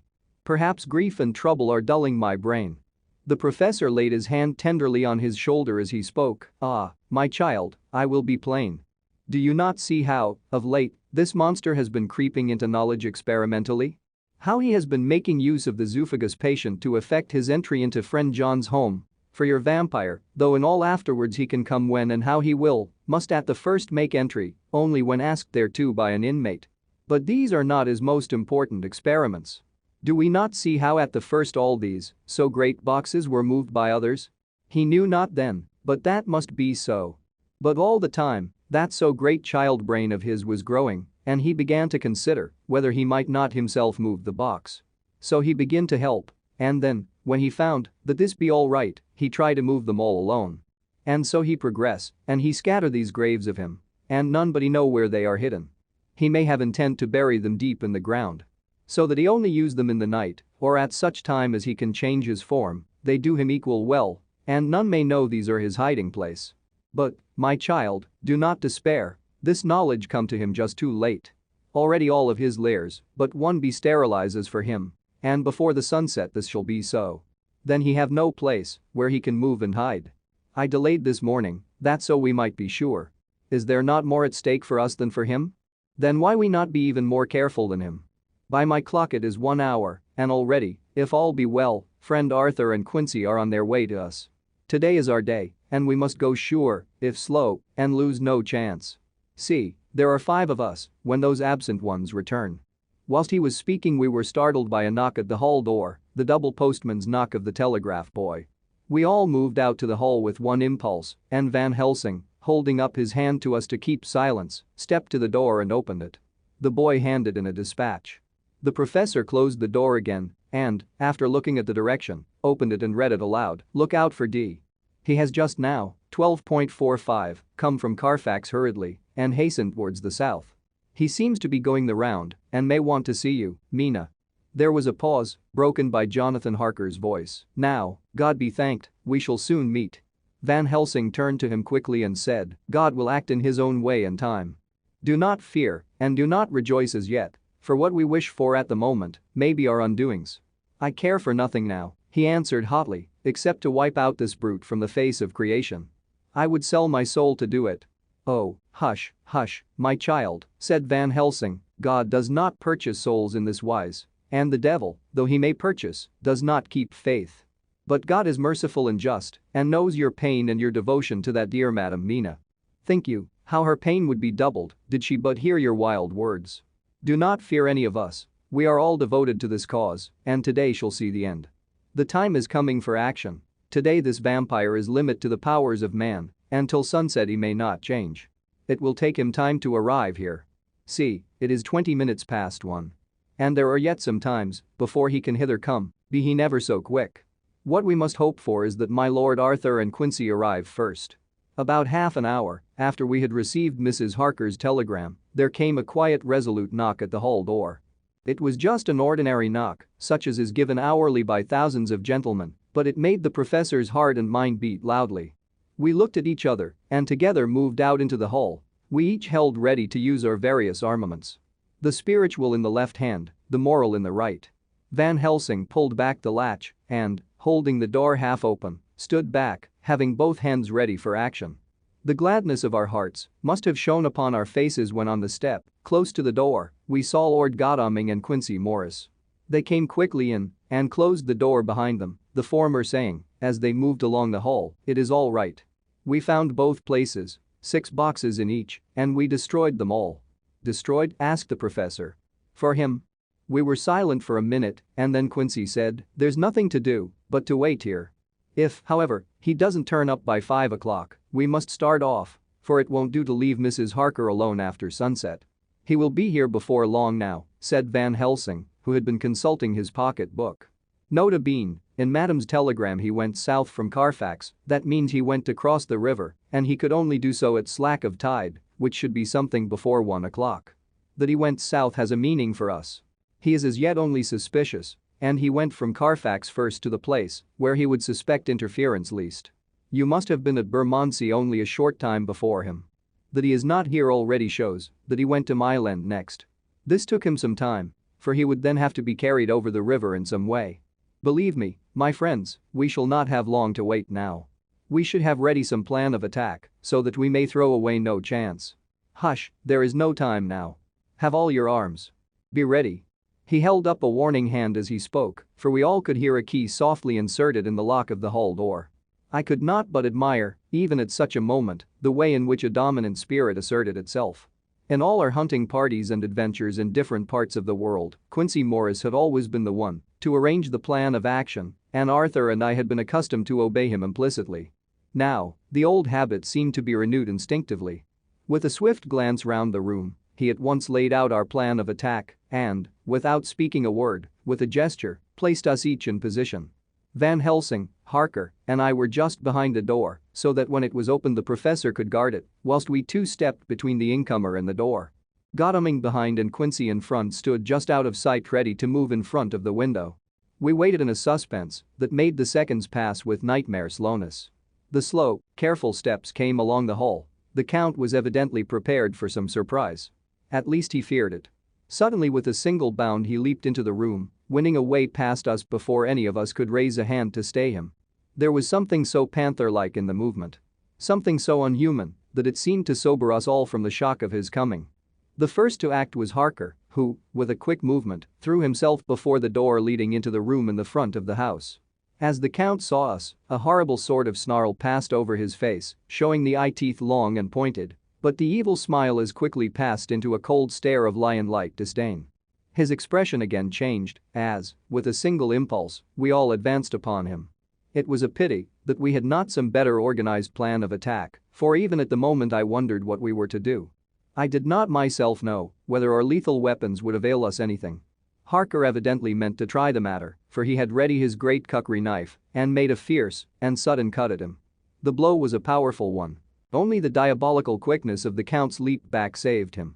A second less and the trenchant blade had shorn through his heart. As it was, the point just cut the cloth of his coat, making a wide gap, whence a bundle of banknotes and a stream of gold fell out. The expression of the Count's face was so hellish that for a moment I feared for Harker, though I saw him throw the terrible knife aloft again for another stroke. Instinctively I moved forward with a protective impulse, holding the crucifix and wafer in my left hand. I felt a mighty power fly along my arm, and it was without surprise that I saw the monster cower back before a similar movement made spontaneously by each one of us. It would be impossible to describe the expression of hate and baffled malignity, of anger and hellish rage, which came over the Count's face. His waxen hue became greenish-yellow by the contrast of his burning eyes, and the red scar on the forehead showed on the pallid skin like a palpitating wound. The next instant, with a sinuous dive he swept under Harker's arm ere his blow could fall and, grasping a handful of the money from the floor, dashed across the room and threw himself at the window. Amid the crash and glitter of the falling glass, he tumbled into the flagged area below. Through the sound of the shivering glass I could hear the ting of the gold as some of the sovereigns fell on the flagging. We ran over and saw him spring unhurt from the ground. He, rushing up the steps, crossed the flagged yard and pushed open the stable door. There he turned and spoke to us. "You think to baffle me, you. With your pale faces all in a row, like sheep in a butcher's. You shall be sorry yet, each one of you. You think you have left me without a place to rest, but I have more. My revenge is just begun. I spread it over centuries, and time is on my side. Your girls that you all love are mine already, and through them, you and others shall yet be mine. My creatures, to do my bidding, and to be my jackals when I want to feed. Bah." With a contemptuous sneer, he passed quickly through the door, and we heard the rusty bolt creak as he fastened it behind him. A door beyond opened and shut. The first of us to speak was the professor, as, realizing the difficulty of following him through the stable, we moved towards the hall. "We have learned something. Much. Notwithstanding his brave words, he fears us. He fear time, he fear want. For if not, why he hurry so? His very tone betray him, or my ears deceive. Why take that money? You follow quick. You are hunters of wild beast and understand it so. For me, I make sure that nothing here may be of use to him, if so that he return." As he spoke he put the money remaining into his pocket, took the title deeds in the bundle as Harker had left them, and swept the remaining things into the open fireplace, where he set fire to them with a match. Godalming and Morris had rushed out into the yard, and Harker had lowered himself from the window to follow the Count. He had, however, bolted the stable door, and by the time they had forced it open there was no sign of him. Van Helsing and I tried to make inquiry at the back of the house, but the mews was deserted and no one had seen him depart. It was now late in the afternoon, and sunset was not far off. We had to recognize that our game was up. With heavy hearts we agreed with the professor when he said, "Let us go back to Madame Mina. Poor, dear Madame Mina. All we can do just now is done, and we can there, at least, protect her. But we need not despair. There is but one more earth box, and we must try to find it. When that is done, all may yet be well."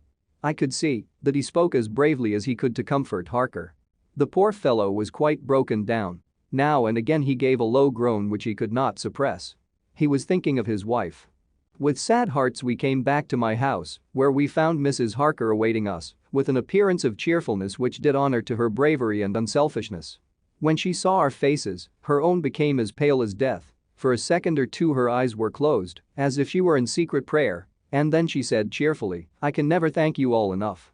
Oh, my poor darling." As she spoke she took her husband's grey head in her hands and kissed it. "Lay your poor head here and rest it. All will yet be well, dear. God will protect us, if he so will it in his good intent." The poor fellow only groaned. There was no place for words in his sublime misery. We had a sort of perfunctory supper together, and I think it cheered us all up somewhat. It was, perhaps, the mere animal heat of food to hungry people. For none of us had eaten anything since breakfast. Or the sense of companionship may have helped us, but anyhow we were all less miserable and saw the morrow as not altogether without hope. True to our promise, we told Mrs. Harker everything which had passed, and although she grew snowy white at times, when danger had seemed to threaten her husband, and red at others, when his devotion to her was manifested, she listened bravely and with calmness. When we came to the part where Harker had rushed at the Count so recklessly, she clung to her husband's arm and held it tight, as though her clinging could protect him from any harm that might come. She said nothing, however, till the narration was all done and matters had been brought right up to the present time. Then without letting go her husband's hand she stood up amongst us and spoke. Oh, that I could give any idea of the scene, of that sweet, good woman in all the radiant beauty of her youth and animation, with the red scar on her forehead of which she was conscious and which we saw with grinding of our teeth. Remembering whence and how it came, her loving kindness against our grim hate, her tender faith against all our fears and doubting, and we, knowing that, so far as symbols went, she with all her goodness and purity and faith, was outcast from God. "Jonathan," she said, and the word sounded like music on her lips, it was so full of love and tenderness, "Jonathan dear, and you all, my true friends, I want you to bear something in mind through all this dreadful time. I know that you must fight. That you must destroy even as you destroyed the false Lucy, so that the true Lucy might live hereafter, but it is not a work of hate. That poor soul who has wrought all this misery is the saddest case of all. Just think what will be his joy when he too is destroyed in his worser part, that his better part may have spiritual immortality. You must be pitiful to him too, though it may not hold your hands from his destruction." As she spoke I could see her husband's face darken and draw together, as though the passion in him were shriveling his being to its core. Instinctively the clasp on his wife's hand grew closer, till his knuckles looked white. She did not flinch from the pain which I knew she must have suffered, but looked at him with eyes that were more appealing than ever. As she stopped speaking he leaped to his feet, almost tearing his hand from hers as he spoke. "May God give him into my hand just for long enough to destroy that earthly life of him which we are aiming at. If beyond it, I could send his soul forever and ever to burning hell I would do it. Oh, hush, in the name of the good God. Don't say such things, Jonathan, my husband, or you will crush me with fear and horror. Just think, my dear. I have been thinking all this long day of it.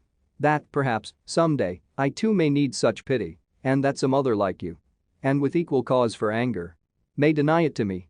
Oh, my husband, indeed I would have spared you such a thought had there been another way. But I pray that God may not have treasured your wild words, except as the heartbroken wail of a very loving and sorely stricken man. Oh God, let these poor white hairs go in evidence of what he has suffered, who all his life has done no wrong, and on whom so many sorrows have come." We men were all in tears now. There was no resisting them, and we wept openly. She wept too, to see that her sweeter counsels had prevailed.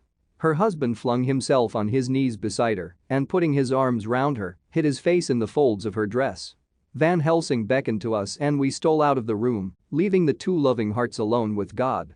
Before they retired the professor fixed up the room against any coming of the vampire and assured Mrs. Harker that she might rest in peace. She tried to school herself to the belief and, manifestly for her husband's sake, tried to seem content.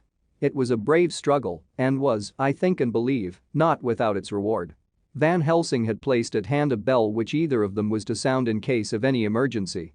When they had retired, Quincy, Godalming, and I arranged that we should sit up, dividing the night between us, and watch over the safety of the poor stricken lady. The first watch falls to Quincy, so the rest of us will be off to bed as soon as we can.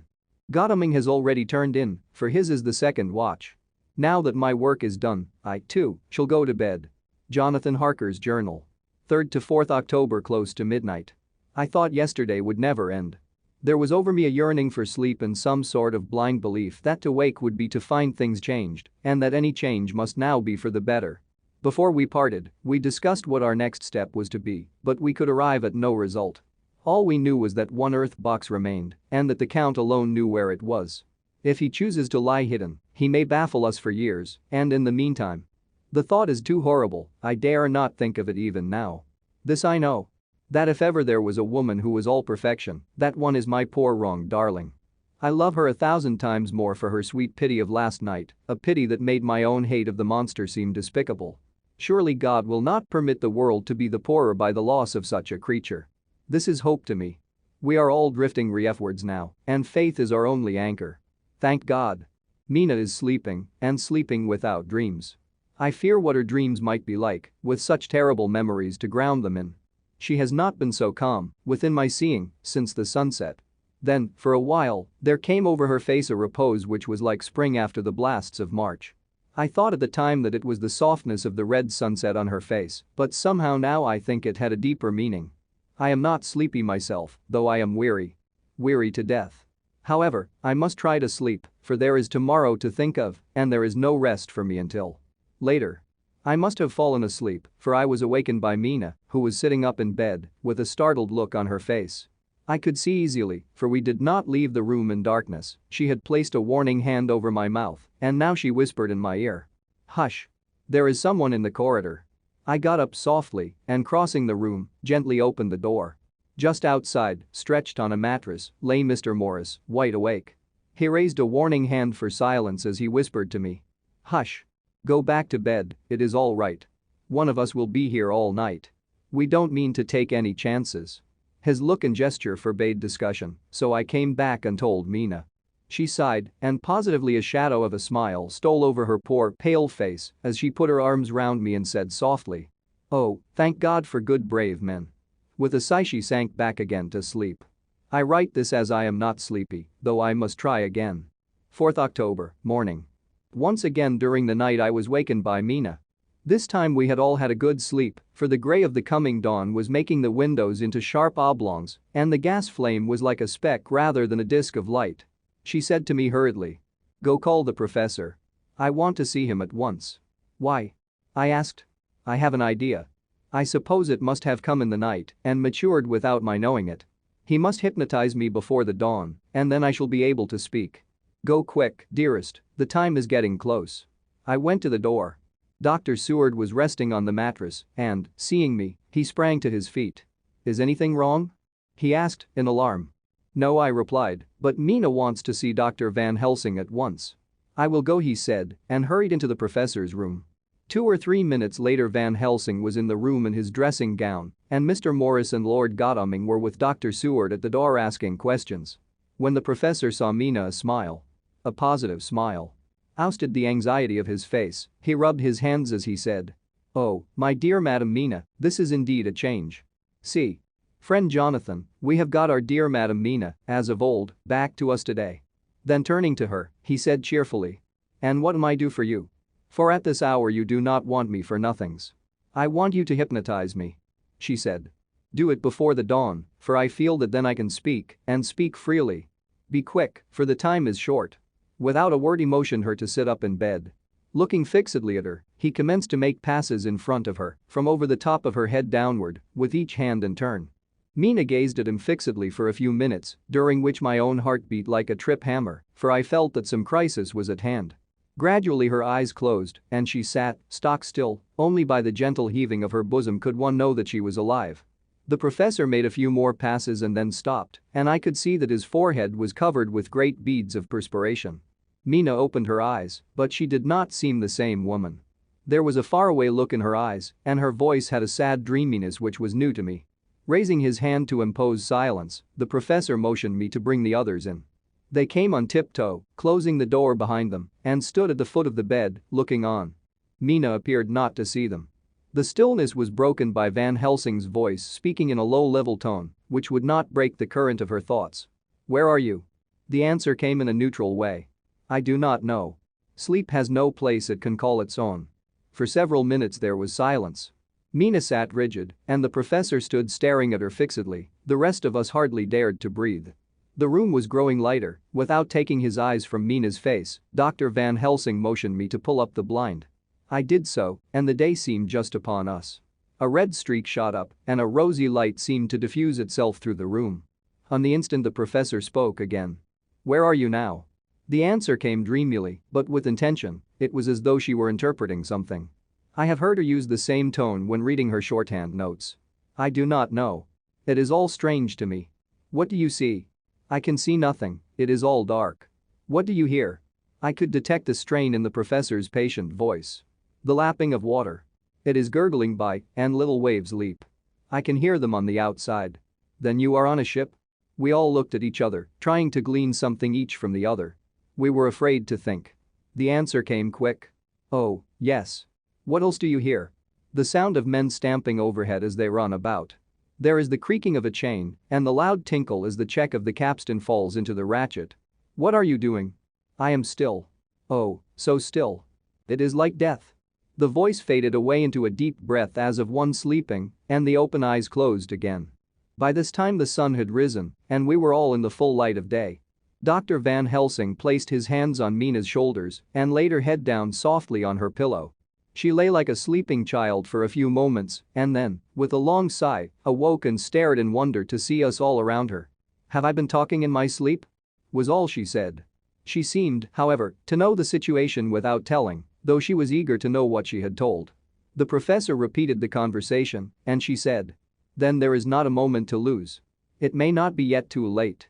Mr. Morris and Lord Godalming started for the door, but the professor's calm voice called them back. "Stay, my friends." That ship, wherever it was weighing anchor whilst she spoke. "There are many ships weighing anchor at the moment in your so great port of London. Which of them is it that you seek? God be thanked that we have once again a clue, though whither it may lead us we know not. We have been blind somewhat, blind after the manner of men, since when we can look back we see what we might have seen looking forward, if we had been able to see what we might have seen. Alas. But that sentence is a puddle, is it not? We can know now what was in the Count's mind when he seized that money, though Jonathan's so fierce knife put him in the danger that even he dread. He meant escape. Hear me, escape. He saw that with but one earth box left and a pack of men following like dogs after a fox, this London was no place for him.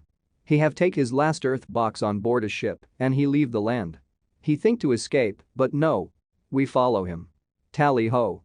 As friend Arthur would say when he put on his red frock. Our old fox is wily, oh. So wily, and we must follow with wile. I too am wily and I think his mind in a little while. In meantime we may rest and in peace, for there are waters between us which he do not want to pass, and which he could not if he would. Unless the ship were to touch the land, and then only at full or slack tide. See, and the sun is just rose, and all day to sunset is to us. Let us take bath and dress and have breakfast which we all need and which we can eat comfortable, since he be not in the same land with us." Mina looked at him appealingly as she asked. "But why need we seek him further when he has gone away from us?" He took her hand and patted it as he replied. "Ask me nothing as yet. When we have breakfast, then I answer all questions." He would say no more, and we separated to dress. After breakfast Mina repeated her question. He looked at her gravely for a minute and then said sorrowfully.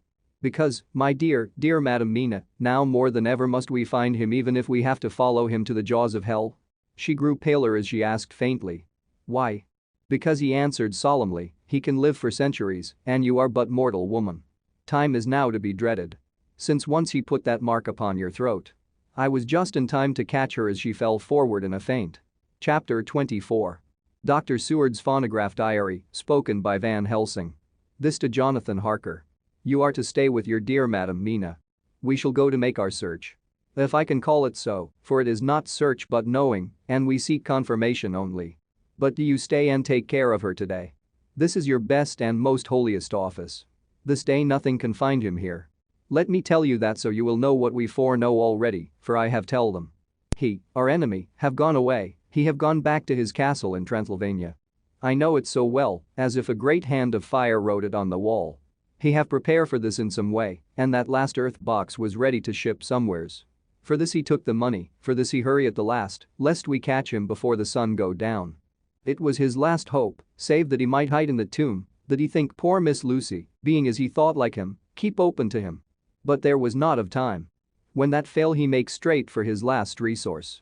His last earthwork I might say, did I wish double entente. He is clever, oh, so clever, he know that his game here was finish, and so he decide he go back home. He find ship going by the route he came, and he go in it.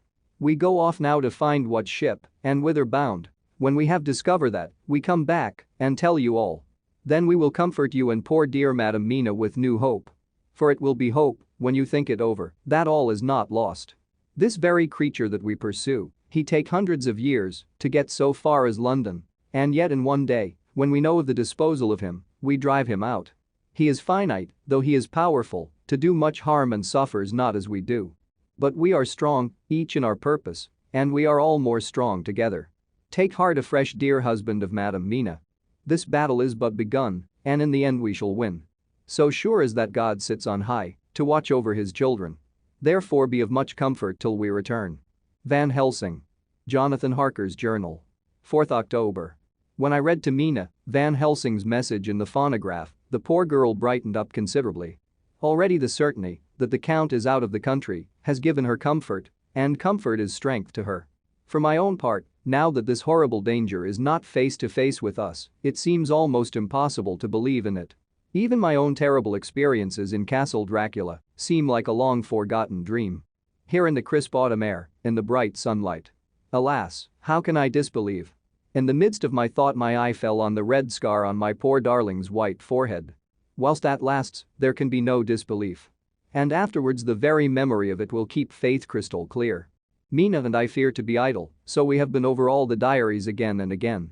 Somehow, although the reality seems greater each time, the pain and the fear seem less. There is something of a guiding purpose manifest throughout, which is comforting. Mina says that perhaps we are the instruments of ultimate good. It may be. I shall try to think as she does. We have never spoken to each other yet of the future. It is better to wait till we see the professor and the others after their investigations. The day is running by more quickly than I ever thought a day could run for me again. It is now 3 o'clock. Mina Harker's Journal, 5th October, 5 p.m. Our meeting for report. Present, Professor Van Helsing, Lord Godalming, Dr. Seward, Mr. Quincy Morris, Jonathan Harker, Mina Harker. Dr. Van Helsing described what steps were taken during the day to discover on what boat and whither bound Count Dracula made his escape. As I knew that he wanted to get back to Transylvania, I felt sure that he must go by the Danube mouth or by somewhere in the Black Sea, since by that way he come. It was a dreary blank that was before us. Omnignatum pro magnifico. And so with heavy hearts we start to find what ships leave for the Black Sea last night. He was in sailing ship, since Madam Mina tell of sails being set. These not so important as to go in your list of the shipping in the Times, and so we go, by suggestion of my Lord Godalming, to your Lloyd's, where are note of all ships that sail, however so small. There we find that only one Black Sea bound ship go out with the tide. She is the Chirina Catherine, and she sail from Doolittle's wharf for Varna, and thence on to other parts, and up the Danube. So, said I, this is the ship whereon is the Count. So off we go to Doolittle's wharf, and there we find a man in an office of wood so small that the man looked bigger than the office. From him we inquire of the goings of the Chirina Catherine. He swear much, and he red face and loud of voice, but he good fellow all the same. And when Quincy give him something from his pocket which crackle as he roll it up, and put it in a so small bag which he have hid deep in his clothing, he still better fellow and humble servant to us. He come with us, and ask many men who are rough and hot, these be better fellows too, when they have been no more thirsty. They say much of blood and bloom, and of others which I comprehend not, though I guess what they mean, but nevertheless they tell us all things which we want to know. They make known to us among them, how last afternoon at about 5 o'clock comes a man so hurry. A tall man, thin and pale, with high nose and teeth so white, and eyes that seem to be burning. That he be all in black, except that he have a hat of straw which suit not him or the time. That he scatter his money in making quick inquiry as to what ship sails for the Black Sea and for where. Some took him to the office, and then to the ship, where he will not go aboard, but halt at shore end of gangplank, and ask that the captain come to him. The captain come, when told that he will be pay well, and though he swear much at the first he agreed a term. Then the thin man go, and someone tell him, where horse and cart can be hired. He go there, and soon he come again, himself driving cart on which is a great box. This he himself lift down, though it takes several to put it on truck for the ship. He give much talk to captain, as to how and where his box is to be placed. But the captain like it not, and swear at him in many tongues, and tell him that, if he like he can come and see where it shall be. But he say no, that he come not yet, for that he have much to do. Whereupon the captain tell him, that he had better be quick. With blood. For that his ship will leave the place. Of blood. Before the turn of the tide. With blood. Then the thin man smile, and say that of course he must go when he think fit, but he will be surprised, if he go quite so soon. The captain swear again, polyglot, and the thin man make him bow, and thank him, and say that he will, so far intrude on his kindness, as to come aboard before the sailing. Final the captain, more red than ever, and in more tongues, tell him that he doesn't want no Frenchman. With bloom upon them, and also with blood. In his ship. With blood on her also. And so, after asking where there might be close at hand a ship, where he might purchase ship's forms, he departed. No one knew where he went, or Bloomin' well cared, as they said, for they had something else to think of. Well, with blood again, for it soon became apparent to all that the Chirina Catherine would not sail as was expected. A thin mist began to creep up from the river, and it grew, and grew, till soon a dense fog enveloped the ship and all around her. The captain swore polyglot. Very polyglot. Polyglot with bloom and blood, but he could do nothing. The water rose and rose, and he began to fear that he would lose the tide altogether. He was in no friendly mood when just at full tide, the thin man came up the gangplank again and asked to see where his box had been stowed. Then the captain replied that he wished that he and his box, old and with much bloom and blood, were in hell. But the thin man did not be offended and went down with the mate and saw where it was placed and came up and stood a while on deck in fog. He must have come off by himself, for none noticed him. Indeed they thought not of him, for soon the fog began to melt away and all was clear again. My friends of the thirst and the language that was of bloom and blood laughed as they told how the captain's swears exceeded even his usual polyglot and was more than ever full of picturesque when on questioning other mariners who were in movement up and down the river that hour, he found that few of them had seen any of fog at all except where it lay around the wharf.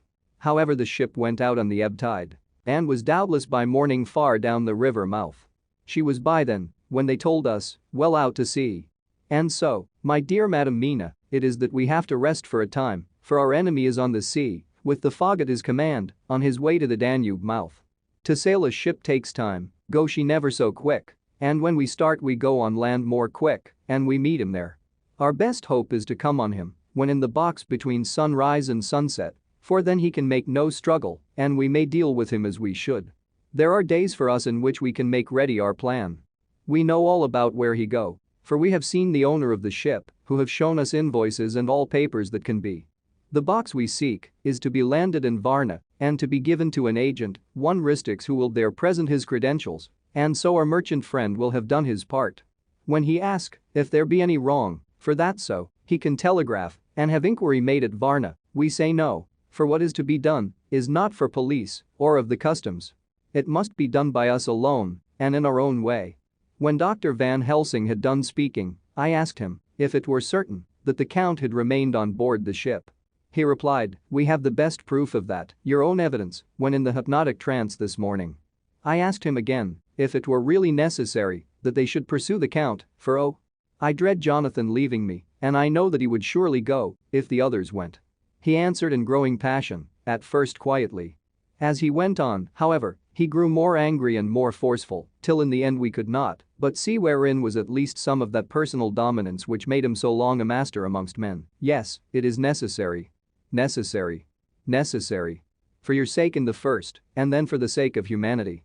This monster has done much harm already, in the narrow scope where he find himself, and in the short time, when as yet he was only as a body groping his so small measure in darkness and not knowing.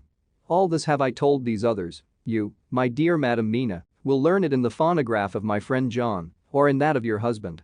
I have told them how the measure of leaving his own barren land, barren of peoples, and coming to a new land where life of man teems till they are like the multitude of standing corn, was the work of centuries. Were another of the undead, like him, to try to do what he has done, Perhaps not all the centuries of the world that have been, or that will be, could aid him. With this one, all the forces of nature that are occult and deep and strong must have worked together in some wondrous way. The very place where he have been alive, undead for all these centuries, is full of strangeness of the geologic and chemical world. There are deep caverns and fissures that reach none know whither. There have been volcanoes, some of whose openings still send out waters of strange properties and gases that kill or make to vivify. Doubtless, there is something magnetic or electric in some of these combinations of occult forces which work for physical life in strange way, and in himself were from the first some great qualities. In a hard and warlike time he was celebrate that he have more iron nerve, more subtle brain, more braver heart than any man. In him some vital principle have in strange way found their utmost, and as his body keep strong and grow and thrive, so his brain grow too. All this without that diabolic aid which is surely to him, for it have to yield to the powers that come from and are symbolic of good. And now this is what he is to us. He have infect you. Oh, forgive me, my dear, that I must say such, but it is for good of you that I speak. He infect you in such wise that even if he do no more, you have only to live. To live in your own old, sweet way, and so in time, death, which is of man's common lot, and with God's sanction, shall make you like to him. This must not be. We have sworn together that it must not. Thus are we ministers of God's own wish, that the world, and men for whom his Son die, will not be given over to monsters, whose very existence would defame him. He have allowed us to redeem one soul already, and we go out as the old knights of the cross to redeem more. Like them we shall travel towards the sunrise, and like them, if we fall in good cause. He paused and I said, but will not the Count take his rebuff wisely? Since he has been driven from England, will he not avoid it, as a tiger does the village from which he has been hunted? Aha, he said, your simile of the tiger good, for me, and I shall adopt him. Your man-eater, as they of India call the tiger who has once tasted blood of the human, care no more for other prey, but prowl unceasing till he get him. This that we hunt from our village is a tiger too, a man-eater, and he never cease to prowl. Nay, in himself he is not one to retire and stay afar. In his life, his living life, he go over the Turkey frontier and attack his enemy on his own ground. He be beaten back, but did he stay? No. He come again, and again, and again. Look at his persistence and endurance. With the child brain that was to him, he have long since conceived the idea of coming to a great city. What does he do? He find out the place of all the world most of promise for him. Then he deliberately set himself down to prepare for the task. He find in patience just how is his strength and what are his powers. He study new tongues. He learn new social life, new environment of old ways, the politic, the law, the finance, the science, the habit of a new land, and a new people who have come to be since he was. His glimpse that he have had, whet his appetite only, and enkeen his desire. Nay, it help him to grow, as to his brain, for it all proved to him how right he was at the first in his surmises. He have done this alone, all alone, from a ruined tomb in a forgotten land. What more may he not do, when the greater world of thought is open to him? He that can smile at death, as we know him, who can flourish in the midst of diseases that kill off whole peoples. Oh, if such an one was to come from God, and not the devil, what a force for good might he not be in this old world of ours. But we are pledged to set the world free. Our toil must be in silence, and our efforts all in secret, for this enlightened age, when men believe not even what they see, the doubting of wise men would be his greatest strength. It would be at once his sheath and his armor, and his weapons to destroy us, his enemies, who are willing to peril even our own souls for the safety of one we love. For the good of mankind, and for the honor and glory of God. After a general discussion it was determined that for tonight nothing be definitely settled, that we should all sleep on the facts and try to think out the proper conclusions. Tomorrow at breakfast we are to meet again, and, after making our conclusions known to one another, we shall decide on some definite course of action. I feel a wonderful peace and rest tonight. It is as if some haunting presence were removed from me. Perhaps. My surmise was not finished, could not be, for I caught sight in the mirror of the red mark upon my forehead, and I knew that I was still unclean.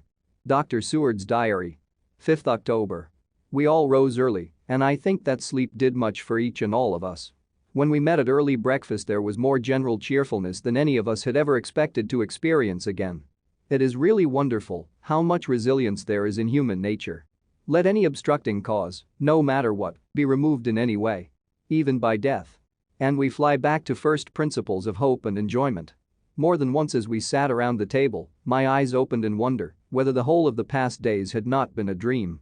It was only when I caught sight of the red blotch on Mrs. Harker's forehead that I was brought back to reality. Even now, when I am gravely resolving the matter, it is almost impossible to realize that the cause of all our trouble is still existent. Even Mrs. Harker seems to lose sight of her trouble for whole spells. It is only now and again, when something recalls it to her mind, that she thinks of her terrible scar. We are to meet here in my study in half an hour and decide on our course of action. I see only one immediate difficulty. I know it by instinct rather than reason. We shall all have to speak frankly, and yet I fear that in some mysterious way poor Mrs. Harker's tongue is tied. I know that she forms conclusions of her own, and from all that has been I can guess how brilliant and how true they must be, but she will not or cannot give them utterance. I have mentioned this to Van Helsing, and he and I are to talk it over when we are alone. I suppose it is some of that horrid poison which has got into her veins beginning to work. The Count had his own purposes when he gave her what Van Helsing called the vampire's baptism of blood. Well, there may be a poison that distills itself out of good things. In an age when the existence of ptomaines is a mystery, we should not wonder at anything. One thing I know. That if my instinct be true regarding poor Mrs. Harker's silences, then there is a terrible difficulty. An unknown danger. In the work before us. The same power that compels her silence may compel her speech. I dare not think further, for so I should in my thoughts dishonor a noble woman. Van Helsing is coming to my study a little before the others. I shall try to open the subject with him. Later. When the professor came in, we talked over the state of things. I could see that he had something on his mind which he wanted to say, but felt some hesitancy about broaching the subject. After beating about the bush a little, he said suddenly, "Friend John, there is something that you and I must talk of alone, just at the first at any rate. Later, we may have to take the others into our confidence." Then he stopped, so I waited. He went on. "Madam Mina, our poor, dear Madam Mina, is changing." A cold shiver ran through me to find my worst fears thus endorsed. Van Helsing continued. "With the sad experience of Miss Lucy, we must this time be warned before things go too far. Our task is now in reality more difficult than ever, and this new trouble makes every hour of the direst importance. I can see the characteristics of the vampire coming in her face. It is now but very, very slight, but it is to be seen if we have eyes to notice without to prejudge. Her teeth are some sharper, and at times her eyes are more hard. But these are not all. There is to her the silence now often, as so it was with Miss Lucy. She did not speak, even when she wrote that which she wished to be known later. Now my fear is this. If it be that she can, by our hypnotic trance, tell what the Count see and hear, is it not more true that he who have hypnotized her first, and who have drink of her very blood and make her drink of his, should, if he will, compel her mind to disclose to him that which she know?" I nodded acquiescence. He went on. "Then what we must do is to prevent this. We must keep her ignorant of our intent, and so she cannot tell what she know not. This is a painful task. Oh. So painful that it heartbreak me to think of, but it must be. When today we meet, I must tell her that for reason which we will not to speak, she must not more be of our counsel, but be simply guarded by us." He wiped his forehead, which had broken out in profuse perspiration, at the thought of the pain which he might have to inflict upon the poor soul already so tortured. I knew that it would be some sort of comfort to him if I told him that I also had come to the same conclusion, for at any rate, it would take away the pain of doubt. I told him, and the effect was as I expected. It is now close to the time of our general gathering. Van Helsing has gone away to prepare for the meeting and his painful part of it. I really believe his purpose is to be able to pray alone. Later. At the very outset of our meeting a great personal relief was experienced by both Van Helsing and myself. Mrs. Harker had sent a message by her husband to say that she would not join us at present, as she thought it better that we should be free to discuss our movements without her presence to embarrass us. The professor and I looked at each other for an instant, and somehow we both seemed relieved. For my own part, I thought that, if Mrs. Harker realized the danger herself, it was much pain as well as much danger averted. Under the circumstances we agreed, by a questioning look and answer, with finger on lip, to preserve silence of our suspicions until we should have been able to confer alone again. We went at once into our plan of campaign. Van Helsing roughly put the facts before us first. The Chirina Catherine left the Thames yesterday morning. It will take her at the quickest speed she has ever made at least 3 weeks to reach Varna, but we can travel overland to the same place in 3 days. Now, if we allow for 2 days less for the ship's voyage, owing to such weather influences as we know that the Count can bring to bear, And if we allow a whole day and night for any delays which may occur to us, then we have a margin of nearly 2 weeks. Thus, in order to be quite safe, we must leave here on 17th at latest. Then we shall at any rate be in Varna a day before the ship arrives and able to make such preparations as may be necessary. Of course we shall all go armed. Armed against evil things, spiritual as well as physical. Herr Quincy Morris added, I understand that the Count comes from a wolf country, and it may be that he will get there before us. I propose that we add Winchesters to our armament. I have a kind of belief in a Winchester when there is any trouble of that sort around. Do you remember, Art, when we had the pack after us at Tobolsk? What wouldn't we have given then for a repeater apiece? Good, said Van Helsing. Winchesters it shall be. Quincy's head is level at all times, but most so when there is to hunt, though my metaphor be more dishonor to science than wolves be of danger to man. In the meantime we can do nothing here, and as I think that Varna is not familiar to any of us, why not go there more soon? It is as long to wait here as there. Tonight and tomorrow we can get ready, and then, if all be well, we four can set out on our journey. We four? Said Harker interrogatively, looking from one to another of us. Of course, answered the professor quickly. You must remain to take care of your so sweet wife. Harker was silent for a while and then said in a hollow voice, let us talk of that part of it in the morning. I want to consult with Mina. I thought that now was the time for Van Helsing to warn him not to disclose our plans to her, but he took no notice. I looked at him significantly and coughed. For answer he put his finger on his lip and turned away. Jonathan Harker's Journal. 5th October, afternoon. For some time after our meeting this morning I could not think. The new phases of things leave my mind in a state of wonder which allows no room for active thought. Mina's determination not to take any part in the discussion set me thinking, and as I could not argue the matter with her, I could only guess. I am as far as ever from a solution now. The way the others received it too puzzled me. The last time we talked of the subject we agreed that there was to be no more concealment of anything amongst us. Mina is sleeping now, calmly and sweetly like a little child.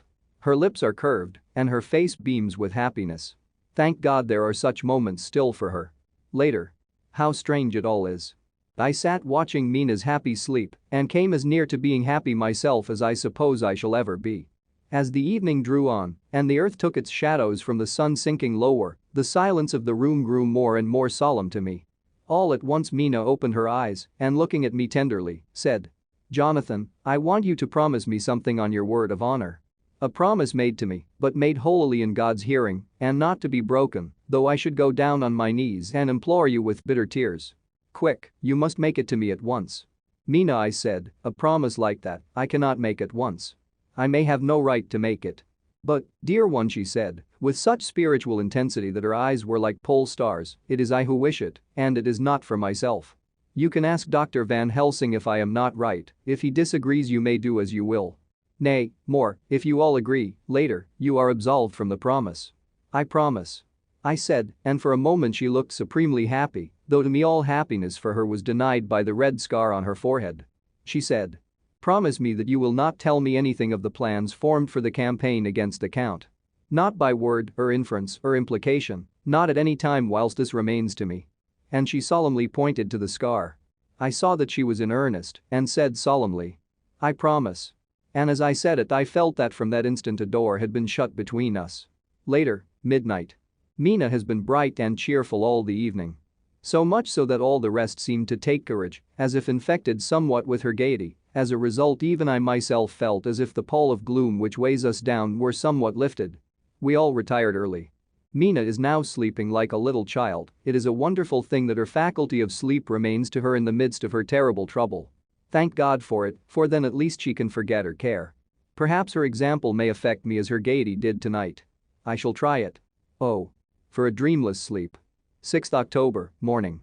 Another surprise. Mina woke me early, about the same time as yesterday, and asked me to bring Dr. Van Helsing. I thought that it was another occasion for hypnotism and without question went for the professor. He had evidently expected some such call, for I found him dressed in his room. His door was ajar so that he could hear the opening of the door of our room. He came at once. As he passed into the room, he asked Mina if the others might come too. No, she said quite simply, it will not be necessary. You can tell them just as well. I must go with you on your journey. Dr. Van Helsing was as startled as I was. After a moment's pause he asked. But why? You must take me with you. I am safer with you, and you shall be safer too. But why, dear Madam Mina? You know that your safety is our solemnest duty. We go into danger, to which you are, or may be, more liable than any of us from circumstances. Things that have been." He paused embarrassed. As she replied, she raised her finger and pointed to her forehead. "I know. That is why I must go. I can tell you now, whilst the sun is coming up, I may not be able again. I know that when the Count wills me I must go. I know that if he tells me to come in secret, I must come by any device to hoodwink. Even Jonathan." God saw the look that she turned on me as she spoke, and if there be indeed a recording angel, that look is noted to her everlasting honor. I could only clasp her hand. I could not speak, my emotion was too great for even the relief of tears. She went on. "You men are brave and strong. You are strong in your numbers, for you can defy that which would break down the human endurance of one who had to guard alone.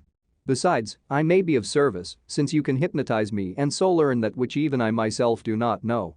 Dr. Van Helsing said very gravely. "Madam Mina, you are, as always, most wise.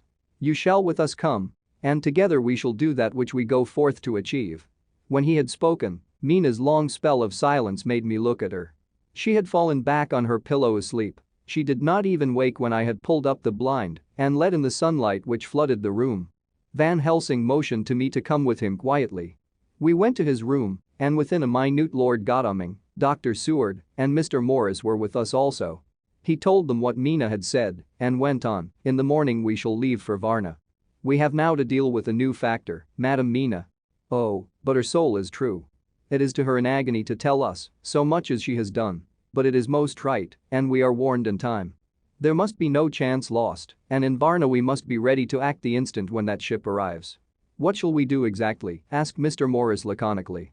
The professor paused before replying. "We shall at the first board that ship, then, when we have identified the box, we shall place a branch of the wild rose on it.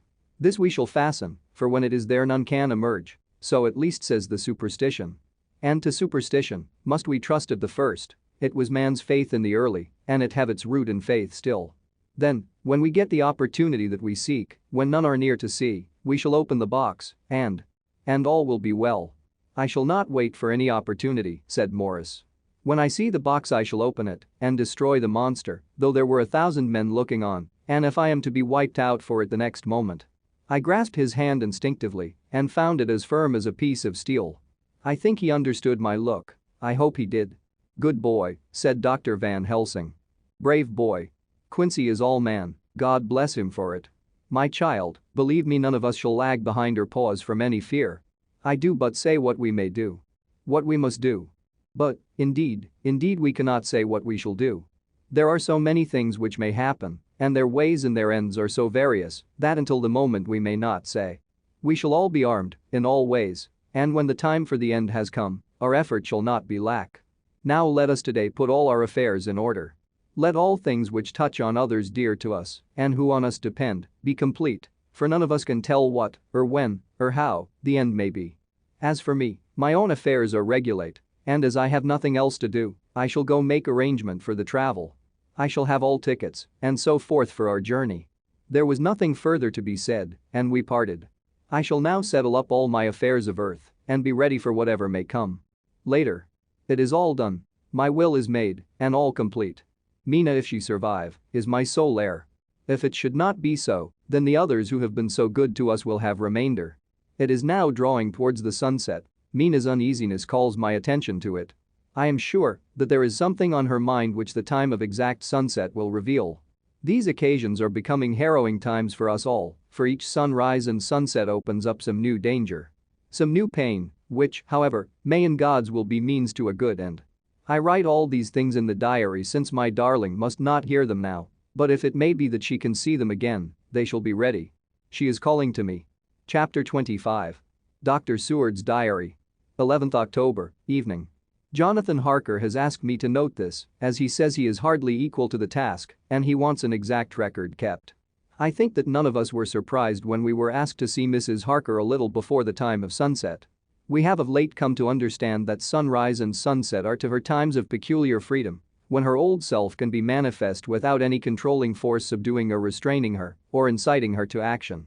This mood or condition begins some half hour or more before actual sunrise or sunset and lasts till either the sun is high or whilst the clouds are still aglow with the rays streaming above the horizon. At first there is a sort of negative condition, as if some tie were loosened, and then the absolute freedom quickly follows. When however the freedom ceases, the change back or relapse comes quickly, preceded only by a spell of warning silence. Tonight, when we met, she was somewhat constrained and bore all the signs of an internal struggle. I put it down myself to her making a violent effort at the earliest instant she could do so. A very few minutes, however, gave her complete control of herself. Then, motioning her husband to sit beside her on the sofa, where she was half reclining, she made the rest of us bring chairs up close. Taking her husband's hand in hers, she began, "We are all here together in freedom, for perhaps the last time. I know, dear, I know that you will always be with me to the end." This was to her husband, whose hand had, as we could see, tightened upon hers. "In the morning we go out upon our task, and God alone knows what may be in store for any of us. You are going to be so good to me as to take me with you. I know that all that brave earnest men can do for a poor weak woman whose soul perhaps is lost. No, not yet, but is at any rate at stake. You will do. But you must remember that I am not as you are. There is a poison in my blood, in my soul, which may destroy me, which must destroy me, unless some relief comes to us. Oh, my friends, you know as well as I do that my soul is at stake, and though I know there is one way out for me, you must not, and I must not take it." She looked appealingly at us all in turn, beginning and ending with her husband. "What is that way?" asked Van Helsing in a hoarse voice. "What is that way, which we must not, may not, take? That I may die now, either by my own hand or that of another, before the greater evil is entirely wrought. I know, and you know, that were I once dead you could and would set free my immortal spirit, even as you did my poor Lucy's. Were death, or the fear of death, the only thing that stood in the way, I would not shrink to die here, now, amidst the friends who love me. But death is not all. I cannot believe that to die in such a case, when there is hope before us and a bitter task to be done, is God's will. Therefore, I on my part, give up here the certainty of eternal rest and go out into the dark, where may be the blackest things that the world or the nether world holds." We were all silent, for we knew instinctively that this was only a prelude. The faces of the others were set, and Harker's grew ashen grey. Perhaps he guessed better than any of us what was coming. She continued, "This is what I can give into the hotch-pot." I could not but note the quaint legal phrase which she used in such a place, and with all seriousness. "What will each of you give?" "Your lives, I know," she went on quickly. "That is easy for brave men. Your lives are God's, and you can give them back to him. But what will you give to me?" She looked again questioningly, but this time avoided her husband's face. Quincy seemed to understand. He nodded, and her face lit up. "Then I shall tell you plainly what I want, for there must be no doubtful matter in this connection between us now. You must promise me, one and all. Even you, my beloved husband. That, should the time come, you will kill me." "What is that time?" The voice was Quincy's, but it was low and strained. "When you shall be convinced that I am so changed that it is better that I die, that I may live. When I am thus dead in the flesh, then you will, without a moment's delay, drive a stake through me and cut off my head, or do whatever else may be wanting to give me rest." Quincy was the first to rise after the pause. He knelt down before her and taking her hand in his said solemnly, "I'm only a rough fellow who hasn't, perhaps, lived as a man should to win such a distinction, but I swear to you by all that I hold sacred and dear that, should the time ever come, I shall not flinch from the duty that you have set us. And I promise you too, that I shall make all certain, for if I am only doubtful I shall take it, that the time has come." "My true friend," was all she could say amid her fast-falling tears, as, bending over, she kissed his hand. "I swear the same, my dear Madam Mina," said Van Helsing. "And I," said Lord Godalming, each of them in turn kneeling to her to take the oath. I followed, myself. Then her husband turned to her, one-eyed and with a greenish pallor which subdued the snowy whiteness of his hair, and asked, "And must I too make such a promise, oh, my wife?" "You too, my dearest," she said, with infinite yearning of pity in her voice and eyes. "You must not shrink. You are nearest and dearest, and all the world to me. Our souls are knit into one, for all life and all time. Think, dear, that there have been times when brave men have killed their wives and their womenkind to keep them from falling into the hands of the enemy. Their hands did not falter any the more because those that they loved implored them to slay them. It is men's duty towards those whom they love in such times of sore trial. And oh, My dear, if it is to be that I must meet death at any hand, let it be at the hand of him that loves me best. Dr. Van Helsing, I have not forgotten your mercy in poor Lucy's case to him who loved. She stopped with a flying blush and changed her phrase. To him who had best right to give her peace. If that time shall come again, I look to you to make it a happy memory of my husband's life, that it was his loving hand which set me free from the awful thrall upon me. Again I swear, came the professor's resonant voice. Mrs. Harker smiled, positively smiled, as with a sigh of relief she leaned back and said, and now one word of warning, a warning which you must never forget. This time, if it ever come, may come quickly and unexpectedly, and in such case you must lose no time in using your opportunity. At such a time I myself might be. Nay, if the time ever comes, shall be. Leagued with your enemy against you. One more request. She became very solemn as she said this, it is not vital and necessary like the other, but I want you to do one thing for me, if you will. We all acquiesced, but no one spoke. There was no need to speak. I want you to read the burial service. She was interrupted by a deep groan from her husband. Taking his hand in hers, she held it over her heart and continued, you must read it over me someday. Whatever may be the issue of all this fearful state of things, it will be a sweet thought to all or some of us. You, my dearest, will, I hope, read it, for then it will be in your voice and my memory forever. Come what may. But oh, my dear one, he pleaded, death is afar off from you. Nay, she said, holding up a warning hand. I am deeper in death at this moment than if the weight of an earthly grave lay heavy upon me. Oh, my wife, must I read it, he said, before he began. It would comfort me, my husband, was all she said, and he began to read when she had got the book ready. How could anyone tell of that strange scene, its solemnity, its gloom, its sadness, its horror, and, withal, its sweetness? Even a skeptic, who can see nothing but a travesty of bitter truth in anything holy or emotional, would have been melted to the heart had he seen that little group of loving and devoted friends kneeling round that stricken and sorrowing lady, or heard the tender passion of her husband's voice, as in tones so broken with emotion that often he had to pause, he read the simple and beautiful service for the burial of the dead. I cannot go on. Words. And. The voice. Fail me, she was right in her instinct.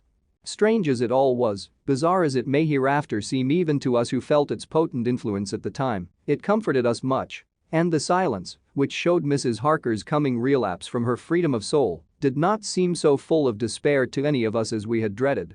Jonathan Harker's journal. 15th October, Varna.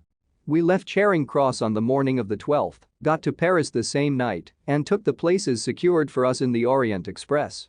We travelled night and day, arriving here at about 5 o'clock.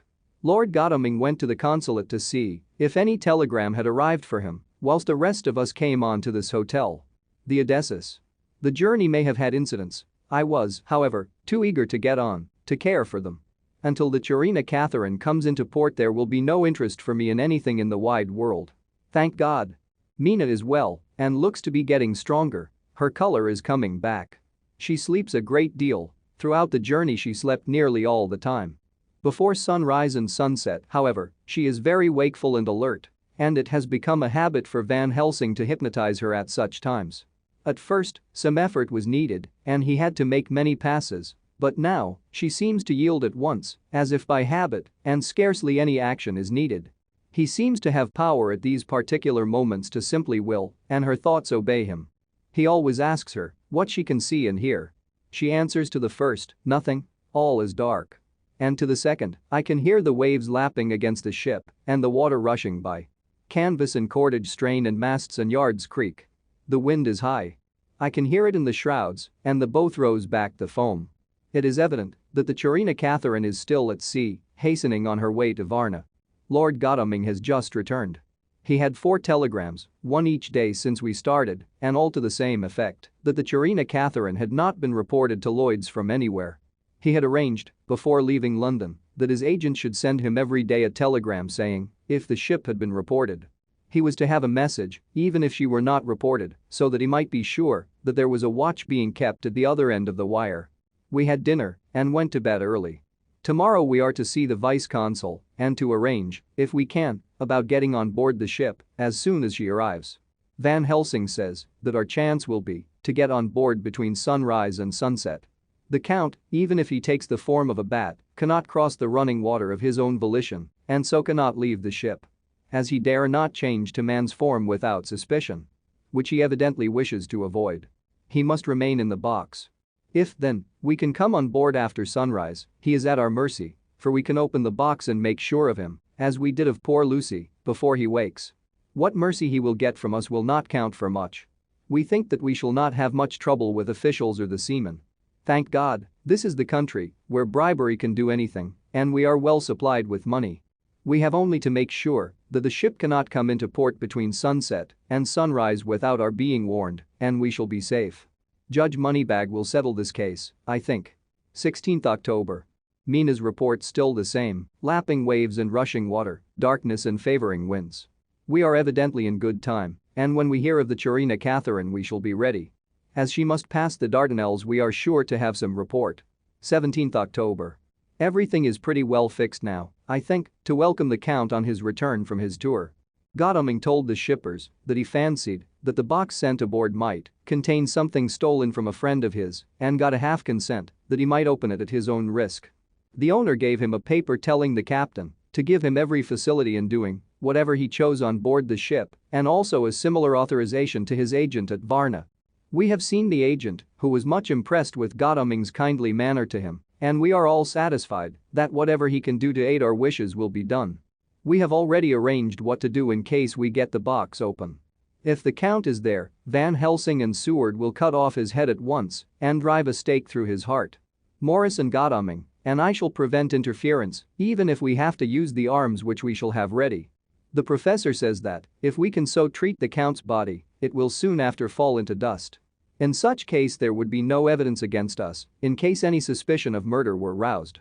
But even if it were not, we should stand or fall by our act, and perhaps someday this very script may be evidence to come between some of us and a rope. For myself, I should take the chance only too thankfully, if it were to come. We mean to leave no stone unturned to carry out our intent. We have arranged with certain officials that the instant the Chirina Catherine is seen, we are to be informed by a special messenger. 24th October. A whole week of waiting. Daily telegrams to Godalming, but only the same story, not yet reported. Mina's morning and evening hypnotic answer is unvaried, lapping waves, rushing water, and creaking masts. Telegram, October 24th. Rufus Smith, Lloyd's, London, to Lord Godalming, care of HBM Vice-Consul, Varna. Chirina Catherine reported this morning from Dardanelles. Dr. Seward's diary. 24th October. How I miss my phonograph. To write diary with a pen is irksome to me, but Van Helsing says I must. We were all wild with excitement today when Godalming got his telegram from Lloyd's. I know now what men feel in battle when the call to action is heard. Mrs. Harker, alone of our party, did not show any signs of emotion. After all, it is not strange that she did not, for we took special care not to let her know anything about it, and we all tried not to show any excitement when we were in her presence. In old days she would, I am sure, have noticed, no matter how we might have tried to conceal it, but in this way she is greatly changed during the past 3 weeks. The lethargy grows upon her, and though she seems strong and well and is getting back some of her color, Van Helsing and I are not satisfied. We talk of her often. We have not, however, said a word to the others. It would break poor Harker's heart. Certainly his nerve. If he knew that we had even a suspicion on the subject. Van Helsing examines, he tells me, her teeth very carefully whilst she is in the hypnotic condition, for he says that, so long as they do not begin to sharpen there is no active danger of a change in her.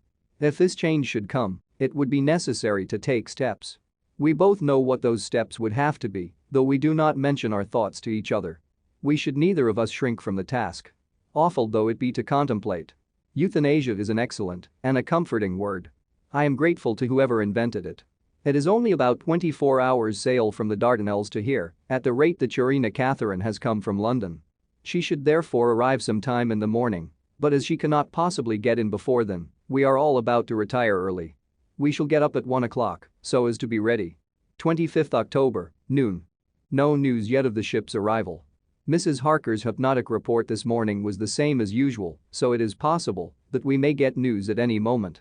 We men are all in a fever of excitement, except Harker, who is calm. His hands are as cold as ice, and an hour ago I found him wetting the edge of the great Gurkha knife which he now always carries with him. It will be a bad lookout for the Count if the edge of that kukri ever touches his throat, driven by that stern, ice-cold hand. Van Helsing and I were a little alarmed about Mrs. Harker today. About noon she got into a sort of lethargy which we did not like. Although we kept silent to the others, we were neither of us happy about it. She had been restless all the morning, so that we were at first glad to know that she was sleeping. When, however, her husband mentioned casually that she was sleeping so soundly that he could not wake her, we went to her room to see for ourselves. She was breathing naturally and looked so well and peaceful that we agreed that the sleep was better for her than anything else. Poor girl, she has so much to forget that it is no wonder that sleep, if it brings oblivion to her, does her good. Later. Our opinion was justified, for when after a refreshing sleep of some hours she woke up, she seemed brighter and better than she has been for days. At sunset she made the usual hypnotic report. Wherever he may be in the Black Sea, the Count is hurrying to his destination. To his doom, I trust. 26th October. Another day and no tidings of the Chirina Catherine. She ought to be here by now. That she is still journeying somewhere is apparent, for Mrs. Harker's hypnotic report at sunrise was still the same. It is possible that the vessel may be lying by, at times, for fog. Some of the steamers which came in last evening reported patches of fog both to north and south of the port. We must continue our watching, as the ship may now be signaled any moment. 27th October, noon. Most strange. No news yet of the ship we wait for. Mrs. Harker reported last night and this morning as usual, lapping waves and rushing water, though she added that the waves were very faint.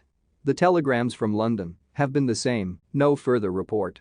Van Helsing is terribly anxious and told me just now that he fears the Count is escaping us. He added significantly, I did not like that lethargy of Madame Mina's.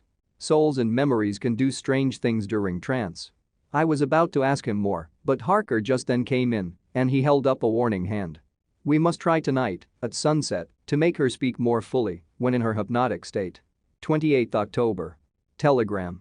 Rufus Smith, London, to Lord Godalming, care of HBM Vice-Consul, Varna Chirina Catherine reported entering Galats at 1 o'clock today. Dr. Seward's diary. 28th October.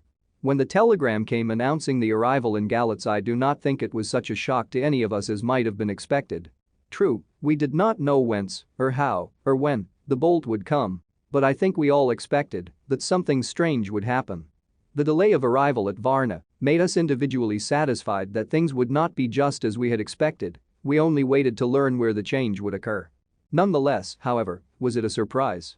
I suppose that nature works on such a hopeful basis that we believe against ourselves that things will be as they ought to be, not as we should know that they will be.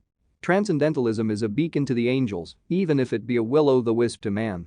It was an odd experience, and we all took it differently. Van Helsing raised his hands over his head for a moment, as though in remonstrance with the Almighty, but he said not a word and in a few seconds stood up with his face sternly set. Lord Godalming grew very pale and sat breathing heavily. I was myself half stunned and looked in wonder at one after another. Quincy Morris tightened his belt with that quick movement which I knew so well. In our old wandering days it meant action. Mrs. Harker grew ghastly white, so that the scar on her forehead seemed to burn, but she folded her hands meekly and looked up in prayer. Harker smiled. Actually smiled. The dark bitter smile of one who is without hope. But at the same time his action belied his words, for his hands instinctively sought the hilt of the great kukri knife and rested there. When does the next train start for Galats? Said Van Helsing to us generally. At 6:30 tomorrow morning. We all stared, for the answer came from Mrs. Harker. How on earth do you know? Said Art. You forget. Or perhaps you do not know, though Jonathan does, and so does Dr. Van Helsing. That I am the train fiend. At home in Exeter I always used to make up the timetables so as to be helpful to my husband. I found it so useful sometimes that I always make a study of the timetables now. I knew that, if anything were to take us to Castle Dracula we should go by Galats, or at any rate through Bucharest, so I learned the times very carefully. Unhappily there are not many to learn, as the only train tomorrow leaves as I say. Wonderful woman, murmured the professor. Can't we get a special? Asked Lord Godalming. Van Helsing shook his head, I fear not. This land is very different from yours or mine. Even if we did have a special, it would probably not arrive as soon as our regular train. Moreover, we have something to prepare. We must think. Now let us organize.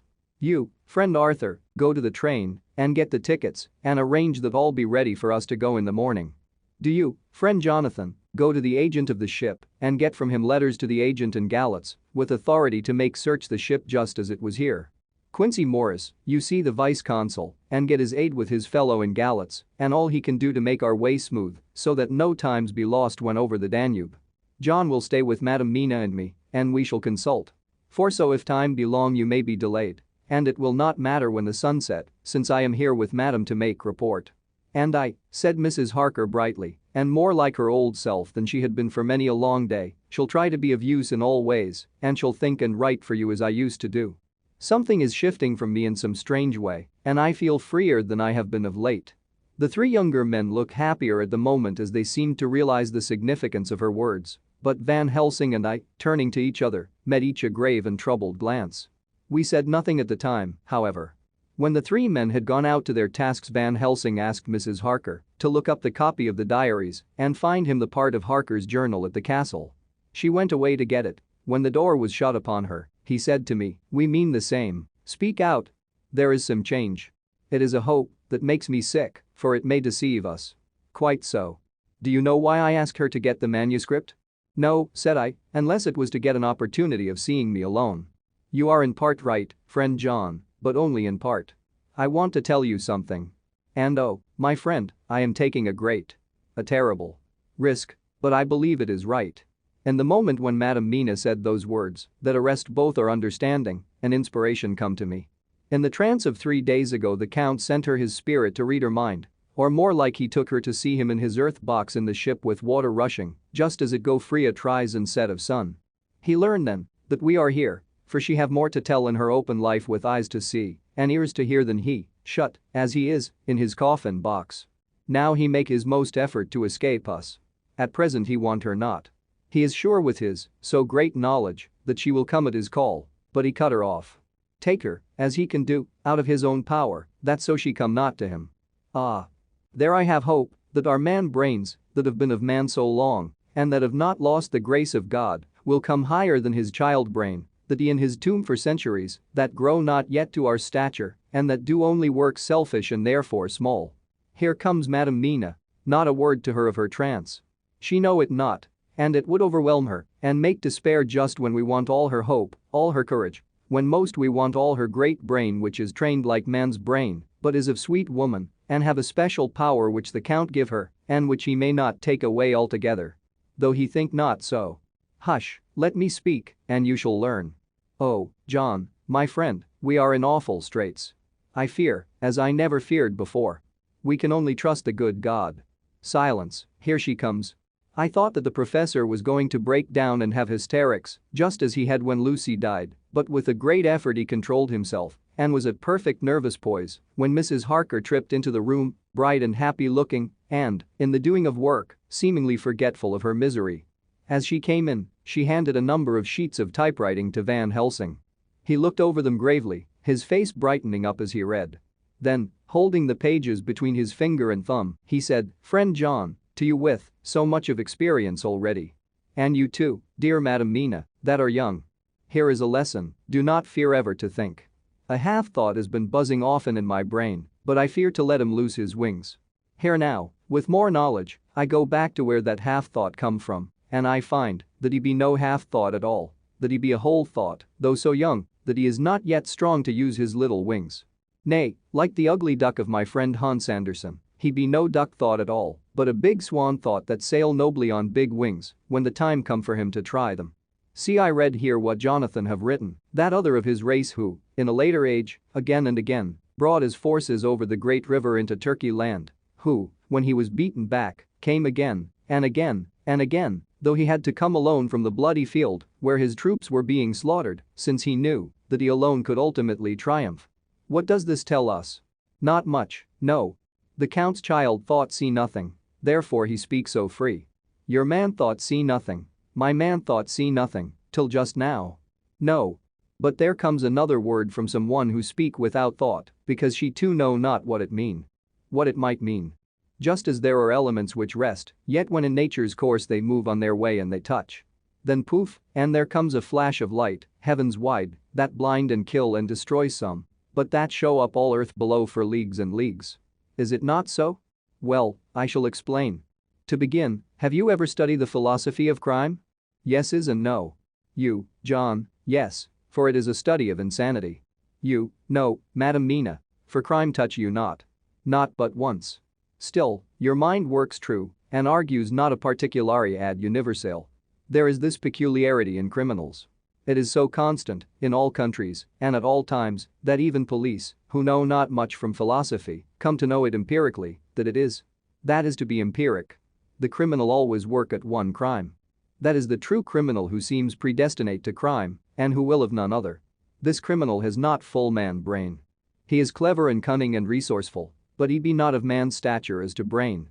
He be of child brain in much. Now this criminal of ours is predestinate to crime also. He too have child brain, and it is of the child to do what he have done. The little bird, the little fish, the little animal learn not by principle, but empirically. And when he learn to do, then there is to him the ground to start from to do more. Dos pusto, said Archimedes. Give me a fulcrum, and I shall move the world. To do once is the fulcrum whereby child brain become man brain, and until he have the purpose to do more, he continue to do the same again every time, just as he have done before. Oh, my dear, I see that your eyes are opened, and that to you the lightning flash show all the leagues, for Mrs. Harker began to clap her hands, and her eyes sparkled. He went on, now you shall speak. Tell us two dry men of science what you see with those so bright eyes. He took her hand and held it whilst she spoke. His finger and thumb closed on her pulse, as I thought instinctively and unconsciously, as she spoke, the Count is a criminal, and of criminal type. Nordau and Lombroso would so classify him, and qua criminal he is of imperfectly formed mind. Thus, in a difficulty he has to seek resource and habit. His past is a clue, and the one page of it that we know, and that from his own lips, tells that once before, when in what Mr. Morris would call a tight place, he went back to his own country from the land he had tried to invade, and thence, without losing purpose, prepared himself for a new effort. He came again, better equipped for his work, and won. So he came to London, to invade a new land.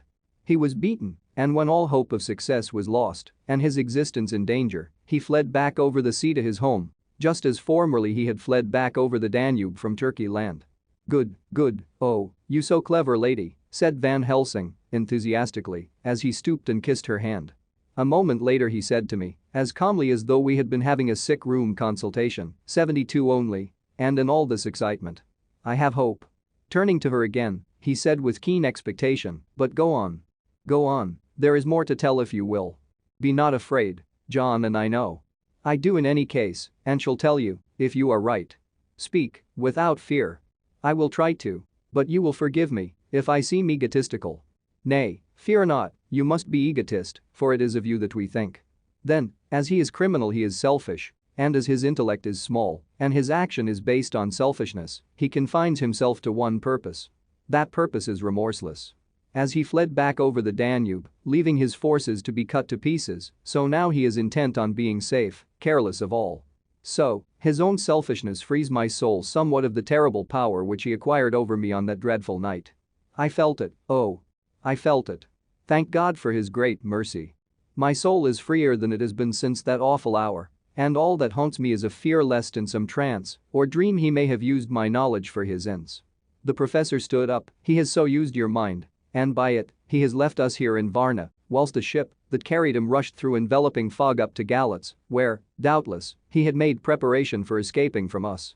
But his child mind only saw so far, and it may be that, as ever is in God's providence, the very thing that the evildoer most reckoned on for his selfish good turns out to be his chiefest harm. The hunter is taken in his own snare, as the great psalmist says. For now that he think he is free from every trace of us all, and that he has escaped us with so many hours to him, then his selfish child brain will whisper him to sleep. He think too, that as he cut himself off from knowing your mind, there can be no knowledge of him to you. There is where he fail. That terrible baptism of blood which he give you makes you free to go to him in spirit, as you have as yet done in your times of freedom, when the sun rise and set. At such times you go by my volition, and not by his. And this power to good of you and others, you have won from your suffering at his hands. This is now all more precious, that he know it not, and to guard himself have even cut himself off from his knowledge of our where. We, however, are not all selfish, and we believe that God is with us through all this blackness and these many dark hours. We shall follow him, and we shall not flinch, Even if we peril ourselves, that we become like him. Friend John, this has been a great hour, and it have done much to advance us on our way. You must be scribe and write 'em all down, so that when the others return from their work you can give it to them, then they shall know as we do.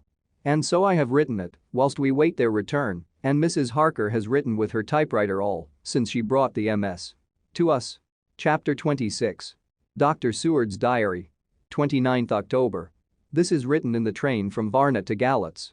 Last night we all assembled a little before the time of sunset.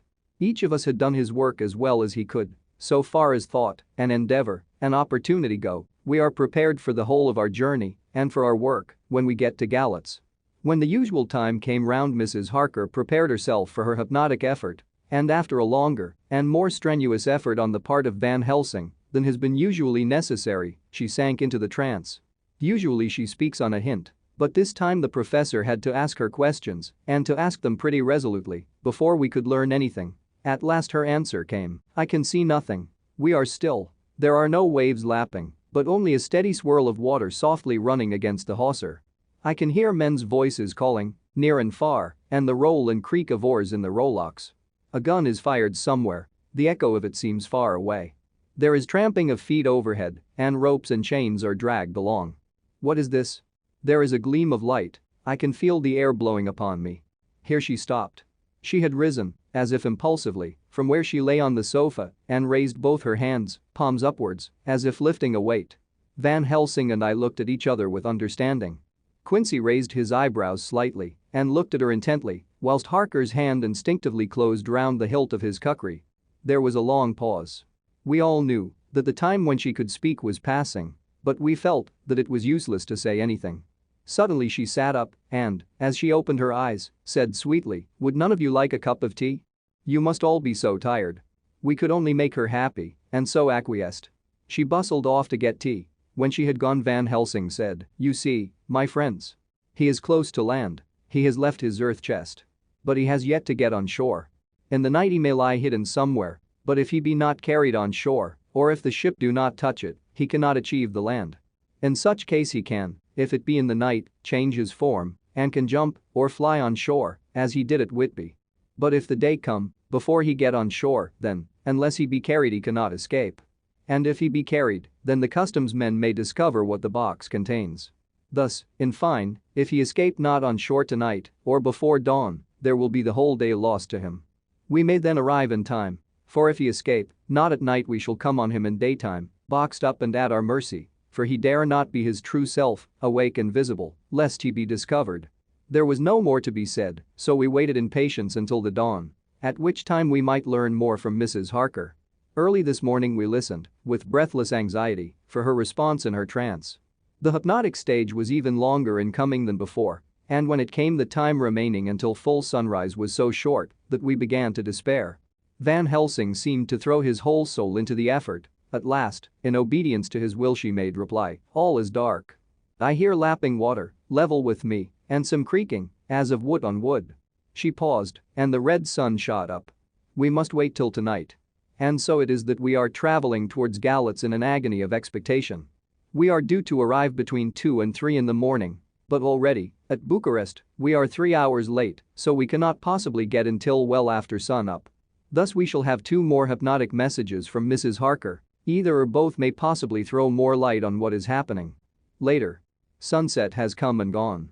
Fortunately it came at a time when there was no distraction, for had it occurred whilst we were at a station, we might not have secured the necessary calm and isolation. Mrs. Harker yielded to the hypnotic influence even less readily than this morning.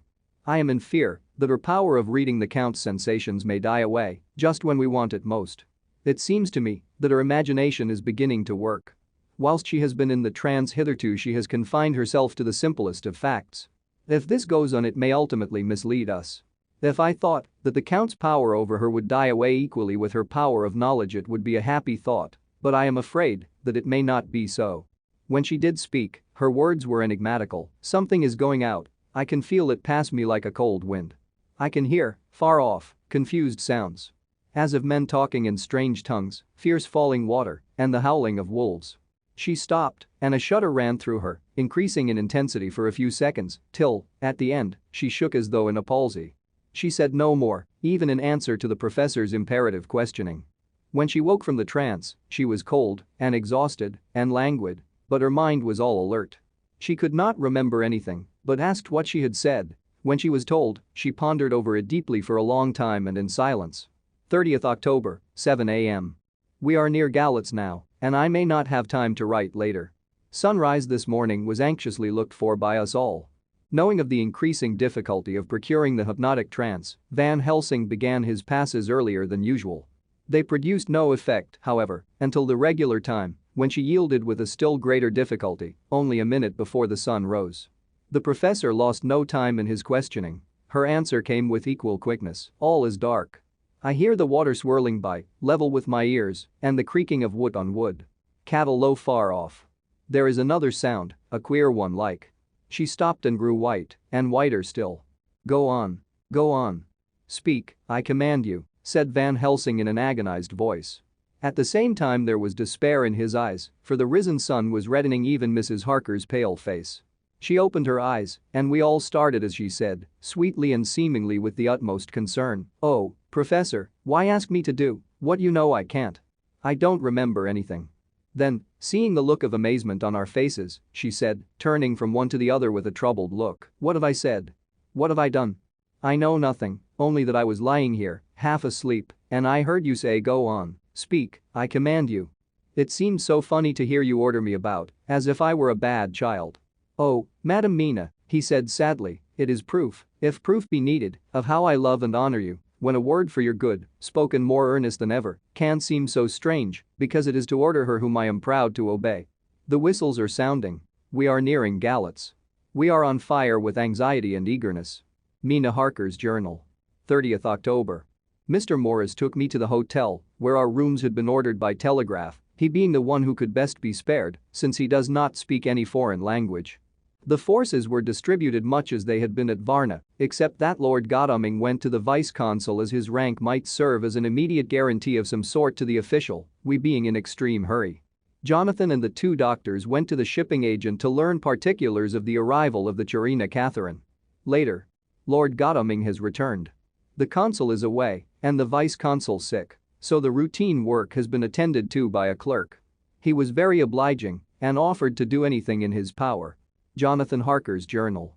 30th October. At 9 o'clock Dr. Van Helsing, Dr. Seward, and I called on Messrs. Mackenzie and Steinkopf, the agents of the London firm of Hapgood. They had received a wire from London, in answer to Lord Godalming's telegraphed request, asking them to show us any civility in their power. They were more than kind and courteous, and took us at once on board the Czarina Catherine, which lay at anchor out in the river harbour. There we saw the captain, Donaldson by name, who told us of his voyage. He said that in all his life he had never had so favourable a run.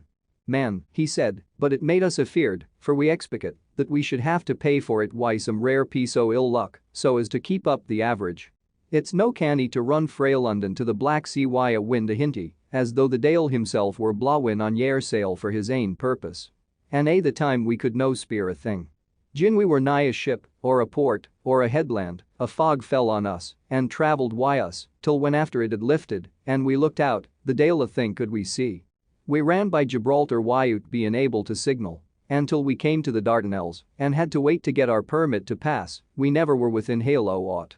At first I inclined to slack off sail, and beat about till the fog was lifted, but whiles, I thought that, if the Dale was minded to get us into the Black Sea quick, he was like to do it, whether we would or no. If we had a quick voyage it would be no to our miscredit why the owners, or no hurt to our traffic, and the old mon who had served his ain purpose wad be decently grateful to us for no hinderin' him." This mixture of simplicity and cunning, of superstition and commercial reasoning, aroused Van Helsing, who said, "Mine friend, that devil is more clever than he is thought by some, and he know when he meet his match." The skipper was not displeased with the compliment and went on, "When we got past the Bosphorus the men began to grumble. Some o' them, the Romanians, came and asked me to heave overboard a big box which had been put on board by a queer-looking old man just before we had started frae London. I had seen them speer at the fellow and put out their twa fingers when they saw him, to guard against the evil eye. Man, but the superstition of foreigners is perfectly ridiculous. I sent them about their business pretty quick. But as just after a fog closed in on us, I felt a wee bit as they didn't ent something, though I wouldn't say it was a gin the big box. Well, on we went, and as the fog didn't let up for 5 days I just let the wind carry us, for if the Dale wanted to get somewheres, well, he would fetch it up airit. And if he didn't, well, we'd keep a sharp lookout anyhow.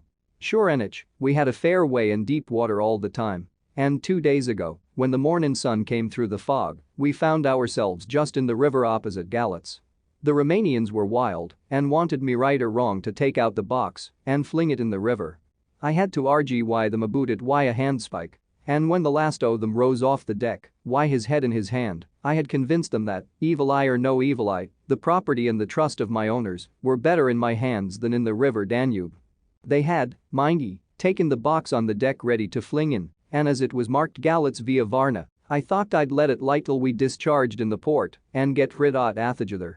We didn't do much clearin' that day and had to remain the night at anchor, but in the mornin', braw and early, an hour before sunup, a man came aboard wi' an order, written to him from England, to receive a box marked for one Count Dracula. Sure enough the matter was one ready to his hand. He had his papers airit, and glad I was to be rid o' the damn thing, for I was beginnin' massel to feel uneasy at it. If the Dale did have any luggage aboard the ship, I'm thinkin' it was nae neither than that same. What was the name of the man who took it? Asked Dr. Van Helsing, with restrained eagerness. I'll be tellin' ye quick, he answered, and, stepping down to his cabin, produced a receipt signed Emanuel Hildheim. Bergenstrasse 16 was the address. We found out that this was all the captain knew, so with thanks we came away. We found Hildheim in his office, a Hebrew of rather the Adelphi type, with a nose like a sheep and a fez. His arguments were pointed with specie. We doing the punctuation. And with a little bargaining he told us what he knew. This turned out to be simple but important. He had received a letter from Mr. Deville of London, telling him to receive, if possible before sunrise, so as to avoid customs, a box which would arrive at Galatz in the Czarina Catherine. This he was to give in charge to a certain Petrov Skinsky, who dealt with Slovaks who traded down the river to the port. He had been paid for his work by an English banknote, which had been duly cashed for gold at the Danube International Bank. When Skinsky had come to him, he had taken him to the ship and handed over the box, so as to save porterage. That was all he knew. We then sought for Skinsky, but were unable to find him. One of his neighbors, who did not seem to bear him any affection, said that he had gone away 2 days before, no one knew whither. This was corroborated by his landlord, who had received by messenger the key of the house together with the rent due, in English money. This had been between 10 and 11 o'clock last night. We were at a standstill again. Whilst we were talking, one came running and breathlessly gasped out that the body of Skinsky had been found inside the wall of the churchyard of St. Peter and that the throat had been torn open, as if by some wild animal. Those we had been speaking with ran off to see the horror, the women crying out, "This is the work of a Slovak." We hurried away lest we should have been in some way drawn into the affair and so detained. As we came home we could arrive at no definite conclusion. We were all convinced that the box was on its way, by water, to somewhere, but where that might be we would have to discover. With heavy hearts we came home to the hotel to Mina. When we met together, the first thing was to consult as to taking Mina again into our confidence. Things are getting desperate, and it is at least a chance, though a hazardous one. As a preliminary step, I was released from my promise to her. Mina Harker's journal. 30th October, evening. They were so tired and worn out and dispirited that there was nothing to be done till they had some rest, so I asked them all to lie down for half an hour whilst I should enter everything up to the moment. I feel so grateful to the man who invented the traveler's typewriter and to Mr. Morris for getting this one for me. I should have felt quite astray doing the work if I had to write with a pen. It is all done. Poor dear Jonathan, what he must have suffered, what must he be suffering now? He lies on the sofa hardly seeming to breathe, and his whole body appears in collapse. His brows are knit, his face is drawn with pain. Poor fellow, maybe he is thinking, and I can see his face all wrinkled up with the concentration of his thoughts. Oh. If I could only help at all. I shall do what I can. I have asked Dr. Van Helsing, and he has got me all the papers that I have not yet seen. Whilst they are resting, I shall go over all carefully, and perhaps I may arrive at some conclusion. I shall try to follow the professor's example and think without prejudice on the facts before me. I do believe that under God's providence I have made a discovery. I shall get the maps and look over them. I am more than ever sure that I am right. My new conclusion is ready, so I shall get our party together and read it. They can judge it. It is well to be accurate, and every minute is precious. Mina Harker's memorandum. Entered in her journal. Ground of inquiry. Count Dracula's problem is to get back to his own place. He must be brought back by someone. This is evident, for, had he power to move himself as he wished, he could go either as man, or wolf, or bat, or in some other way. He evidently fears discovery or interference in the state of helplessness in which he must be. Confined as he is between dawn and sunset in his wooden box. How is he to be taken? Here a process of exclusion may help us. By road, by rail, by water? 1. By road. There are endless difficulties, especially in leaving a city. There are people, and people are curious and investigate. A hint, a surmise, a doubt as to what might be in the box would destroy him. Why, there are, or there might be, customs and octroi officers to pass. His pursuers might follow.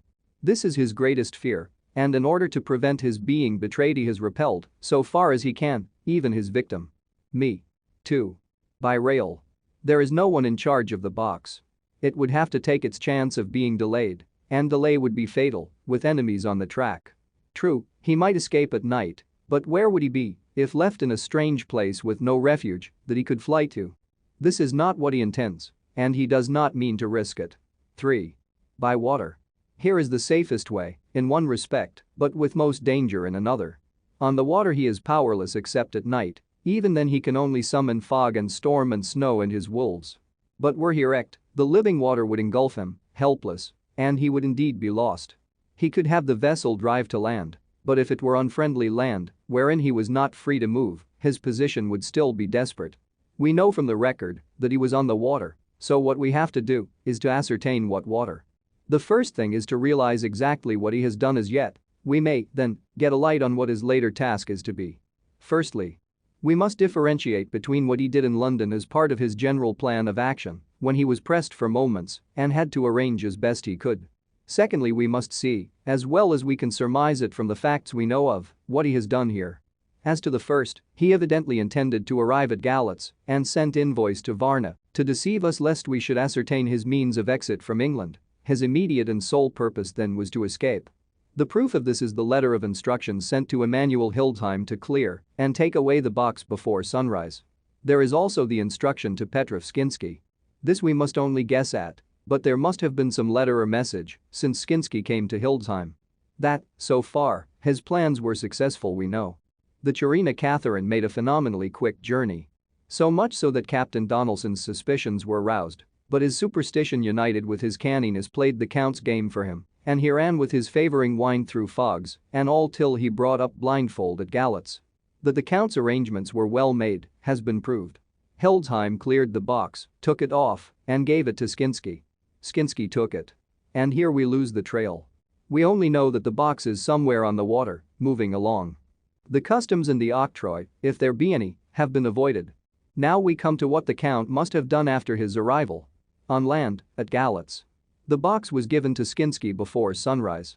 At sunrise the Count could appear in his own form. Here, we ask why Skinsky was chosen at all to aid in the work. In my husband's diary, Skinsky is mentioned as dealing with the Slovaks who trade down the river to the port, and the man's remark that the murder was the work of a Slovak showed the general feeling against his class. The Count wanted isolation. My surmise is that in London the Count decided to get back to his castle by water as the most safe and secret way. He was brought from the castle by Skani, and probably they delivered their cargo to Slovaks who took the boxes to Varna, for there they were shipped for London. Thus the Count had knowledge of the persons who could arrange this service.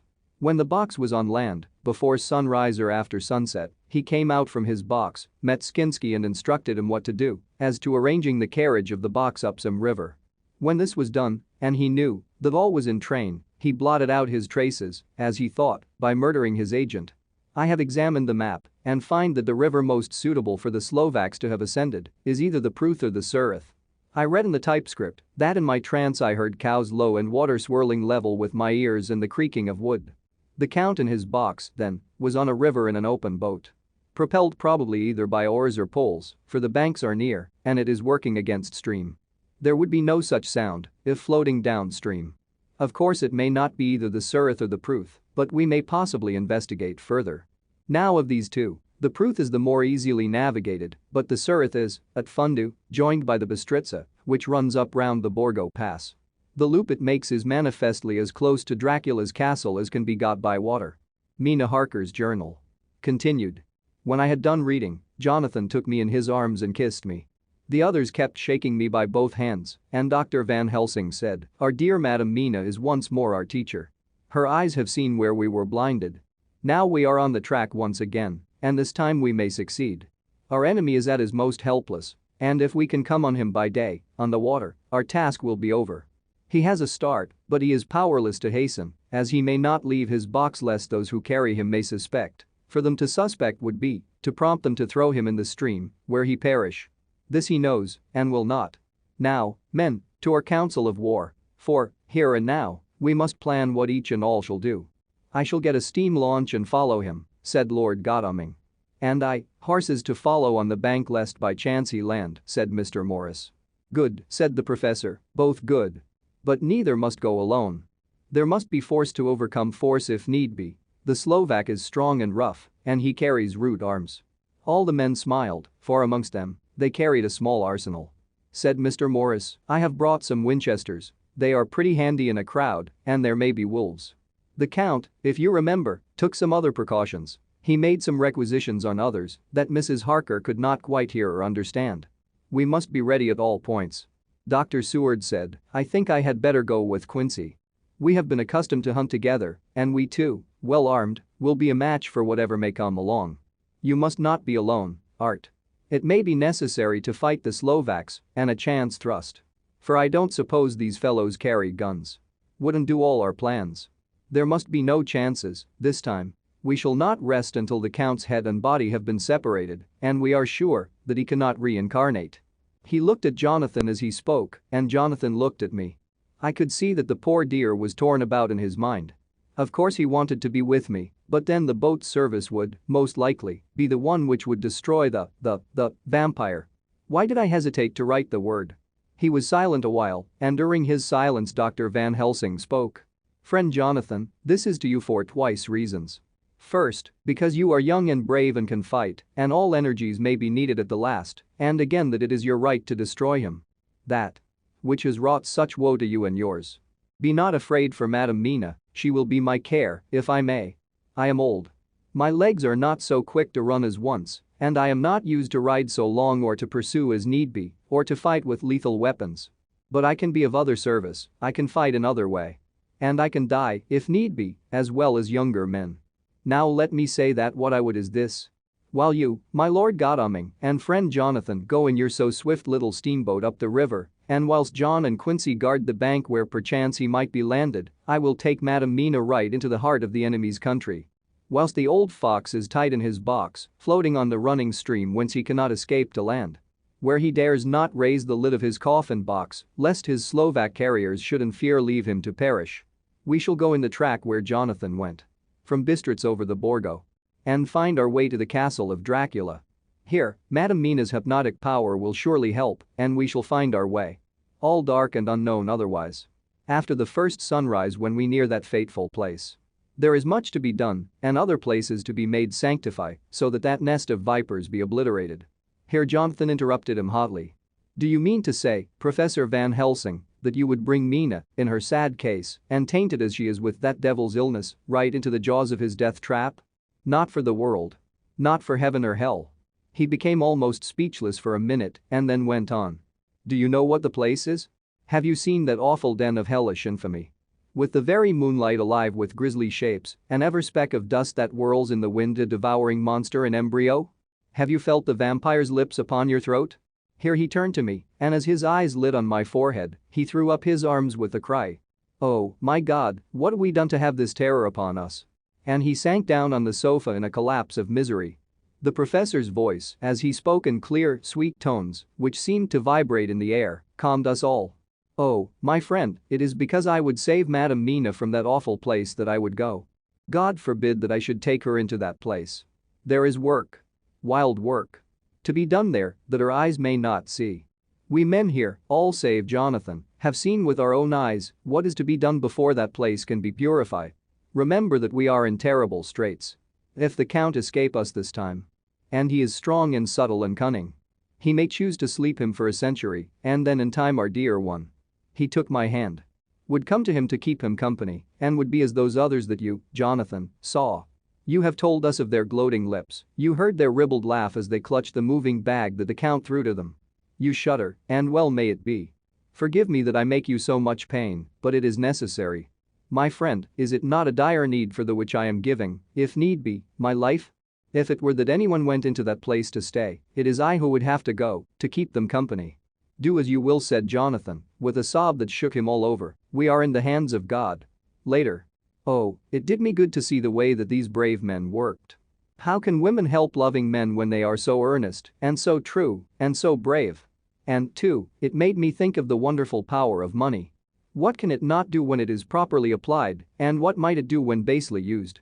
I felt so thankful that Lord Godalming is rich and that both he and Mr. Morris, who also has plenty of money, are willing to spend it so freely. For if they did not, our little expedition could not start, either so promptly or so well equipped, as it will within another hour.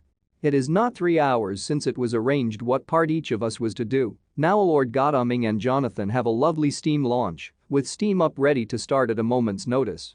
Dr. Seward and Mr. Morris have half a dozen beautiful horses, well appointed. We have all the maps and appliances of various kinds that can be had. Professor Van Helsing and I are to leave by the 11:40 train tonight for Veresti, where we are to get a carriage to drive to the Borgo Pass. We are bringing a good deal of ready money, as we are to buy a carriage and horses. We shall drive ourselves, for we have no one whom we can trust in this matter. The professor knows something of a great many languages, so we shall get on all right. We have all got arms, even for me a large-bore revolver. Jonathan would not be happy unless I was armed like the rest. Alas! I cannot carry one arm that the rest do, the scar on my forehead forbids that. Dear Dr. Van Helsing comforts me by telling me that I am fully armed as there may be wolves, the weather is getting colder every hour, and there are snow flurries which come and go as warnings. Later. It took all my courage to say goodbye to my darling. We may never meet again.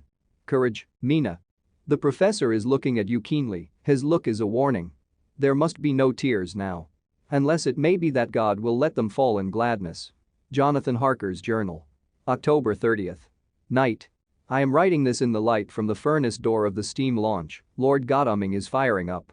He is an experienced hand at the work, as he has had for years a launch of his own on the Thames and another on the Norfolk Broads.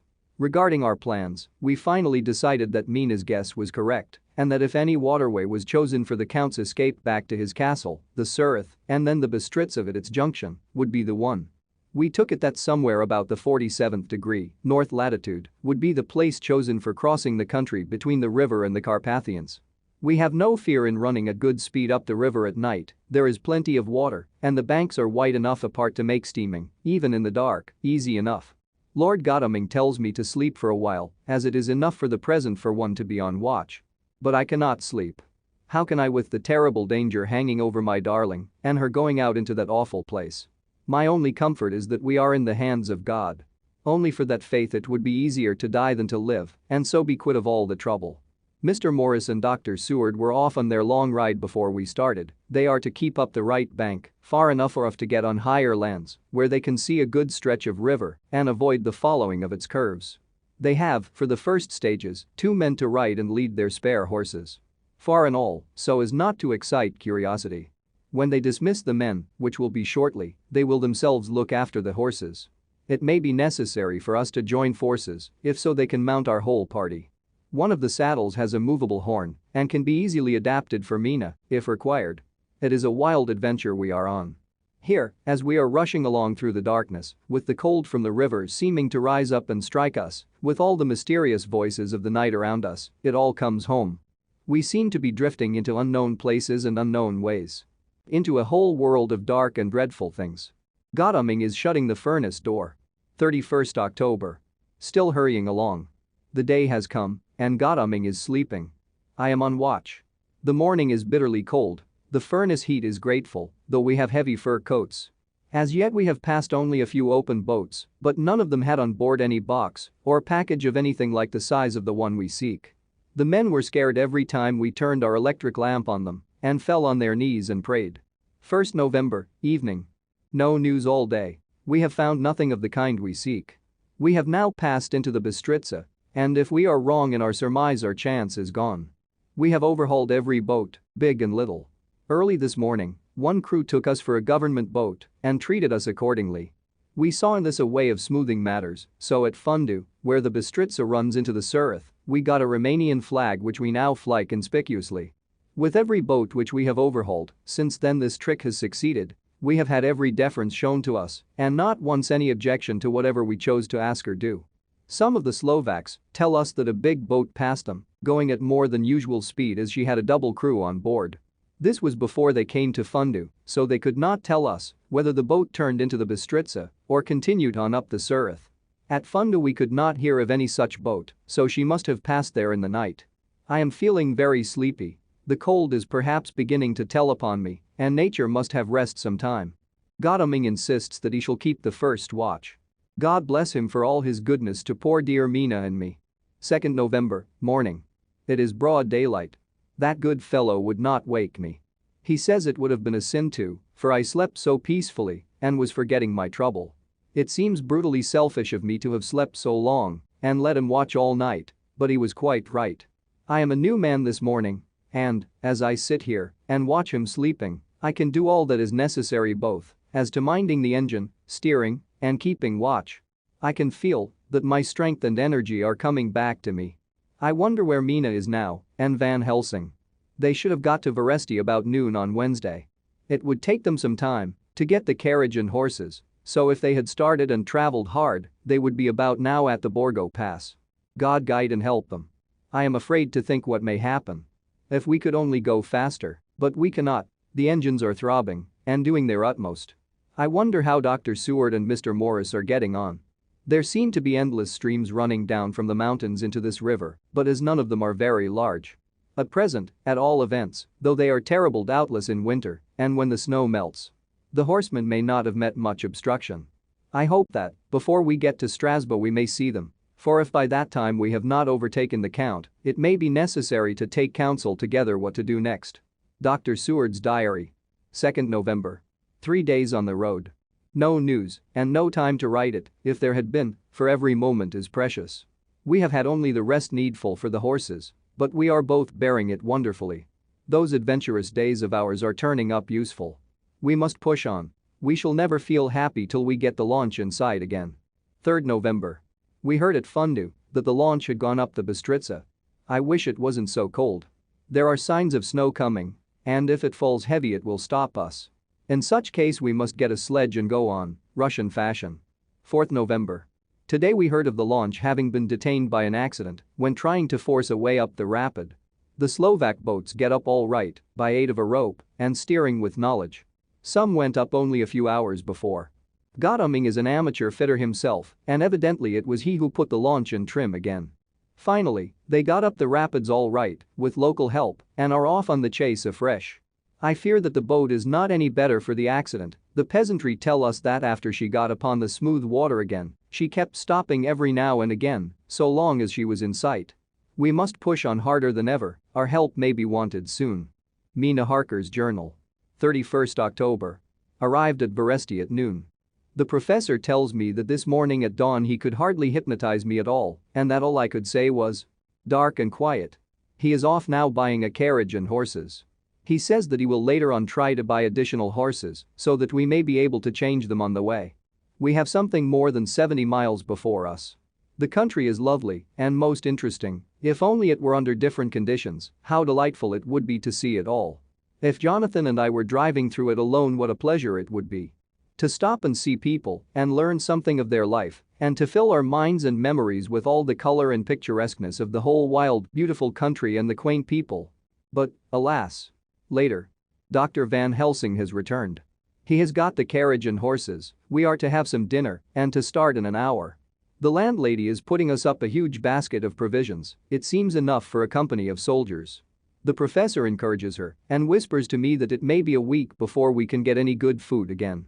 He has been shopping too and has sent home such a wonderful lot of fur coats and wraps and all sorts of warm things. There will not be any chance of our being cold. We shall soon be off. I am afraid to think what may happen to us. We are truly in the hands of God. He alone knows what may be, and I pray him, with all the strength of my sad and humble soul, that he will watch over my beloved husband, that whatever may happen, Jonathan may know that I loved him and honored him more than I can say, and that my latest and truest thought will be always for him. Chapter 27. Mina Harker's Journal. 1st November. All day long we have traveled, and at a good speed. The horses seem to know that they are being kindly treated, for they go willingly their full stage at best speed. We have now had so many changes and find the same thing so constantly that we are encouraged to think that the journey will be an easy one. Dr. Van Helsing is laconic. He tells the farmers that he is hurrying to Bistritz and pays them well to make the exchange of horses. We get hot soup, or coffee, or tea, and off we go. It is a lovely country, full of beauties of all imaginable kinds, and the people are brave and strong and simple and seem full of nice qualities. They are very, very superstitious. In the first house where we stopped, when the woman who served us saw the scar on my forehead, she crossed herself and put out 2 fingers towards me to keep off the evil eye. I believe they went to the trouble of putting an extra amount of garlic into our food, and I can't abide garlic. Ever since then I have taken care not to take off my hat or veil, and so have escaped their suspicions. We are traveling fast, and as we have no driver with us to carry tales, we go ahead of scandal, but I dare say that fear of the evil eye will follow hard behind us all the way. The professor seems tireless. All day he would not take any rest, though he made me sleep for a long spell. At sunset time he hypnotized me, and he says that I answered as usual darkness, lapping water and creaking wood, so our enemy is still on the river. I am afraid to think of Jonathan, but somehow I have now no fear for him, or for myself. I write this whilst we wait in a farmhouse for the horses to be got ready. Dr. Van Helsing is sleeping. Poor dear, he looks very tired and old and grey, but his mouth is set as firmly as a conqueror's. Even in his sleep he is instinct with resolution. When we have well started I must make him rest whilst I drive. I shall tell him that we have days before us, and he must not break down when most of all his strength will be needed. All is ready, we are off shortly. 2nd November, morning. I was successful, and we took turns driving all night. Now the day is on us, bright though cold. There is a strange heaviness in the air. I say heaviness for want of a better word, I mean that it oppresses us both. It is very cold, and only our warm furs keep us comfortable. At dawn Van Helsing hypnotized me. He says I answered darkness, creaking wood and roaring water, so the river is changing as they ascend. I do hope that my darling will not run any chance of danger. More than need be, but we are in God's hands. 2nd November, night. All day long driving. The country gets wilder as we go, and the great spurs of the Carpathians, which at Budapest seemed so far from us and so low on the horizon, now seem to gather round us and tower in front. We both seem in good spirits. I think we make an effort each to cheer the other. In the doing so we cheer ourselves. Dr. Van Helsing says that by morning we shall reach the Borgo Pass. The houses are very few here now, and the professor says that the last horses we got will have to go on with us, as we may not be able to change. He got 2 in addition to the 2 we changed, so that now we have a rude 4 in hand. The dear horses are patient and good, and they give us no trouble. We are not worried with other travelers, and so even I can drive. We shall get to the pass in daylight. We do not want to arrive before. So we take it easy and have each a long rest and turn.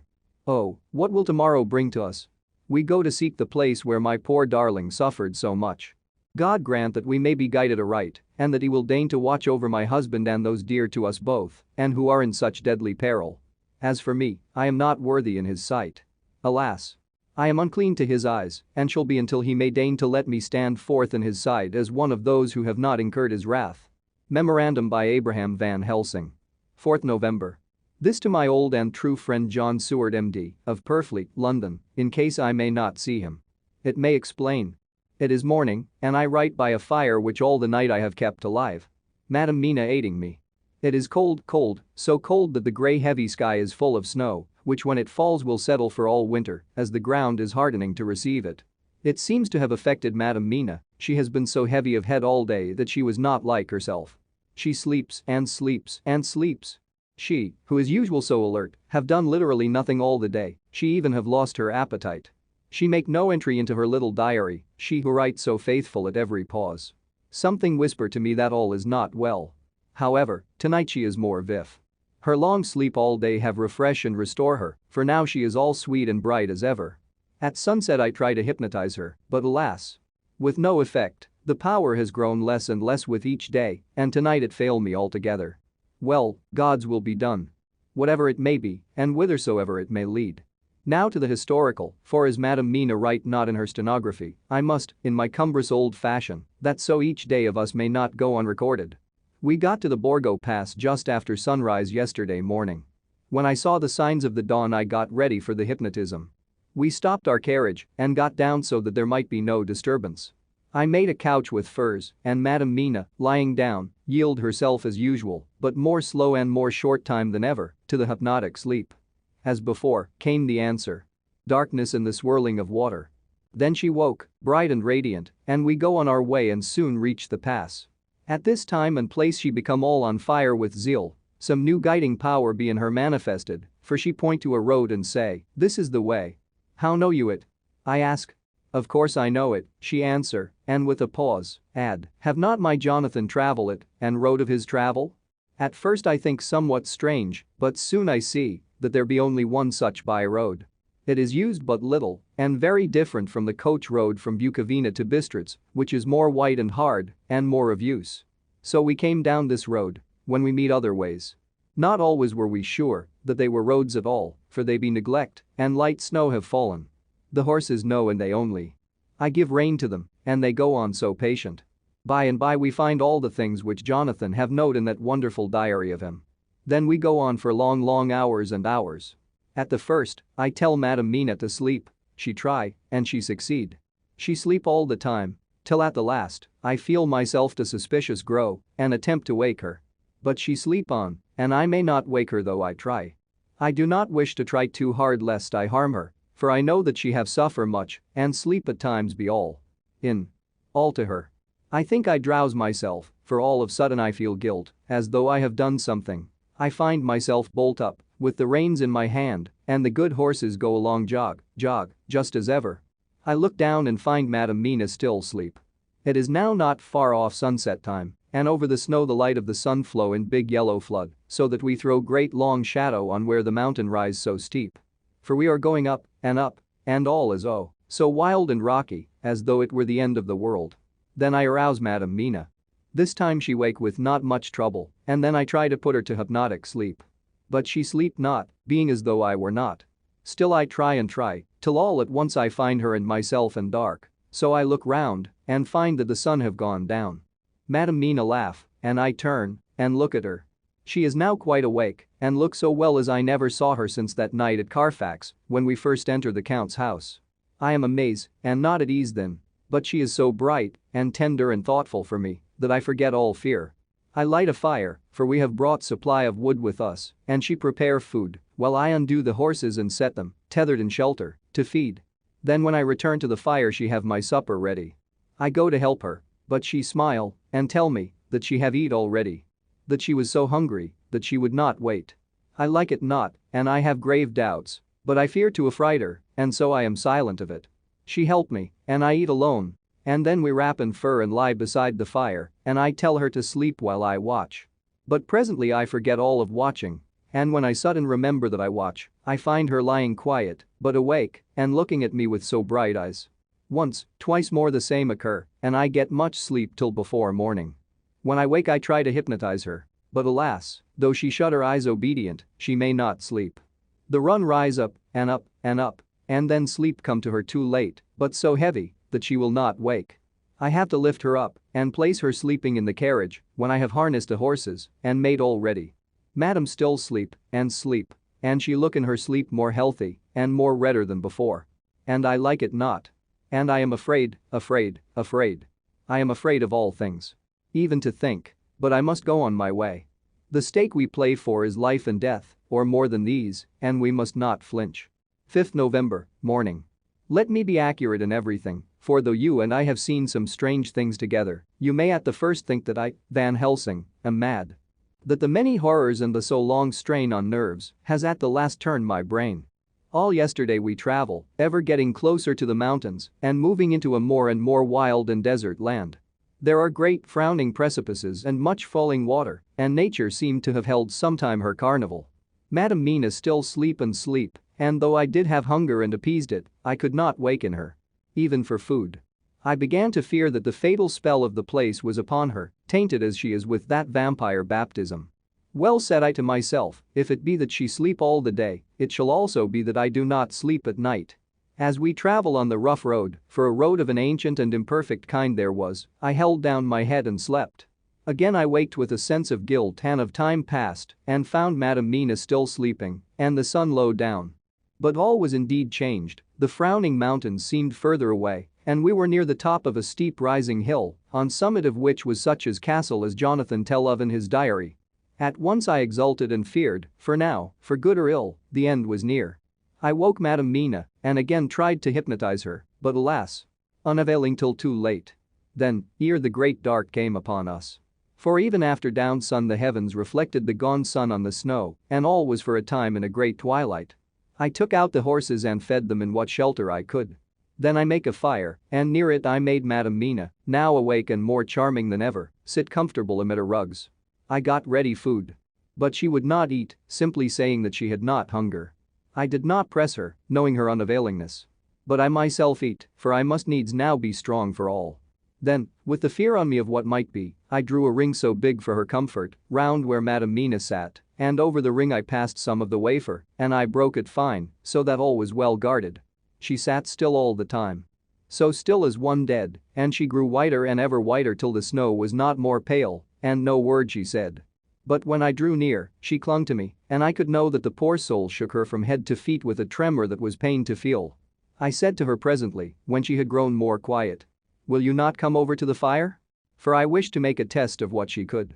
She rose obedient, but when she had made a step she stopped and stood as one stricken. "Why not go on?" I asked. She shook her head and, coming back, sat down in her place.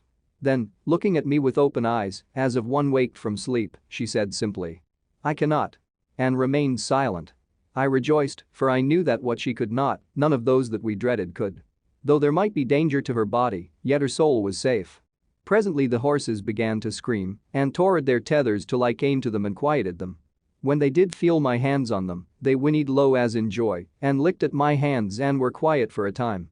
Many times through the night did I come to them, till it arrived to the cold hour when all nature is at lowest, and every time my coming was with quiet of them.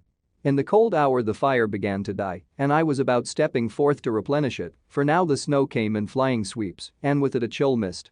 Even in the dark there was a light of some kind, as there ever is over snow, and it seemed as though the snow flurries and the wreaths of mist took shape as of women with trailing garments. All was in dead, grim silence, only that the horses whinnied and cowered, as if in terror of the worst. I began to fear. Horrible fears, but then came to me the sense of safety in that ring wherein I stood. I began, too, to think that my imaginings were of the night and the gloom and the unrest that I have gone through and all the terrible anxiety. It was as though my memories of all Jonathan's horrid experience were befooling me. For the snowflakes and the mist began to wheel and circle round till I could get as though a shadowy glimpse of those women that would have kissed him. And then the horses cowered lower and lower and moaned in terror as men do in pain. Even the madness of fright was not to them, so that they could break away. I feared for my dear Madam Mina when these weird figures drew near and circled round. I looked at her, but she sat calm and smiled at me. When I would have stepped to the fire to replenish it, she caught me and held me back and whispered, like a voice that one hears in a dream, so low it was, "No. No. Do not go without. Here you are safe." I turned to her and looking in her eyes, said, "But you? It is for you that I fear," whereat she laughed. A laugh low and unreal, and said, "Fear for me? Why fear for me? None safer in all the world from them than I am," and as I wondered at the meaning of her words, a puff of wind made the flame leap up, and I see the red scar on her forehead. Then, alas! I knew. Did I not, I would soon have learned, for the wheeling figures of mist and snow came closer, but keeping ever without the holy circle. Then they began to materialize, till, if God have not take away my reason, for I saw it through my eyes. There were before me in actual flesh the same three women that Jonathan saw in the room when they would have kissed his throat. I knew the swaying round forms, the bright hard eyes, the white teeth, the ruddy color, the voluptuous lips. They smiled ever at poor dear Madam Mina, and as their laugh came through the silence of the night, they twined their arms and pointed to her and said in those so sweet tingling tones that Jonathan said were of the intolerable sweetness of the water glasses, "Come, sister. Come to us. Come. Come." In fear I turned to my poor Madam Mina and my heart with gladness leapt like flame. For oh, the terror in her sweet eyes, the repulsion, the horror, told a story to my heart that was all of hope. God be thanked she was not, yet, of them. I seized some of the firewood which was by me, and holding out some of the wafer, advanced on them towards the fire. They drew back before me, and laughed their low horrid laugh. I fed the fire, and feared them not, for I knew that we were safe within our protections. They could not approach me, whilst so armed, nor Madam Mina, whilst she remained within the ring, which she could not leave no more than they could enter. The horses had ceased to moan, and lay still on the ground. The snow fell on them softly, and they grew whiter. I knew that there was for the poor beasts no more of terror. And so we remained till the red of the dawn began to fall through the snow gloom. I was desolate and afraid, and full of woe and terror, but when that beautiful sun began to climb the horizon, life was to me again.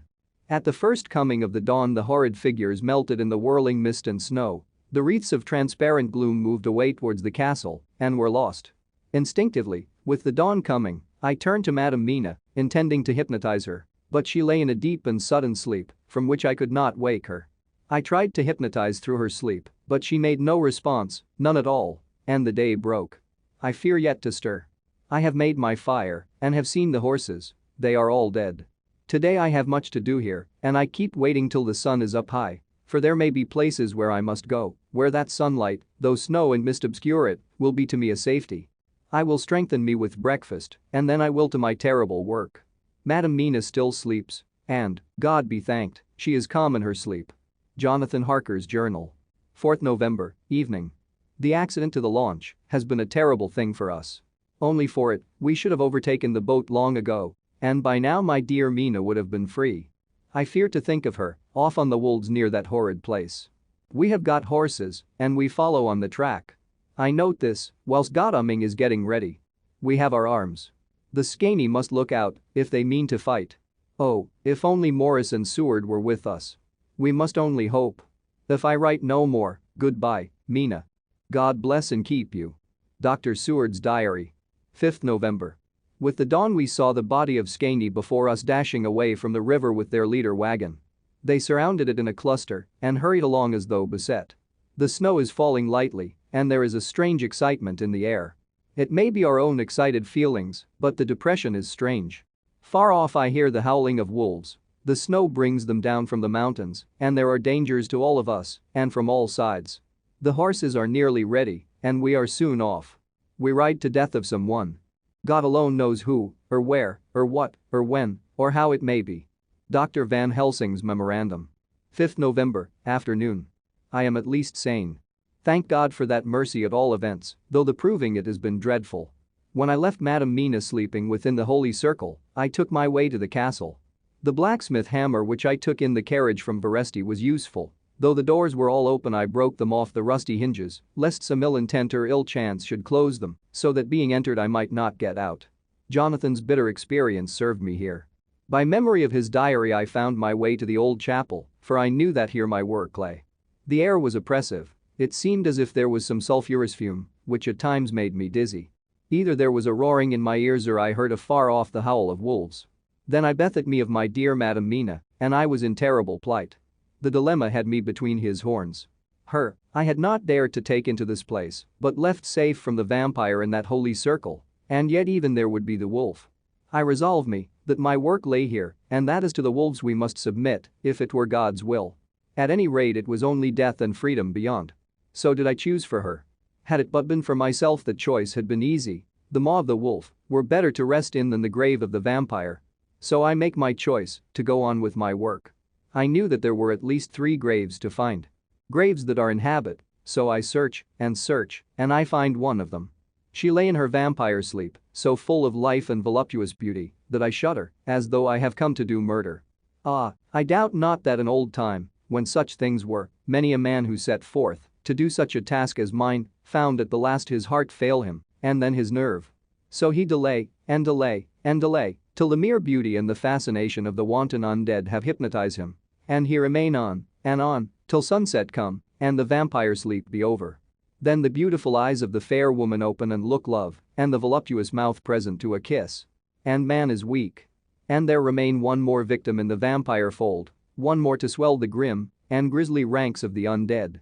There is some fascination, surely, when I am moved by the mere presence of such an one, even lying as she lay in a tomb fretted with age and heavy with the dust of centuries, though there be that horrid odor such as the lairs of the Count have had. Yes, I was moved. I, Van Helsing, with all my purpose and with my motive for hate. I was moved to a yearning for delay which seemed to paralyze my faculties and to clog my very soul. It may have been that the need of natural sleep and the strange oppression of the air were beginning to overcome me. Certain it was that I was lapsing into sleep, the open-eyed sleep of one who yields to a sweet fascination, when there came through the snow-stilled air a long, low wail, so full of woe and pity that it woke me like the sound of a clarion. For it was the voice of my dear Madam Mina that I heard. Then I braced myself again to my horrid task and found by wrenching away tomb tops one other of the sisters, the other dark one. I dared not pause to look on her as I had on her sister, lest once more I should begin to be enthralled, but I go on searching until, presently, I find in a high great tomb, as if made to one much beloved that other fair sister which, like Jonathan I had seen to gather herself out of the atoms of the mist. She was so fair to look on, so radiantly beautiful, so exquisitely voluptuous, that the very instinct of man in me, which calls some of my sex to love and to protect one of hers, made my head whirl with new emotion. But God be thanked, that soul wail of my dear Madam Mina had not died out of my ears, and, before the spell could be wrought further upon me, I had nerved myself to my wild work. By this time I had searched all the tombs in the chapel, so far as I could tell, and as there had been only 3 of these undead phantoms around us in the night, I took it that there were no more of active undead existent. There was one great tomb more lordly than all the rest, huge it was, and nobly proportioned. On it was but one word: Dracula. This then was the undead home of the king vampire, to whom so many more were due. Its emptiness spoke eloquent to make certain what I knew. Before I began to restore these women to their dead selves through my awful work, I laid in Dracula's tomb some of the wafer and so banished him from it, undead, forever. Then began my terrible task, and I dreaded it. Had it been but 1, it had been easy, comparative. But 3. To begin twice more after I had been through a deed of horror, for if it was terrible with the sweet Miss Lucy, what would it not be with these strange ones who had survived through centuries and who had been strengthened by the passing of the years, who would, if they could, have fought for their foul lives? Oh, my friend John, but it was butcher work. Had I not been nerved by thoughts of other dead and of the living over whom hung such a pall of fear, I could not have gone on. I tremble and tremble even yet, though till all was over, God be thanked, my nerve did stand. Had I not seen the repose in the first face and the gladness that stole over it just ere the final dissolution came, as realization that the soul had been won, I could not have gone further with my butchery. I could not have endured the horrid screeching as the stake drove home, the plunging of writhing form and lips of bloody foam. I should have fled in terror and left my work undone. But it is over. And the poor souls, I can pity them now and weep as I think of them placid each in her full sleep of death for a short moment ere fading.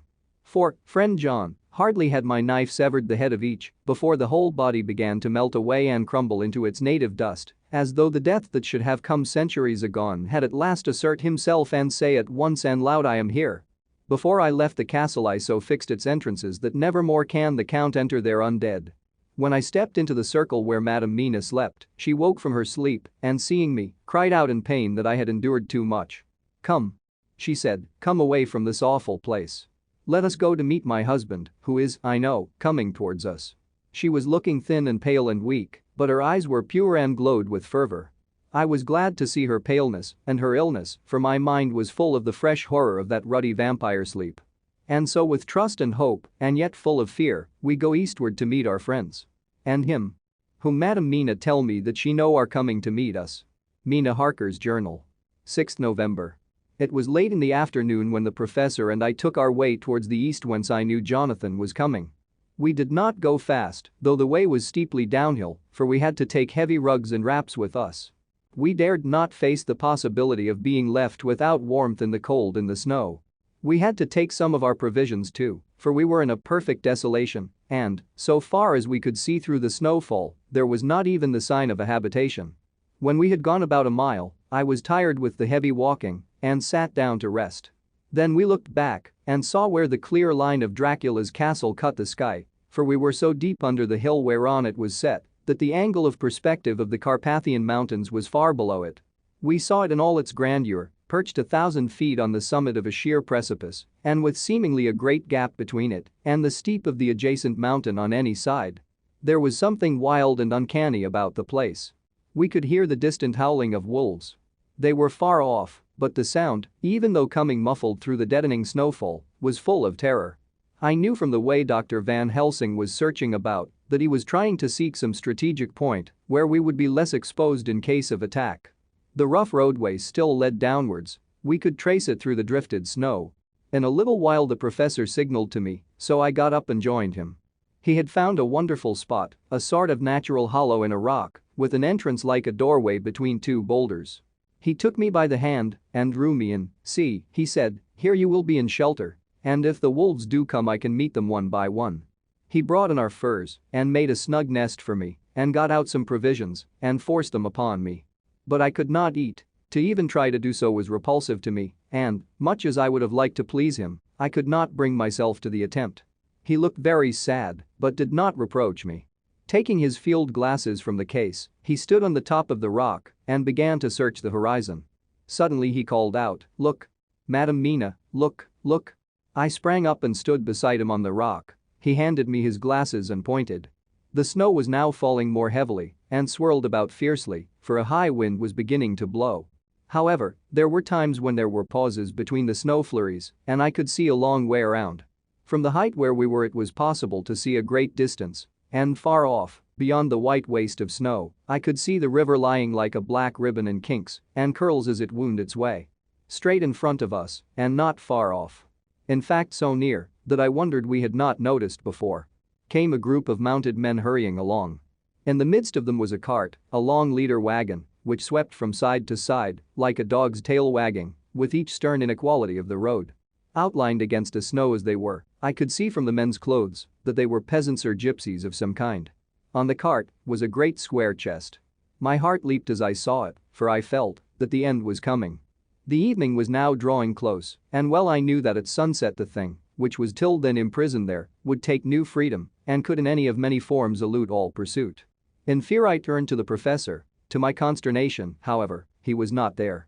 An instant later, I saw him below me. Round the rock he had drawn a circle, such as we had found shelter in last night. When he had completed it, he stood beside me again, saying, "At least you shall be safe here from him." He took the glasses from me and at the next lull of the snow, swept the whole space below us. "See," he said, "they come quickly. They are flogging the horses and galloping as hard as they can." He paused and went on in a hollow voice, "They are racing for the sunset. We may be too late. God's will be done." Down came another blinding rush of driving snow, and the whole landscape was blotted out. It soon passed, however, and once more his glasses were fixed on the plain. Then came a sudden cry, "Look! Look! Look! See, 2 horsemen follow fast, coming up from the south. It must be Quincy and John. Take the glass. Look, before the snow blots it all out." I took it and looked. The 2 men might be Dr. Seward and Mr. Morris. I knew at all events that neither of them was Jonathan. At the same time I knew that Jonathan was not far off. Looking around I saw on the north side of the coming party 2 other men, riding at breakneck speed. One of them, I knew was Jonathan, and the other I took, of course, to be Lord Godalming. They, too, were pursuing the party with the cart. When I told the professor he shouted in glee like a schoolboy and, after looking intently till a snowfall made sight impossible, he laid his Winchester rifle ready for use against a boulder at the opening of our shelter. "They are all converging," he said. "When the time comes we shall have the gypsies on all sides." I got out my revolver ready to hand, for whilst we were speaking the howling of wolves came louder and closer. When the snowstorm abated a moment we looked again. It was strange to see the snow falling in such heavy flakes close to us, and beyond, the sun shining more and more brightly as it sank down towards the far mountain tops. Sweeping the glass all around us, I could see here and there dots moving singly and in 2s and 3s and larger numbers. The wolves were gathering for their prey. Every instant seemed an age whilst we waited. The wind came now in fierce bursts, and the snow was driven with fury as it swept upon us in circling eddies. At times we could not see an arm's length before us, but at others as the hollow-sounding wind swept by us, it seemed to clear the airspace around us so that we could see afar off. We had of late been so accustomed to watch for sunrise and sunset that we knew with fair accuracy when it would be, and we knew that before long the sun would set. It was hard to believe that by our watches it was less than an hour that we waited in that rocky shelter before the various bodies began to converge close upon us. The wind came now with fiercer and more bitter sweeps and more steadily from the north. It seemingly had driven the snow clouds from us, for, with only occasional bursts, the snow fell. We could distinguish clearly the individuals of each party, the pursued and the pursuers. Strangely enough, those pursued did not seem to realize, or at least to care, that they were pursued. They seemed, however, to hasten with redoubled speed as the sun dropped lower and lower on the mountaintops. Closer and closer they drew. The professor and I crouched down behind our rock and held our weapons ready. I could see that he was determined that they should not pass. One and all were quite unaware of our presence. All at once two voices shouted out to halt. One was my Jonathan's, raised in a high key of passion. The other Mr. Morris's strong resolute tone of quiet command. The gypsies may not have known the language, but there was no mistaking the tone, in whatever tongue the words were spoken. Instinctively they reined in, and at the instant Lord Godalming and Jonathan dashed up at one side and Dr. Seward and Mr. Morris on the other. The leader of the gypsies, a splendid-looking fellow who sat his horse like a centaur, waved them back and in a fierce voice gave to his companions some word to proceed. They lashed the horses, which sprang forward, but the four men raised their Winchester rifles and in an unmistakable way commanded them to stop. At the same moment Dr. Van Helsing and I rose behind the rock and pointed our weapons at them. Seeing that they were surrounded, the men tightened their reins and drew up. The leader turned to them and gave a word at which every man of the gypsy party drew what weapon he carried, knife or pistol, and held himself in readiness to attack. Issue was joined in an instant. The leader, with a quick movement of his rein, threw his horse out in front and pointing first to the sun, now closed down on the hill tops, and then to the castle, said something which I did not understand. For answer, all four men of our party threw themselves from their horses and dashed towards the cart. I should have felt terrible fear at seeing Jonathan in such danger, but that the ardor of battle must have been upon me as well as the rest of them. I felt no fear, but only a wild, surging desire to do something. Seeing a quick movement of our parties, the leader of the gypsies gave a command. His men instantly formed round the cart in a sort of undisciplined endeavor, each one shouldering and pushing the other in his eagerness to carry out the order. In the midst of this, I could see that Jonathan on one side of the ring of men and Quincy on the other were forcing a way to the cart. It was evident that they were bent on finishing their task before the sun should set. Nothing seemed to stop or even to hinder them. Neither the leveled weapons or the flashing knives of the gypsies in front or the howling of the wolves behind appeared to even attract their attention. Jonathan's impetuosity and the manifest singleness of his purpose seemed to overawe those in front of him. Instinctively they cowered aside and let him pass. In an instant he had jumped upon the cart and, with a strength which seemed incredible, raised the great box and flung it over the wheel to the ground. In the meantime, Mr. Morris had had to use force to pass through his side of the ring of Skaney. All the time I had been breathlessly watching Jonathan. I had, with the tail of my eye, seen him pressing desperately forward and had seen the knives of the gypsies flash as he won a way through them, and they cut at him. He had parried with his great bowie knife, and at first I thought that he too had come through in safety, but as he sprang beside Jonathan, who had by now jumped from the cart, I could see that with his left hand he was clutching at his side and that the blood was spurting through his fingers. He did not delay notwithstanding this, for as Jonathan, with desperate energy, attacked one end of the chest, attempting to prise off the lid with his great kukri knife, he attacked the other frantically with his bowie. Under the efforts of both men the lid began to yield. The nails drew with a quick screeching sound, and the top of the box was thrown back. By this time the gypsies, seeing themselves covered by the Winchesters and at the mercy of Lord Godalming and Dr. Seward, had given in and made no further resistance. The sun was almost down on the mountaintops, and the shadows of the whole group fell long upon the snow. I saw the Count lying within the box upon the earth, some of which the rude falling from the cart had scattered over him. He was deathly pale, just like a waxen image, and the red eyes glared with the horrible vindictive look which I knew too well. As I looked, the eyes saw the sinking sun, and the look of hate in them turned to triumph. But, on the instant, came the sweep and flash of Jonathan's great knife. I shrieked as I saw it shear through the throat, whilst at the same moment Mr. Morris's bowie knife plunged in the heart. It was like a miracle, but before our very eyes, and almost in the drawing of a breath, the whole body crumbled into dust and passed from our sight. I shall be glad, as long as I live, that even in that moment of final dissolution there was in the face a look of peace, such as I never could have imagined, might have rested there. The castle of Dracula now stood out against the red sky, and every stone of its broken battlements was articulated against the light of the setting sun. The gypsies, taking us as in some way the cause of the extraordinary disappearance of the dead man, turned, without a word, and rode away, as if for their lives. Those who were unmounted jumped upon the leader wagon and shouted to the horsemen not to desert them. The wolves, which had withdrawn to a safe distance, followed in their wake, leaving us alone.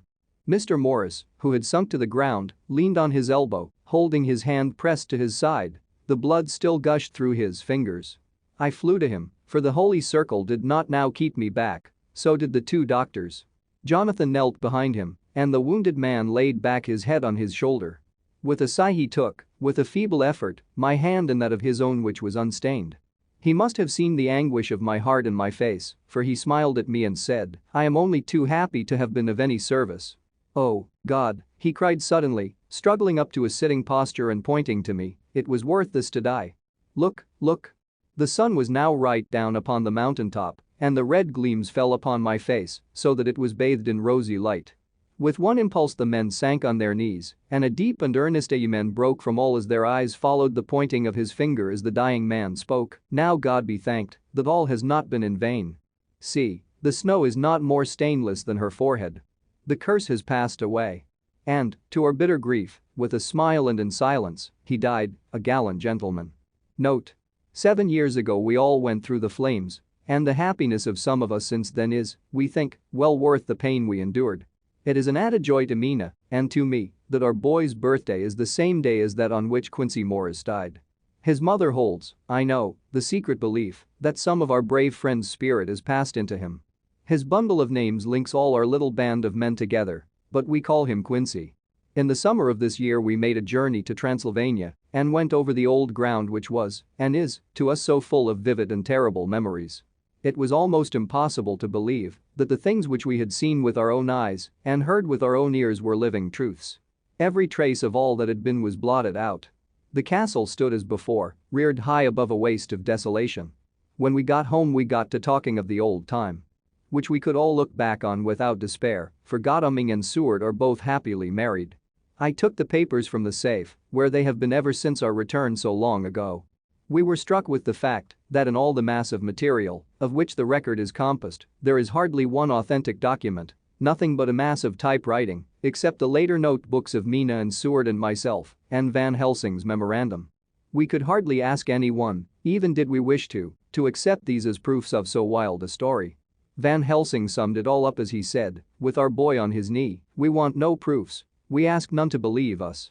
This boy will someday know what a brave and gallant woman his mother is. Already he knows her sweetness and loving care. Later on he will understand how some men so loved her that they did dare much for her sake." Jonathan Harker.